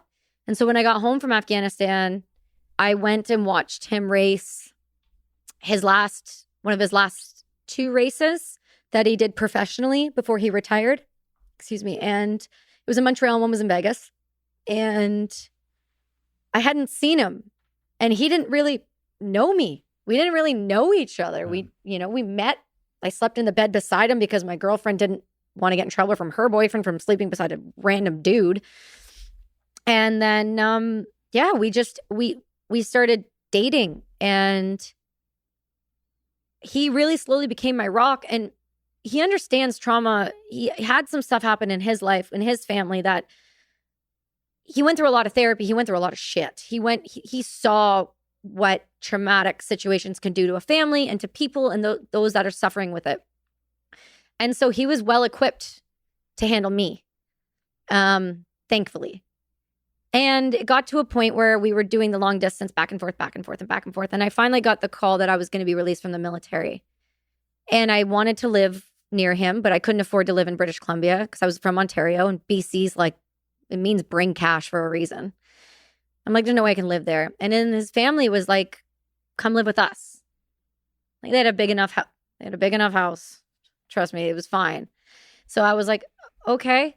And so I went from like dating this guy long distance to over, from 2009 to 2011, just back and forth. And then finally his parents were like, shit her, get off the pot here with her. Like, come on. It's obvious she loves you. And I would never say it. That word just, I was like, it was just, I couldn't. But you guys didn't say for a long time. For a long time. Oh, interesting. Because I was dead inside. Oh. I didn't know what that meant because I couldn't feel. I didn't feel anything. He loved it because we go do something. You would never complain about anything. You wouldn't say a fucking word. You would just sit there. And now you got all your feelies back and your emotions back. And now you're too hot and you're too cold. And yeah. Anyway, so yeah, he loved it. I was numb and dead inside. Seriously, when I call him back. But were you still able to have fun together, that kind of thing? Like when you say there's no emotion, is more emotion around the basics of like everyday life. But you're still able to just like enjoy shit together, or is it? I was enjoying stuff, but I wasn't feeling. Yeah. I was like, this is fun. Yeah. Right. That was it. That was surface level. Like, Lex, this is fun. Like it wasn't. There's nothing there. Yeah. No, there's nothing there. Hey, yeah, nothing. And so we went through that for a long time. And then I lived with his parents, and we lived there. And that was, God damn it, his family was so good to me because I was a nightmare. Couldn't cook certain food around me anymore. Couldn't go certain places with me anymore. Couldn't. Crowds were in hard no. We didn't do Canada today. And I just changed. I moved in and was like, shit's got to change if you guys don't want me to kill everyone. And they were willing and they were accepting and they were amazing about it. And then we finally said, okay, well, is this, we're good. We're like, I used to say I L you. I couldn't say love. It freaked me out for a long time. And then I finally said it. And then that shithead said it a month later. And I was like, that's not fair. You should have said it at the same exact time. I wanted the response. Yeah. And he goes to treatment with me. Whatever I need. He knows that hey, it's more for him. And how do I handle her? Yeah. And then we moved out and we bought a house. And then he took a sweet ass time. We were dating for 4 years before we were engaged because just to be sure the crazy wasn't too crazy, he waited 4 years on that. A smart man. Right? Yeah. Or you could say he's just terrified of commitment, but both. A little bit of both. Hey, when you were the guy on the posters that all the girls sign up to, that send all the dirty pictures, fucking why are you giving that up? It's easy. Commitment is a real commitment then. Yeah. Okay, this is the Jocko reset. We talked about Brass and Unity a little bit. What's the long-term mission, goal, and dream of your company and the podcast of the same name? So for me, what I've been trying to do with this company is create a community that can really work together to not only help vets, first responders, but to really bridge the gap with the civilian population and letting them know what we kind of go through and why it is such a epidemic and why there is over 22 suicides a day and we are losing people like it's going out of style. Like the amount of vets that are questioning the last 20 years of their life right now is terrifying. I work with organizations that are doing this outreach and they're overloaded right now like they have never seen before because this whole thing is just, it's hit ahead here. And so what Brass and Unity tries to do is it is really just a vehicle to get the money in the hands of the people that are doing the work with it. I couldn't start a nonprofit because I'm not good at fundraising. I'm not good at being like, give me your money, I'm going to do this with it. The least I could do was come up with a product that I know I could give to people or people could purchase. And if I gave pretty much all of the actual profit from it to those organizations, and I give them something to wear that is a touch piece, or if they're out and somebody sees a bullet on the wrist, they go, hey, what is that? It's a conversation starter. And that's exactly what it's been. And it's done its job as that. And so we, like I said, we are a way to get the vehicle. We're the vehicle. We're the money in the hands of the people. People don't always want to just get a tax receipt. It's great to donate to something. It's great on you to do that. But most people have a selfish aspect, right? Mm-hmm. And that's okay. But if you can tap into that, you can then fund these charities properly and give them the tools to do their jobs effectively. Up until this point, they just count on people's goodness of their hearts. Hate to break it to you. Humanity's rough right now. We need to look at something a little differently. So these things spark, like a jewelry sparks conversations, and then do you work with charities? Yes. Oh God, yeah. That's what I do. So my whole mission every day is I get up, I push jewelry and sunglasses on people and say, but now that you're going to wear that, now you're a part of the BNU Army. Now you're a part of this community. Speaking of which, let me put them right back on. Gosh. Branded. This is organic product placement. Yeah, this isn't like marketing at all. Nothing weird about this at all. And so we work with a lot of organizations, and I'm very particular about where we send our money because it feels like thousands of vet organizations right now. And if we were able to consolidate, it would be more ideal. I spoke about that on another show, but that's not currently happening. So I try to work with the nonprofits I know, number one, are not paying six-figure salaries, which, trust me, there's lots. A lot. Number two, I look at the actual resources that they're providing and if they're going to be something that are going to be useful, in my opinion. Whether or not they're actually useful, and I just don't think they are, that's up for debate. I know what's worked for me, so I try to fund the things that I know have been helpful for me and the people I associate with. So that's why I brought all the paper, because I didn't want to be an idiot and forget anybody that's really important, because I get caught up in things and I think it's important to acknowledge. So number one, Heroic Hearts. Mm-hmm. We just started working to talk about them and really make them known, but we're going to be donating to them as well. Are they doing more stuff than the ayahuasca thing? Yeah. So their points are, I got Jesse to actually, I'm like, what are your talking points? Because I need people to know exactly what you do. Great. So veterans have had to take their mental and general health into their own hands due to the failure of the government system. So that is why they were created. But Heroic Hearts is a peer-supported mental health network involving full preparation, integration, coaching, and connection to vetted psychedelic treatments. So they don't just do Aya. They deal with psilocybin, ketamine, ibogaine, but they've got protocols in place. They've got locations you go to that are safely vetted, and they work. They've got right now, Jesse said they have over 800 veterans on a waiting list for treatment. That's just before the spike of the end of this war. They have they've helped over 100 veterans, including dozens of special operations vets, find effective care. They've now got branches in the US, UK, and Canada. And the biggest thing about them and why we talk about them is because the problem of psychedelics and the stigma around it is so significant. But because of great universities that are now stepping up and doing the research behind it, it is being legitimized. So like they're doing that. In Canada, there's a group called TheraSil. They are currently fighting the government to get the rights for Canadians under Section 56 of our laws to get compassionate care for psilocybin use. I've done a panel with them on that. Really great, based out of Victoria, really smart people.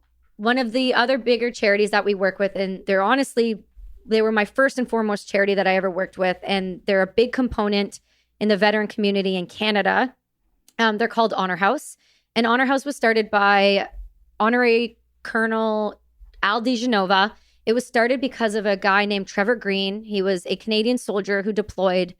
And Captain Trevor Green. Captain Trevor Green. He got an axe in the middle of his head. A Taliban member came up and put an axe directly into his head when his helmet was off, and he survived. He's done work with Invictus Games in Prince Harry. He has an exoskeleton he uses on the island. He's so cool. He hasn't changed one bit from like the infantry captain you expect him to be. And it was Al saw there was a need for vets and first responders to get treatment because there's no real home away from home for people. Picture Ronald McDonald for cancer and families. This is vets and first responders. And so their whole thing, and I'll read it so I say it exactly right, because I used to be on the board of their charity, but I ran out of time, so now I just consult. But they are a home away from home for members of the Canadian Armed Forces, veterans, and first responders and their families to stay completely free of charge while they're receiving medical care and treatment in the Vancouver area. But since then, they've expanded, since I've come on board, and they've opened Honor Ranch, which is up in Ashcroft, BC. And it's 140 acres, it's 10 cabins, and a main cabin. They do equine therapy, and they're more focused on operational stress injury clinics. Operational stress injury within the veteran community. And they have specialists that do that. They have their own bracelet with us. So every time you buy an Honor House bracelet, all the proceeds go to them. And it's actually the green one. So that one, so when you buy one of those Honor House bracelets, they have those, they go directly to them, which is really amazing. They've been near and dear to my heart for a long time. You've got the All Secure Foundation, which is, these guys are super dope. I'm going to read exactly because Jen texted me. So Jen and Tom Satterley, I've had them both on the podcast. Tom was involved in Black Hawk Down. Tom is a Delta. Have you heard of them?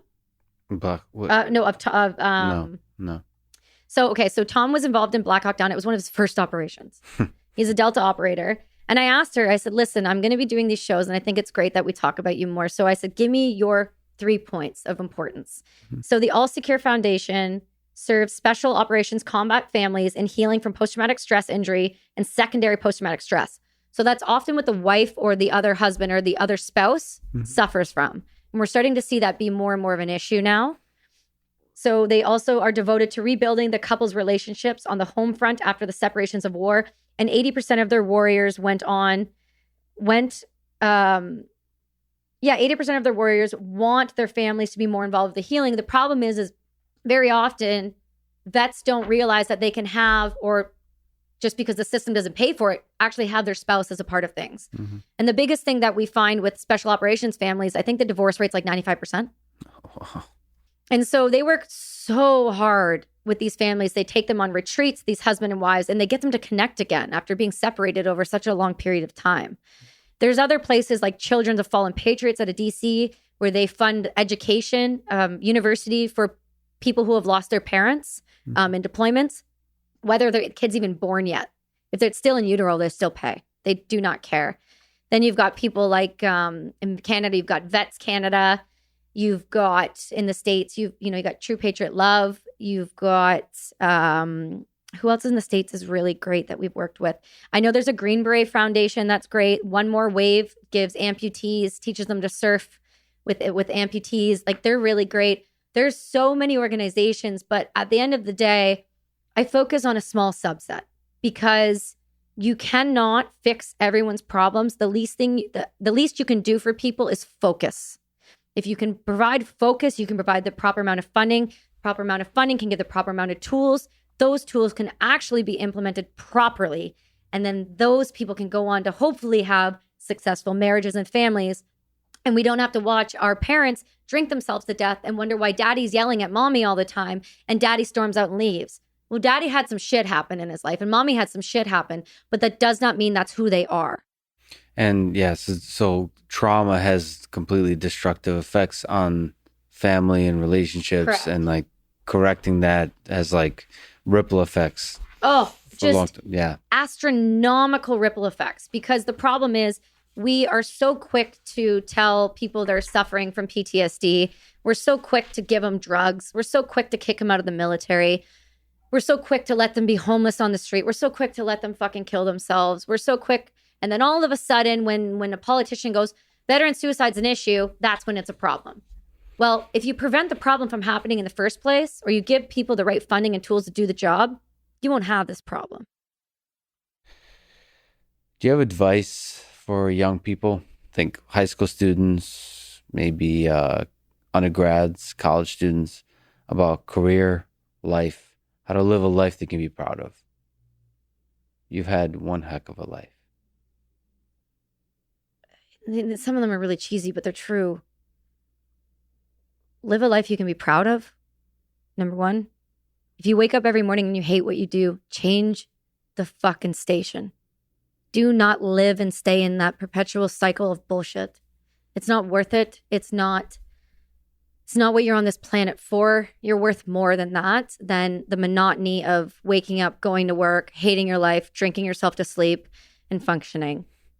Do yourself a favor. The thing I scream about on the show so much is move your fucking body. Move your body. Get your blood moving. Allow your body to do what it's here for. Go for a run. Go for a walk. If you can't run, walk to the fridge 3 times more than maybe you did before, but you're moving. Pay attention to the shit you look at. More now than ever, we are seeing our younger generation just be force-fed information from one side or the other, and none of it makes sense. None of it's understandable. It just causes chaos in the brain. Really pay attention to what you listen to. Something I've had to learn to do is make time for myself. All of this working 18 hours a day, not sleeping, just work. That doesn't work. That's not sustainable. It's not healthy, and it's not anything anyone should be doing. Balance is important. But if you're going to take the time to do something for yourself, don't make it sitting in front of the TV for 6 hours, eating a bag of chips, drinking a Coke. Make it, I'm going to go for a walk, maybe listen to a podcast where I can learn something. Make it, I'm going to go volunteer somewhere. Nobody does that anymore, but make it I can go volunteer somewhere. Honor House, they have no paid employees. They have one.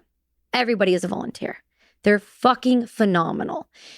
Just do whatever you're going to do. Do it with some fucking drive. Put some goddamn effort into your life and pick something in a career that's going to make you happy. Not something that's just going to give you 6 figures, because that's not going to make you happy. I can tell you right now, I have everything in the world. And the last thing I want is more things. I want less. I want the woods, and I want quiet, because that's what's important to me. I want my family to matter, the people around me to matter, and the small group I keep, that tight knit I have, I want them to wake up every minute knowing that they have a friend that they can call on the other line that isn't just like, how's it going? That can actually have a conversation, a meaningful, intelligent, caring conversation. We are just breeding these kids to be followers who digest bullshit, who reverberate things they don't fully understand, and have opinions on stuff they have no business talking about. Yeah. With an open mind, humbly think deeply about the world. Correct. How has your relationship with death changed? This is a Russian program. I have to ask you. So you've considered suicide throughout your life. You have been in the line of fire. You have witnessed death. You as a human being, a mortal one, do you think about your death these days, now that you have begun the journey with dealing with your trauma? Do you think about your death? Are you afraid of your death? Well, you don't die, so that's why. What do you mean you don't die? You move on Where do you go? to another plane and another vibration and another whatever you want to call it. This isn't it. This isn't all of it. This is a blip. This is a moment. This is a... I used to be afraid of death before the military. I was always afraid of dying. I don't know why. I had this irrational fear that I was going to be kidnapped in my room. Like seriously, like irrational fear, like afraid. And it's funny because I talked to Michaela yesterday and she said the same thing. And I was like, oh my God, I know what you're talking Being about. afraid of being kidnapped? Yeah, she had this like fear that someone was going to come in and take her out of her room. I had the same fear. By a human being or I think a monster of some kind? No, I think like by a human being. And I had this irrational fear that that's like something was going to happen to me.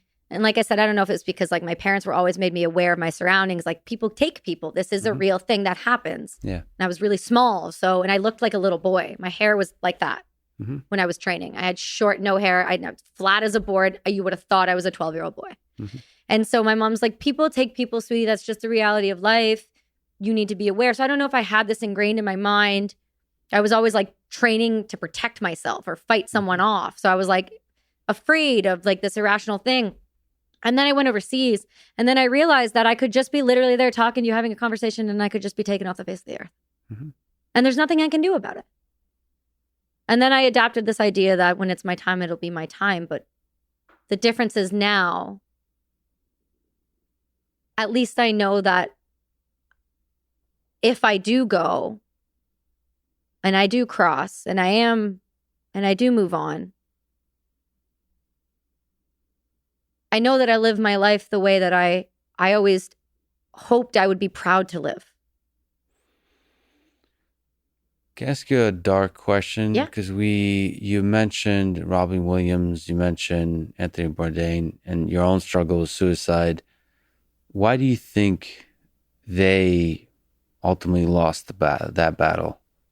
Why do you think they took their lives? Man, that's a loaded question because you could look at everything from biomarkers in the brain to know if their serotonin and dopamine levels were crashed in the ground. Like there's biological reasonings for some people where they're born bipolar and they have, or they're schizophrenic. Like there's so many things we don't fully grasp about the brain. But what we do know from my perspective, for me at least,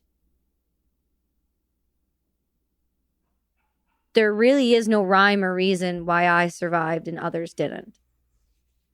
Stuff and things don't make you happy. People don't always know why they're feeling the way they're feeling, but they also are not always willing to talk about it or they put on a good front. And if nobody knows any different, what do you expect? And it's especially clear with the two of them that on the surface, they're, exceptionally successful in so many dimensions. And still, that means nothing. Material possessions, anything really is not, doesn't guarantee you happiness. No, it doesn't. Well, that's scary. That's terrifying. But when it's good, that's what makes it joyful. Like that's what happiness is like, holy shit, somehow amidst all the absurdity, all the things that you can't predict, you nevertheless feel really good. That's why I feel really fortunate to be getting this feed of happiness all the time. Well, to be or not to be, that's a good place to end it. Kelsi, you're an amazing human being. I'm really fortunate that you would spend your valuable time with me. I as I said, you're so good at not just talking, but listening. So I definitely will listen to your podcast because I can tell you're an incredible person as an interviewer and as a storyteller. So again, thank you for talking today. Thank you so much, Lex. Thanks for listening to this conversation with Kelsi Sheren. To support this podcast, please check out our sponsors in the description.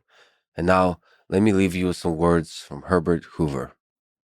Older men declare war, but it is the youth that must fight and die. Thank you for listening and hope to see you next time.